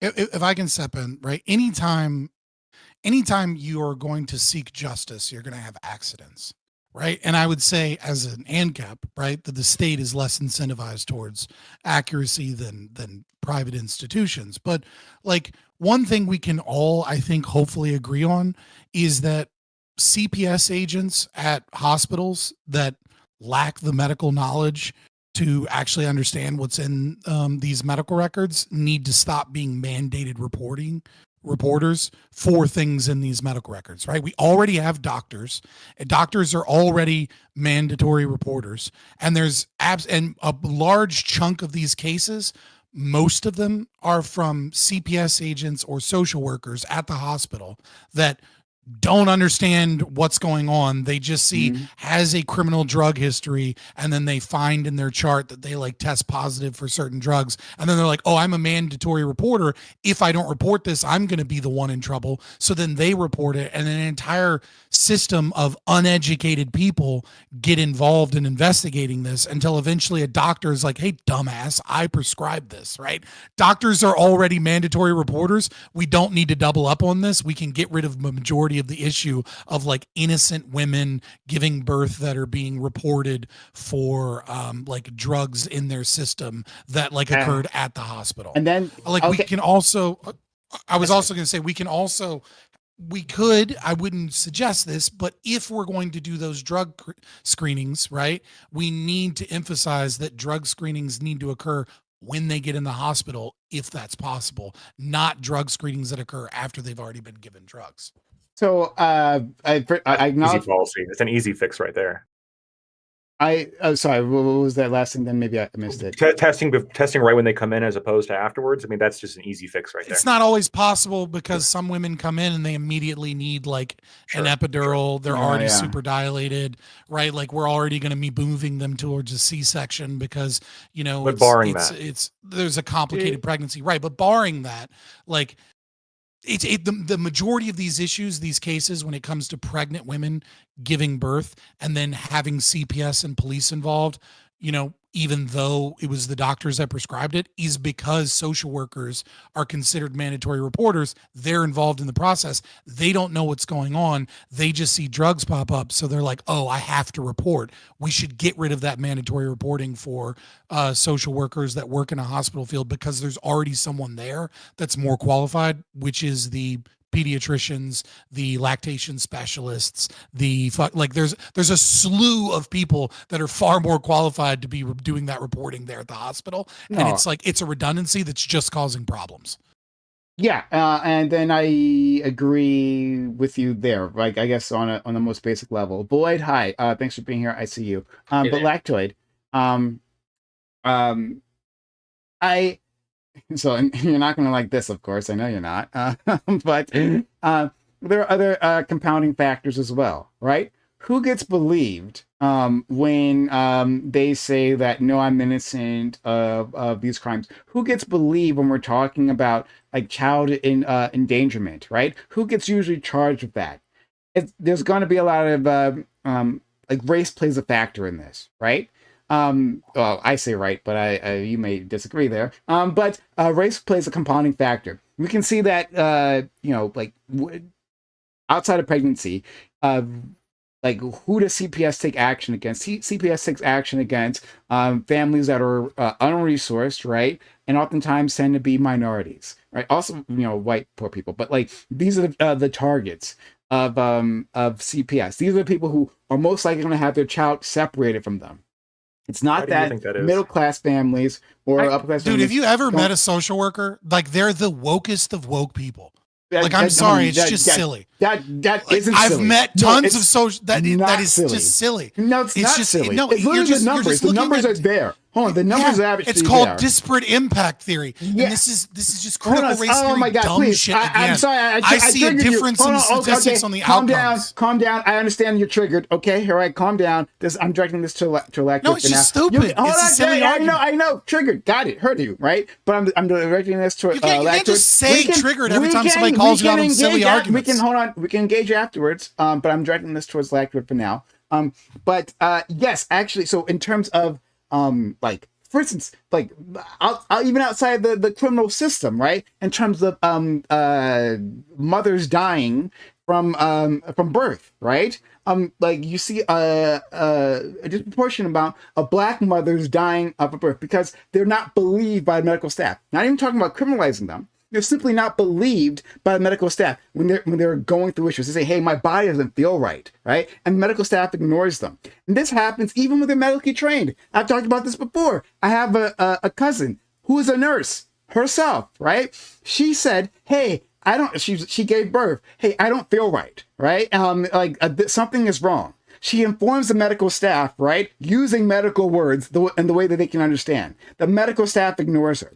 She has to specifically grab a doctor, like make it. I think her husband or something. I wasn't there. But her they have to simply make themselves heard. "Hey, everyone, something is wrong. I need help," right? Because at first they're being ignored. They wheel her into the emergency room or whatever, right? And they find out that she was about to like fucking bleed to death, something along those lines.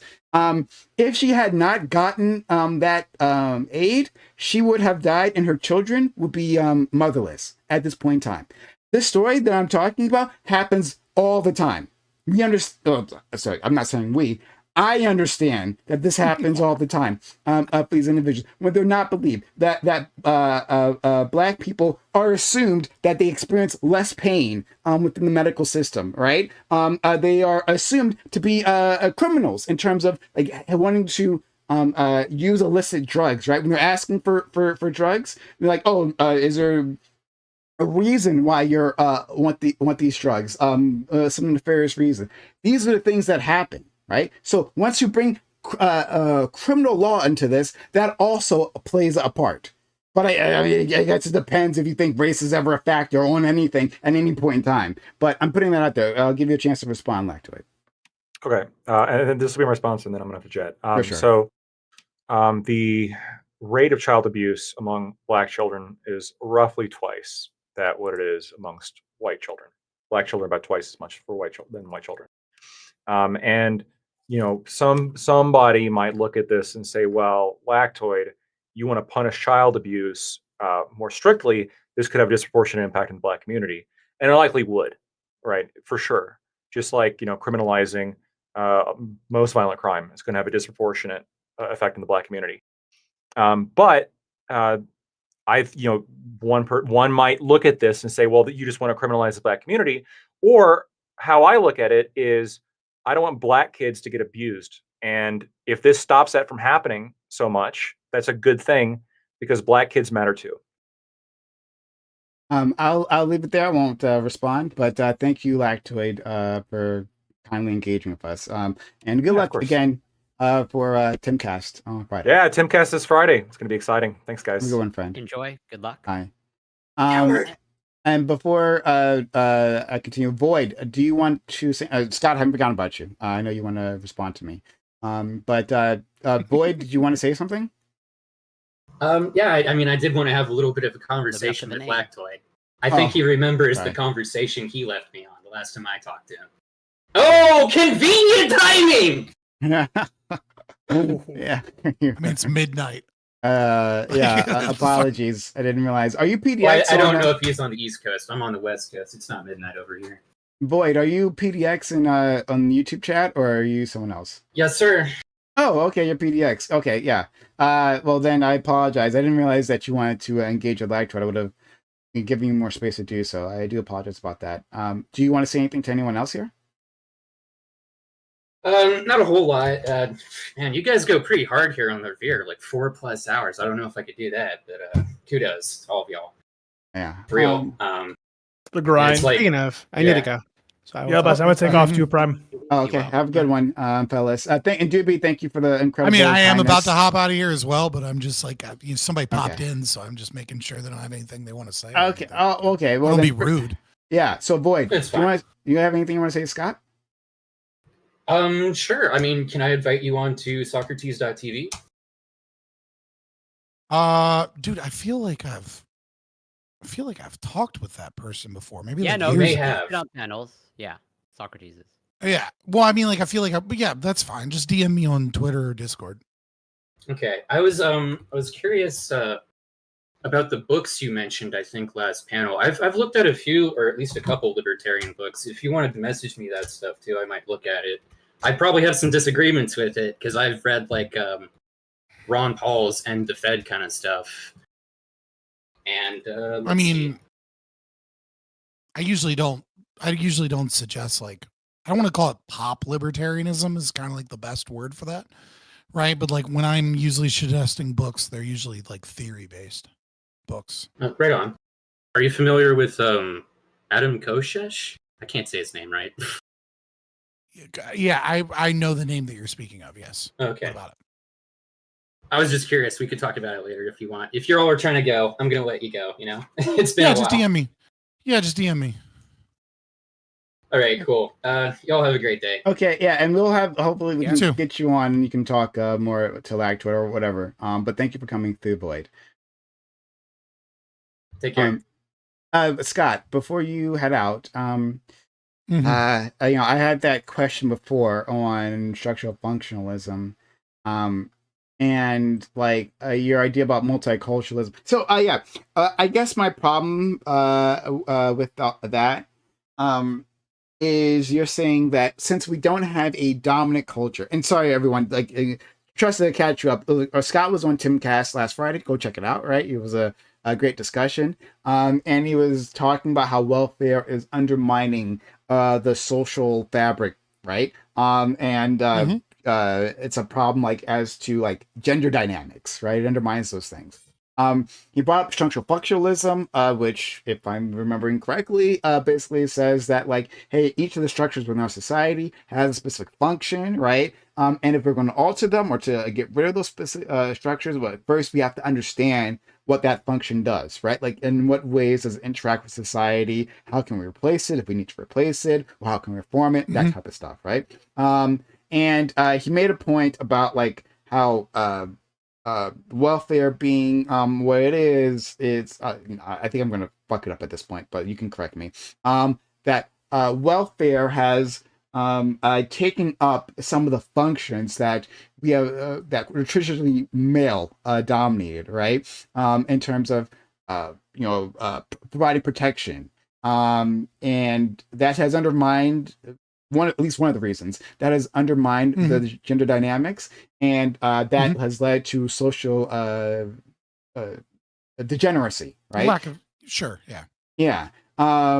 And anyway, part of his argument was that multiculturalism, we don't have proper social boundaries, and multiculturalism helps undermine that. And that because we don't have a dominant culture, a clear dominant culture, and we instead say all cultures are equal, well, then it doesn't give people the proper boundary sets to know what their function in society should be, and that because of that, then they're blissless. There's a specific term he's using for that, but that leads them to not to negative outcomes, to put it simply. Right? Was that a fair? Right.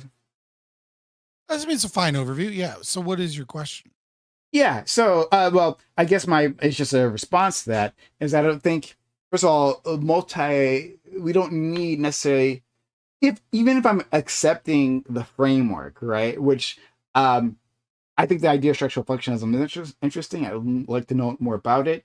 But even if I'm accepting that framework, it seems odd to me that you would necessarily need a dominant culture to give people purpose. People find purpose all the time, everywhere, right now, right?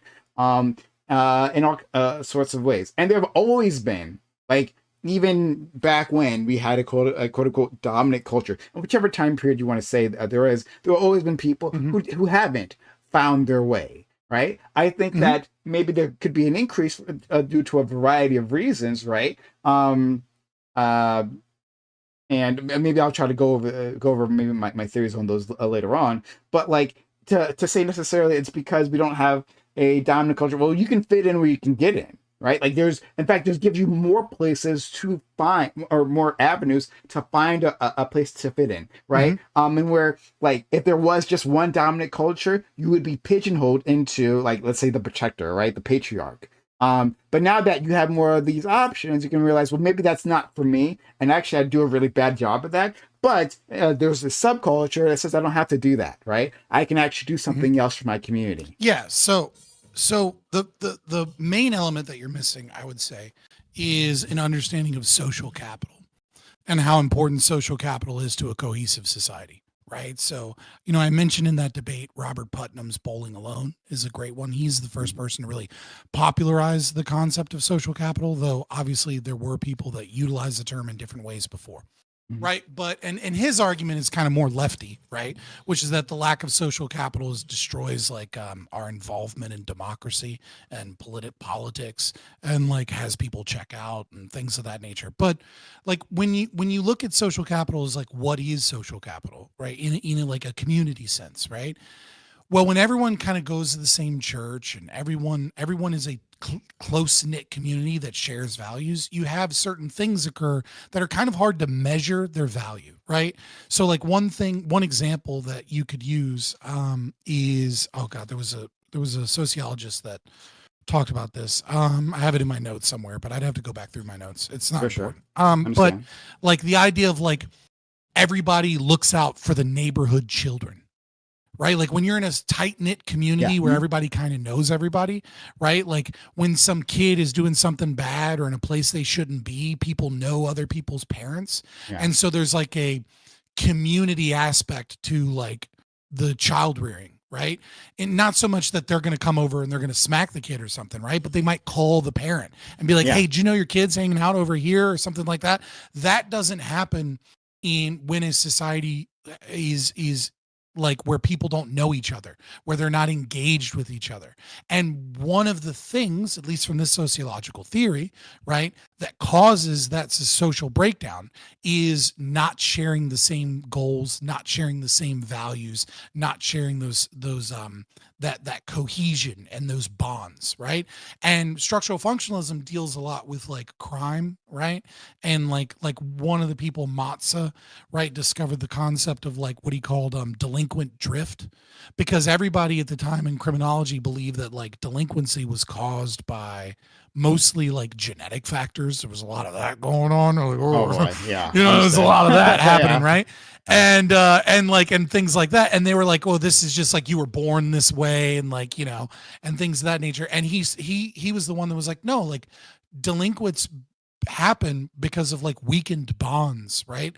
And he was the first person to really talk about like the problem of over intervention of the police, because it takes away the natural social elements, right? When there used to be more parental involvement and there was more like involvement from the teachers and the parents, and then you get the police involved, like, yes, that it's like someone is taking that role, but we have taken that role away from the community and then given it to the state. And the same thing is kind of true with welfare, is that you give away the powers, like what was traditionally a masculine role, right? Of like, it's important for me to gain capital so that I can gain wealth, so that I can gain a wife, and so that I can take care of my parents and I can take care of my children when the time comes.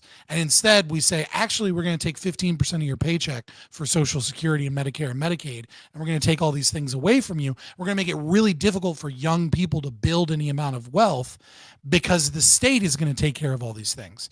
And my argument is that this breaks down gender dynamics and this breaks down issues because you have so many women that don't realize that the state is designed and has been voted to take resources away from young men and to funnel them towards single moms and funnel them towards the elderly. And this gets rid of a primary motivating goal and function of people. I do recognize you're saying like, hey, there are more options when there are less constraints.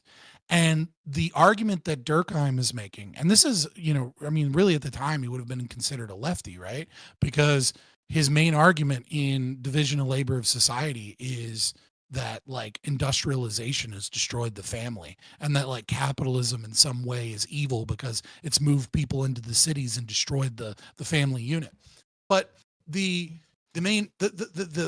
problem with having so many choices is that it's difficult to value things outside of the norm, and it's difficult to find the things that are worth doing despite them going against the grain, right? So when you say, isn't it good that like society doesn't say you ought not do this thing, like let's say being an artist, right?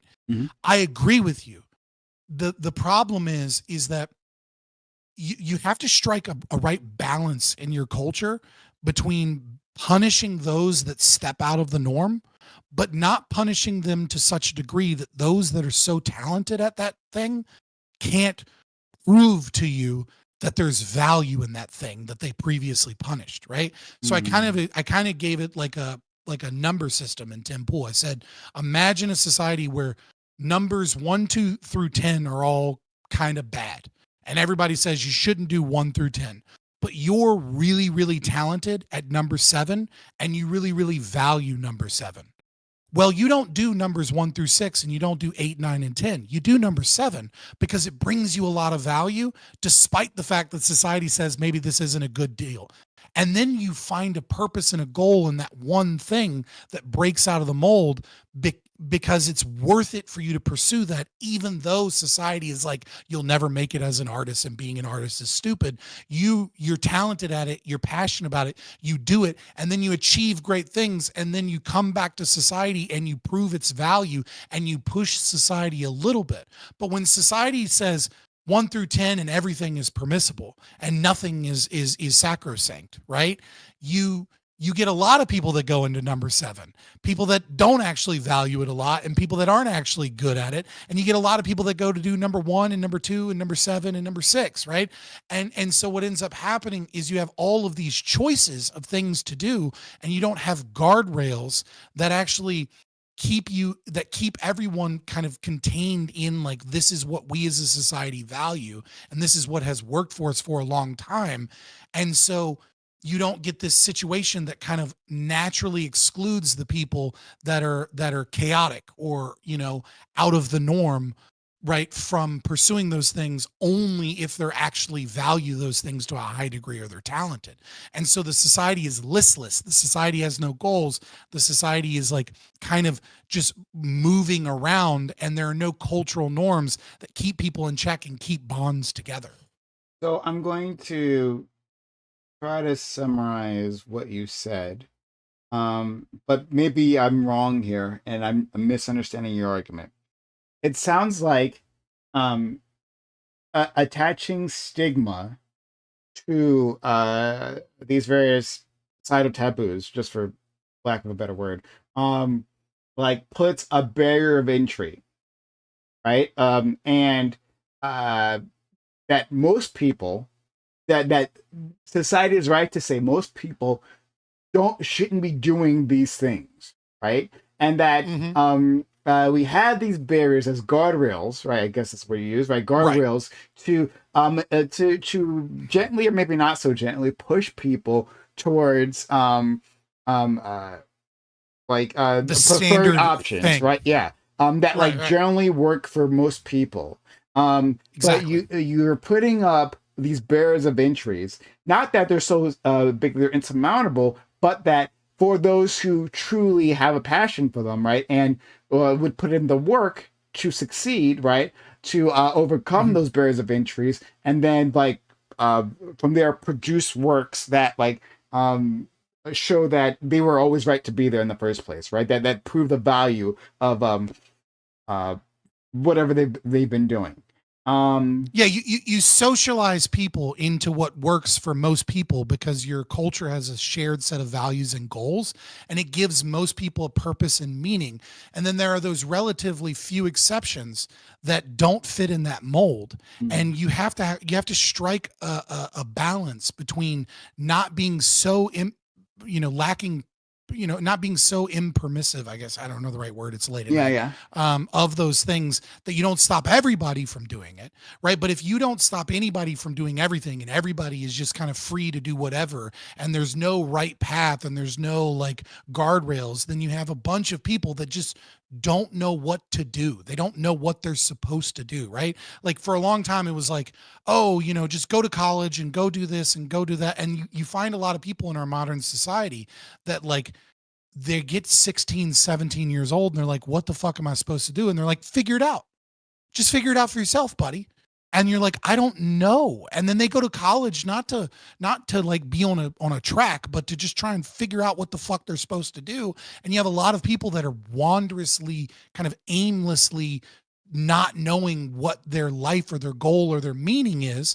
And then society taxes them a bunch of money when they get their job and redistributes wealth. And it's like, it's no wonder that a lot of dudes just end up getting a regular job and playing PlayStation because society hasn't given them a kind of like a track that says, this is what you can do to succeed and be happy. And this is what we as a society value. Yeah.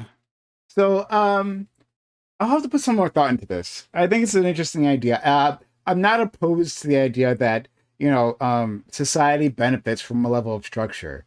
That rather than letting people figure things out on their own, right? Like having completely and totally open field, that like saying, hey, these are, our social mores, direct you in these directions, and more likely than not, like you'll live a fulfilling life. Yeah, I mean, like, I think that a lot of people have this fantasy that like they're the great artist. Yeah. They're the unique person. They're the one that's going to go be a rock star or an artist, or they're going to be a streamer and be a millionaire, or they're going to be like whatever it is, right? Yeah, yeah. Mm-hmm. But the reality is that most people are not that fucking supreme 0.1% talent in any given fucking field at all, right? Most people are just normal people, and we as a society keep selling this idea to people like, dream big, do all these things. You want to be an astronaut? Cool, be that. You want to be this, you want to be that. And it's like what we've lost in that by creating the social welfare system and by lacking the cultural institution that says, hey, buttercup, get a fucking job and take care of a family and do these things. What we've lost is a path for most people. And a path for most people back in the day, obviously blacks were mostly excluded, right? Yeah. But like for most people, there was obviously bad things that occurred, right? But what we lost was a sense of like, become 18, go get a good job, get some wealth together. Now you can buy a house, you can take care of a family, you can have a wife and kids, and you can give them opportunities, and you can take care of your elderly. Instead, we've like used a tax system to redistribute all that shit and told everybody to just go be free and go do whatever. And it's like when you give normal people the freedom to go do whatever, they don't fucking achieve anything. Okay, so I'll have to put more thought into that part of your thesis, because I think it's an interesting one. My initial response, right, that I may change in the future, but my initial response is that even within our multicultural society, we still have social mores, taboos that we generally follow. Sure. Yeah. It doesn't mean it does, like, it's about striking that balance, right? Like, I'm not saying that like we don't, like, it's not socially acceptable, right, to scream the N-word in public. Like that is a social taboo that basically everybody agrees to, right? That is a value in America. If you go to certain places in Eastern Europe, right? Well, yeah, but if you go to certain, but right, people don't follow the social, but that is a social norm, right? But if you go to like Eastern Europe, there are places that don't even know that the N-word is a bad word, right? Like, so they don't have a social stigma or that, right? Like, I remember it was like maybe like 15 years ago, like some female rapper like had a song go big on YouTube, and like she was saying the N-word a bunch, and then people were like, "Yo, what the fuck?" And she was like, "I didn't know this was a problem. My bad." Like, you know, this because it like wasn't a thing where she was from, right? Yeah. So there are always social norms and rules and behavior. My argument is simply that we have erred too much on the like do whatever you want aspect, and there are not enough constraints, and that has led people into a sense of anomie, as Durkheim described it, a sense of normlessness. I'll move away, sense of confusion. Yeah, I'll move away from that point. I think it's interesting, and that again, I'll put more thought into that. But like, I would agree with I believe this Durkheim person as you've described it, right? Like, well, of course I would because I'm the lefty here, right? That I think we have capitalism more to blame for the breakdowns of these traditional norms. I put traditional in heavy quotes, right? I'm not trying to be pedantic about it, right? With you, because I know you have a nuanced understanding of these things, but traditional always means different things in different time periods. So yeah. But in any case, but using that word, like that has broken down whatever those beneficial bonds were. I think things like the drug war, which I think you would also agree with me, has done a great deal to do that. And obviously, and you said it before, right? You were saying during Timcast that you don't want to do a univariate analysis. You're just playing to welfare to being a factor here. However, right? Like it does seem weird. Like if I was a woman, like watching that, it seems weird that it's like a bunch of guys, right? And I'm not trying to like attack you or anything, but like there was like a bunch of guys talking, right? And the thing what they were saying is that we need to dismantle welfare, dismantle the social safety net because it's taken roles from young men. It's taking away the purpose. Basically, though, that would mean that me as the observing woman, that now I should be more vulnerable and more reliant on some individual man who the fuck knows what his intentions are, right? He says he loves me at the beginning. We know that can change. But now at that point, right, with the social safety net destroyed, now I am more vulnerable. I am more reliant on this individual person. It makes it difficult for me to leave when I should really be leaving because there are no options to me. Like you're telling me so rather than give men, the other option is to find another purpose for these men, right? Another goal, something positive for them to do. Rather than do that, I should be, the observing woman, I should be more vulnerable and open to abuse just so these guys can get their fucking act together. Yeah, so obviously I completely disagree with that like perspective, but you're trying to steel man like an outside position. So one of the things that I didn't talk about, right, that I have extensive notes on is like fraternal societies weren't just men clubs, right? There was, one great example that had over 250,000 women that were members. And this was before they split. So if you look at the Women's Benefit Association along with the ladies of the Maccabee, right, this would actually be 450,000 women together. But there was a split where they kind of turned into two organizations. Was a female only they still called it a fraternal order, right? Despite the fact that it was really a maternal order, right? Where they gave women, job training, and they gave women insurance and support and all these things, and allowed women to enter the workforce and make more money in industries, beyond, and gave them independence and gave them financial independence, right? The thing here is not about you ought be dependent upon a man in order to do this. We live in that society already. We live in a society where women in the economy are dependent upon the male workers. They just don't realize it. They don't realize that we've voted in systems that are involuntary.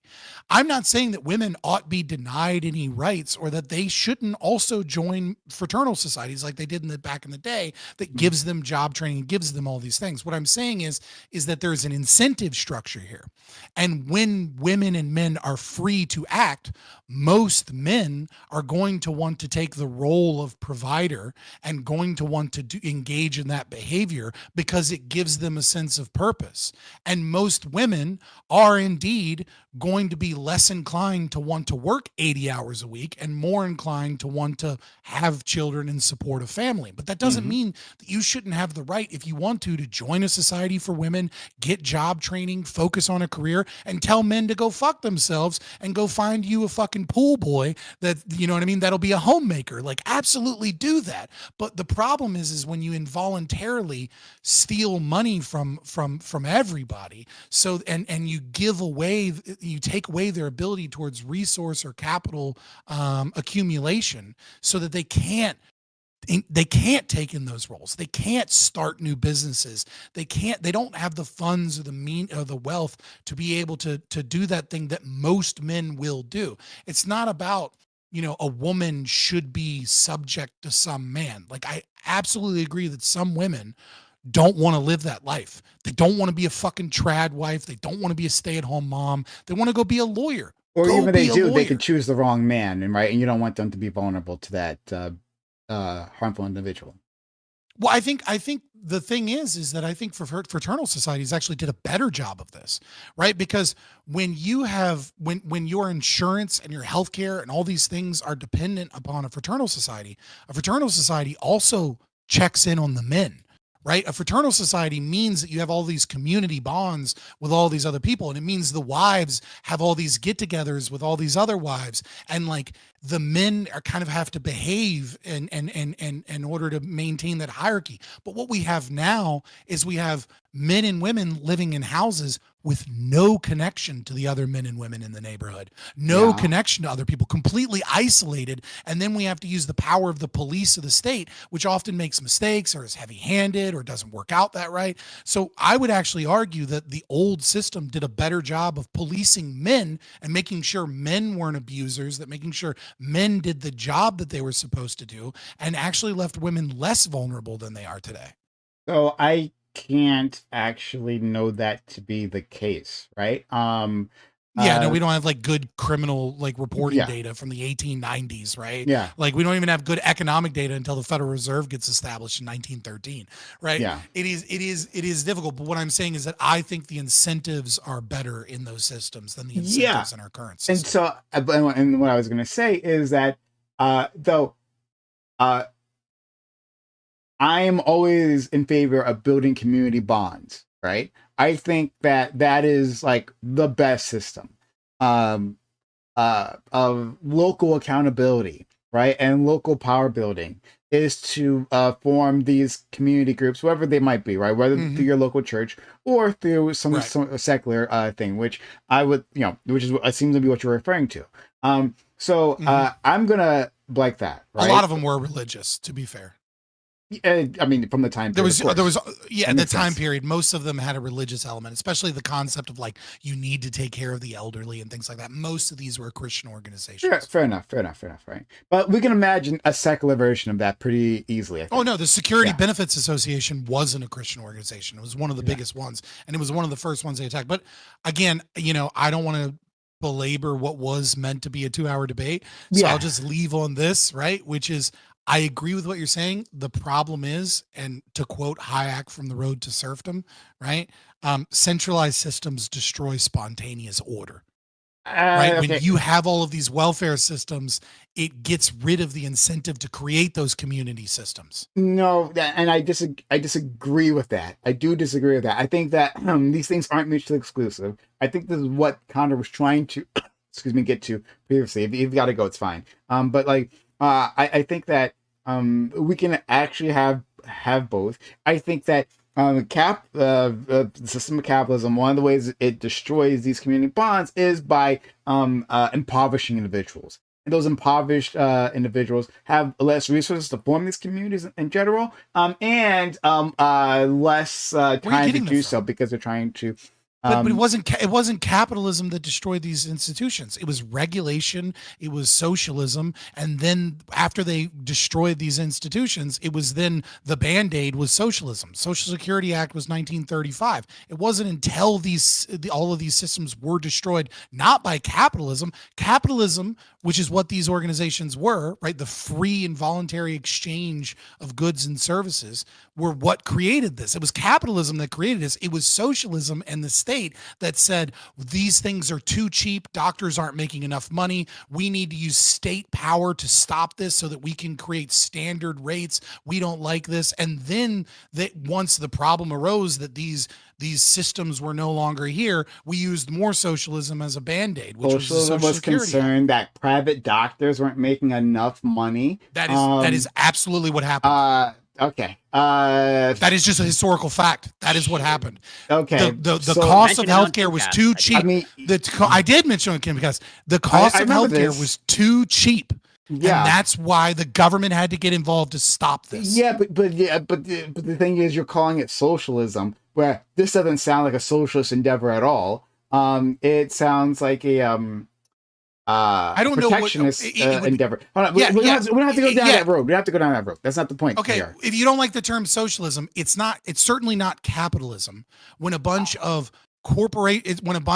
organizations petition the government to regulate the free market and stop the free market and stop capitalism from occurring so that they can have state granted power. I think that's exactly what a capitalist would do. I think that's what capitalists do all the goddamn capitalism. Time. That's not capitalism. So, right, you're using Marx's definition of capitalism, where everything I don't like is capitalism. That's anti-free market. I'm not doing that. Come on, that's unfair. You are doing that when you're talking about the state intervening to stop free market capitalism, and you're saying that's actually capitalism. Is Trump a socialist with tariffs? Sorry, would you say? I was going to ask you, is Trump a socialist with his tariffs? You're goddamn right. It's a socialist policy. Okay. All right. Okay. So, I don't, and I know this is important to you, right? So my point is not to needle you about what capitalism is. So I'm willing to move away from that point. Okay. Right. It's just right. If we want to use two different definitions, just call what I'm saying free market capitalism, and what you're saying what you believe capitalism is. Corporate capitalism. Sure. All right. Fine. But my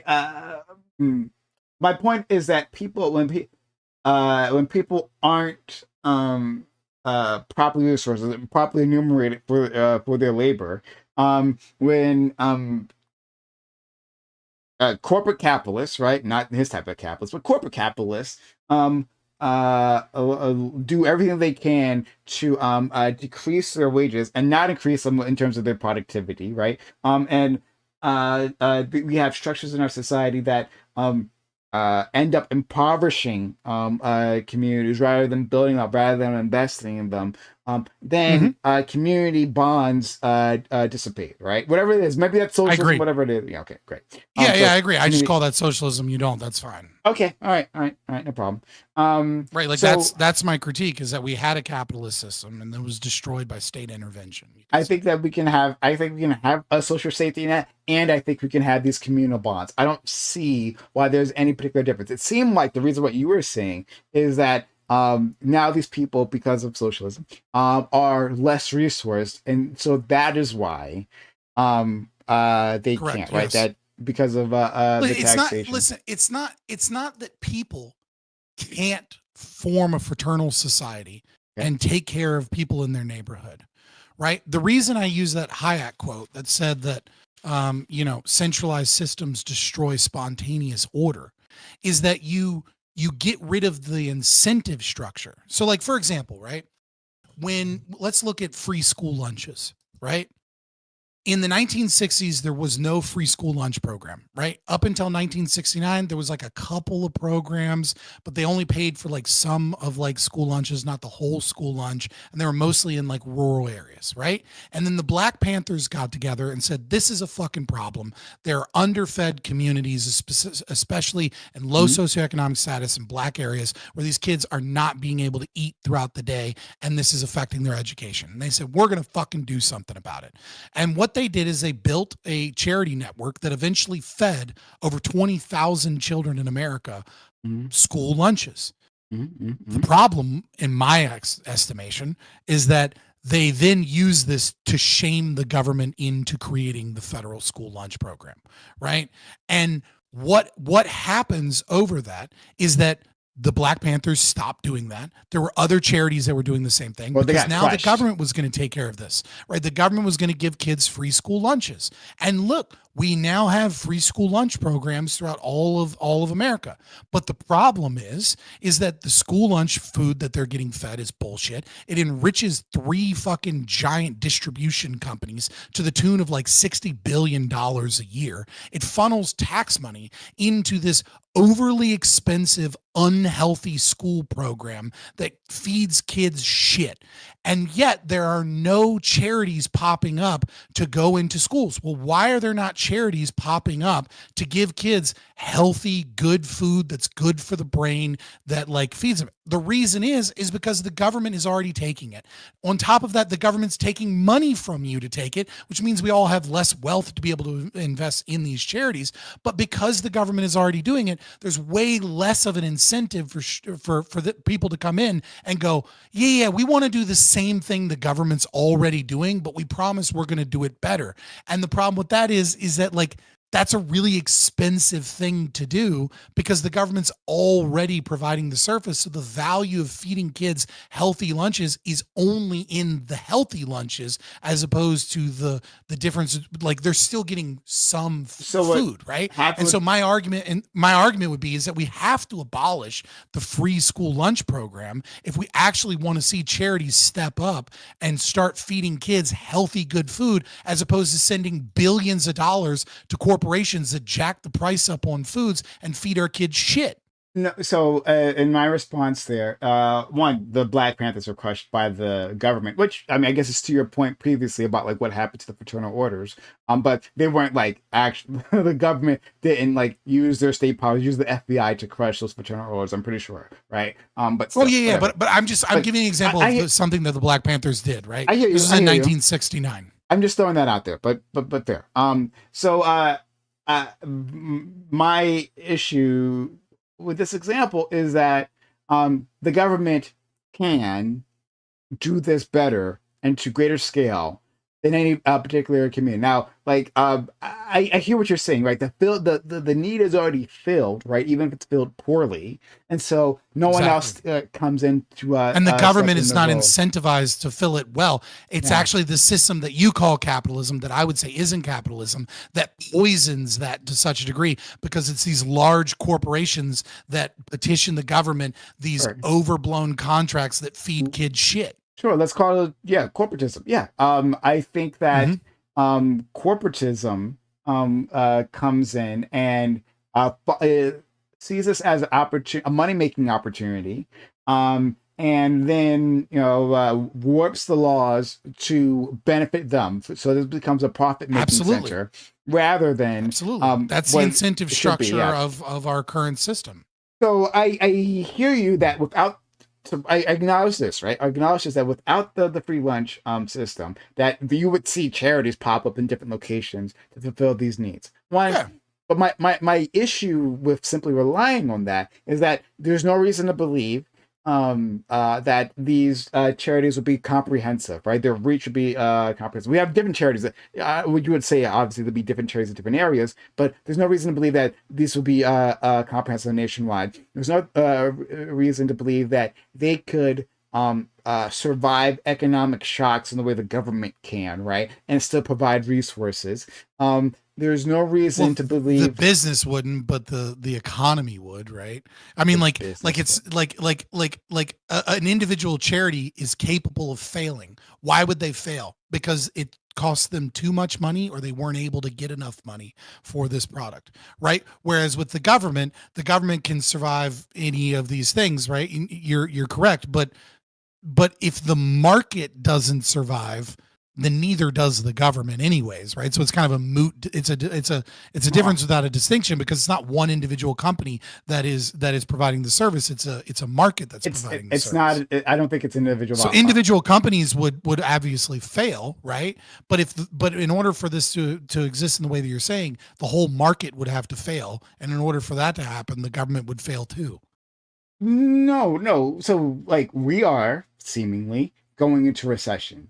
Thanks to We've already been in Trump. recession. We were in a recession for 2 years under the Biden administration. If you define a recession as negative GDP growth for 2 quarters, we are we accelerating rapidly into recession. Then I will say, okay, all right. Maybe it depends. Stock market crash. Okay, sorry, we can say that next week. Stock market crash is not how that works, but yeah. Next week. But in any case, all right. So we don't have to talk about the current circumstances. We can talk about previous circumstances. With the Great Recession that we were in,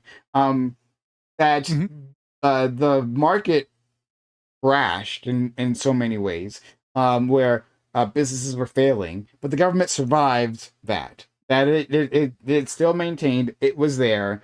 And not that there can't be such a market crash that the government collapses. I can agree that could happen, but the circumstances for that to happen are like, they're night and day usually, right? Unless it's a very fragile state government, it's unlikely that the same circumstances that takes down an individual business would take down a government.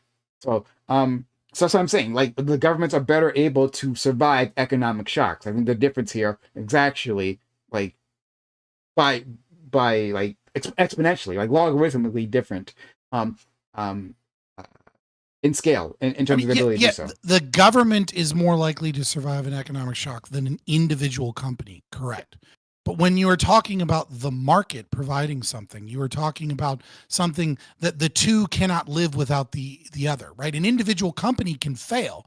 Absolutely. That's the strength of the market, actually, is that a company that isn't able to provide a good or a service at a rate that people are willing to pay means that it fails, and thus leaves room for a competitor that is capable of doing it at a cheaper cost or higher quality or whatever, right? But if the whole market fails, right, the government fails. And so you're correct. Let's say there's a small town and there's only one company that is providing free lunches there. And then we have a stock market crash. That company bankrupts, right?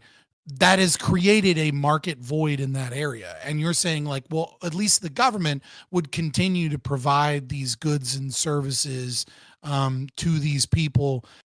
Yeah, I could buy that argument that the government would always provide this thing to these people. The problem is that it's not compared to the economic situation without the government's intervention, right? Which is, you're not wrong that if the government takes up 20 different things, right, and we hit a recession, the government can keep stealing money or printing money to provide those services, but those services always come with a cost, right? Like, you cannot get something for nothing. And when we went through COVID, for example, right, that was us getting something for nothing.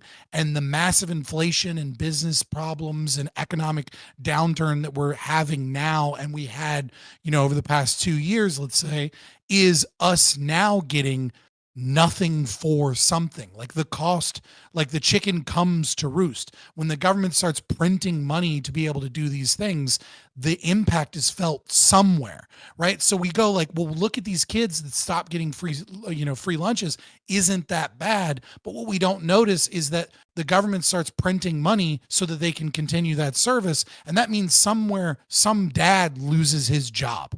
Like, at some point, that inflation reduces growth in the economy, and some dad is unemployed now where he would have been employed. Like, this is what happens when you tax through inflation and printing money so that you can continue government services, despite the fact that there's an economic downturn, is that somebody somewhere pays for that economically. And so you're right to be like, these kids continue to be fed isn't that good, but you have to also calculate that by continuing to do so in an economic recession and not having the market provided, some dad somewhere loses a job and isn't able to get Christmas toys for his kids. Like, that is a reality. That is just a fact of the economy.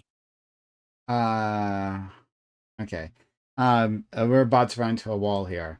So, yeah, it's also okay. 1 o'clock in the morning, Yeah, so fair I'm enough. about to get out of here anyways. Sure. So I'll leave it. I have disagreements, but you already know that.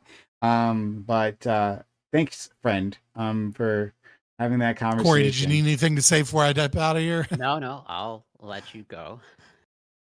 All right, brother. Have a good one, friend. All right, you too, man. It's we're getting the rising tide, is what we got going on here in the Twitch poll debate space, and I'm happy for it. Absolutely. Have a good one. Peace. I'll stick around and talk with you a second, Corey. I'll just read out to my reading to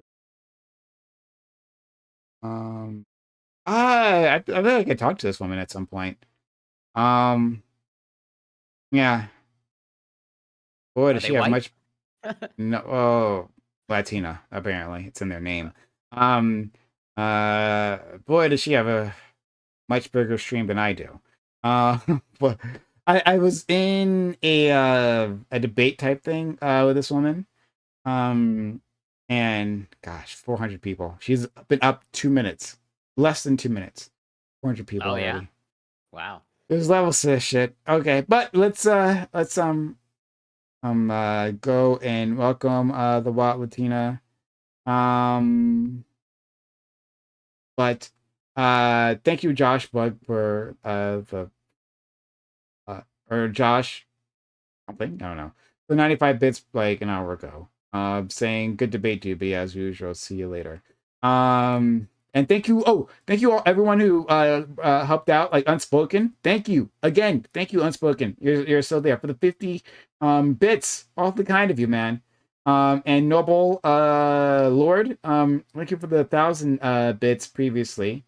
Yeah, thank you all who participated in that.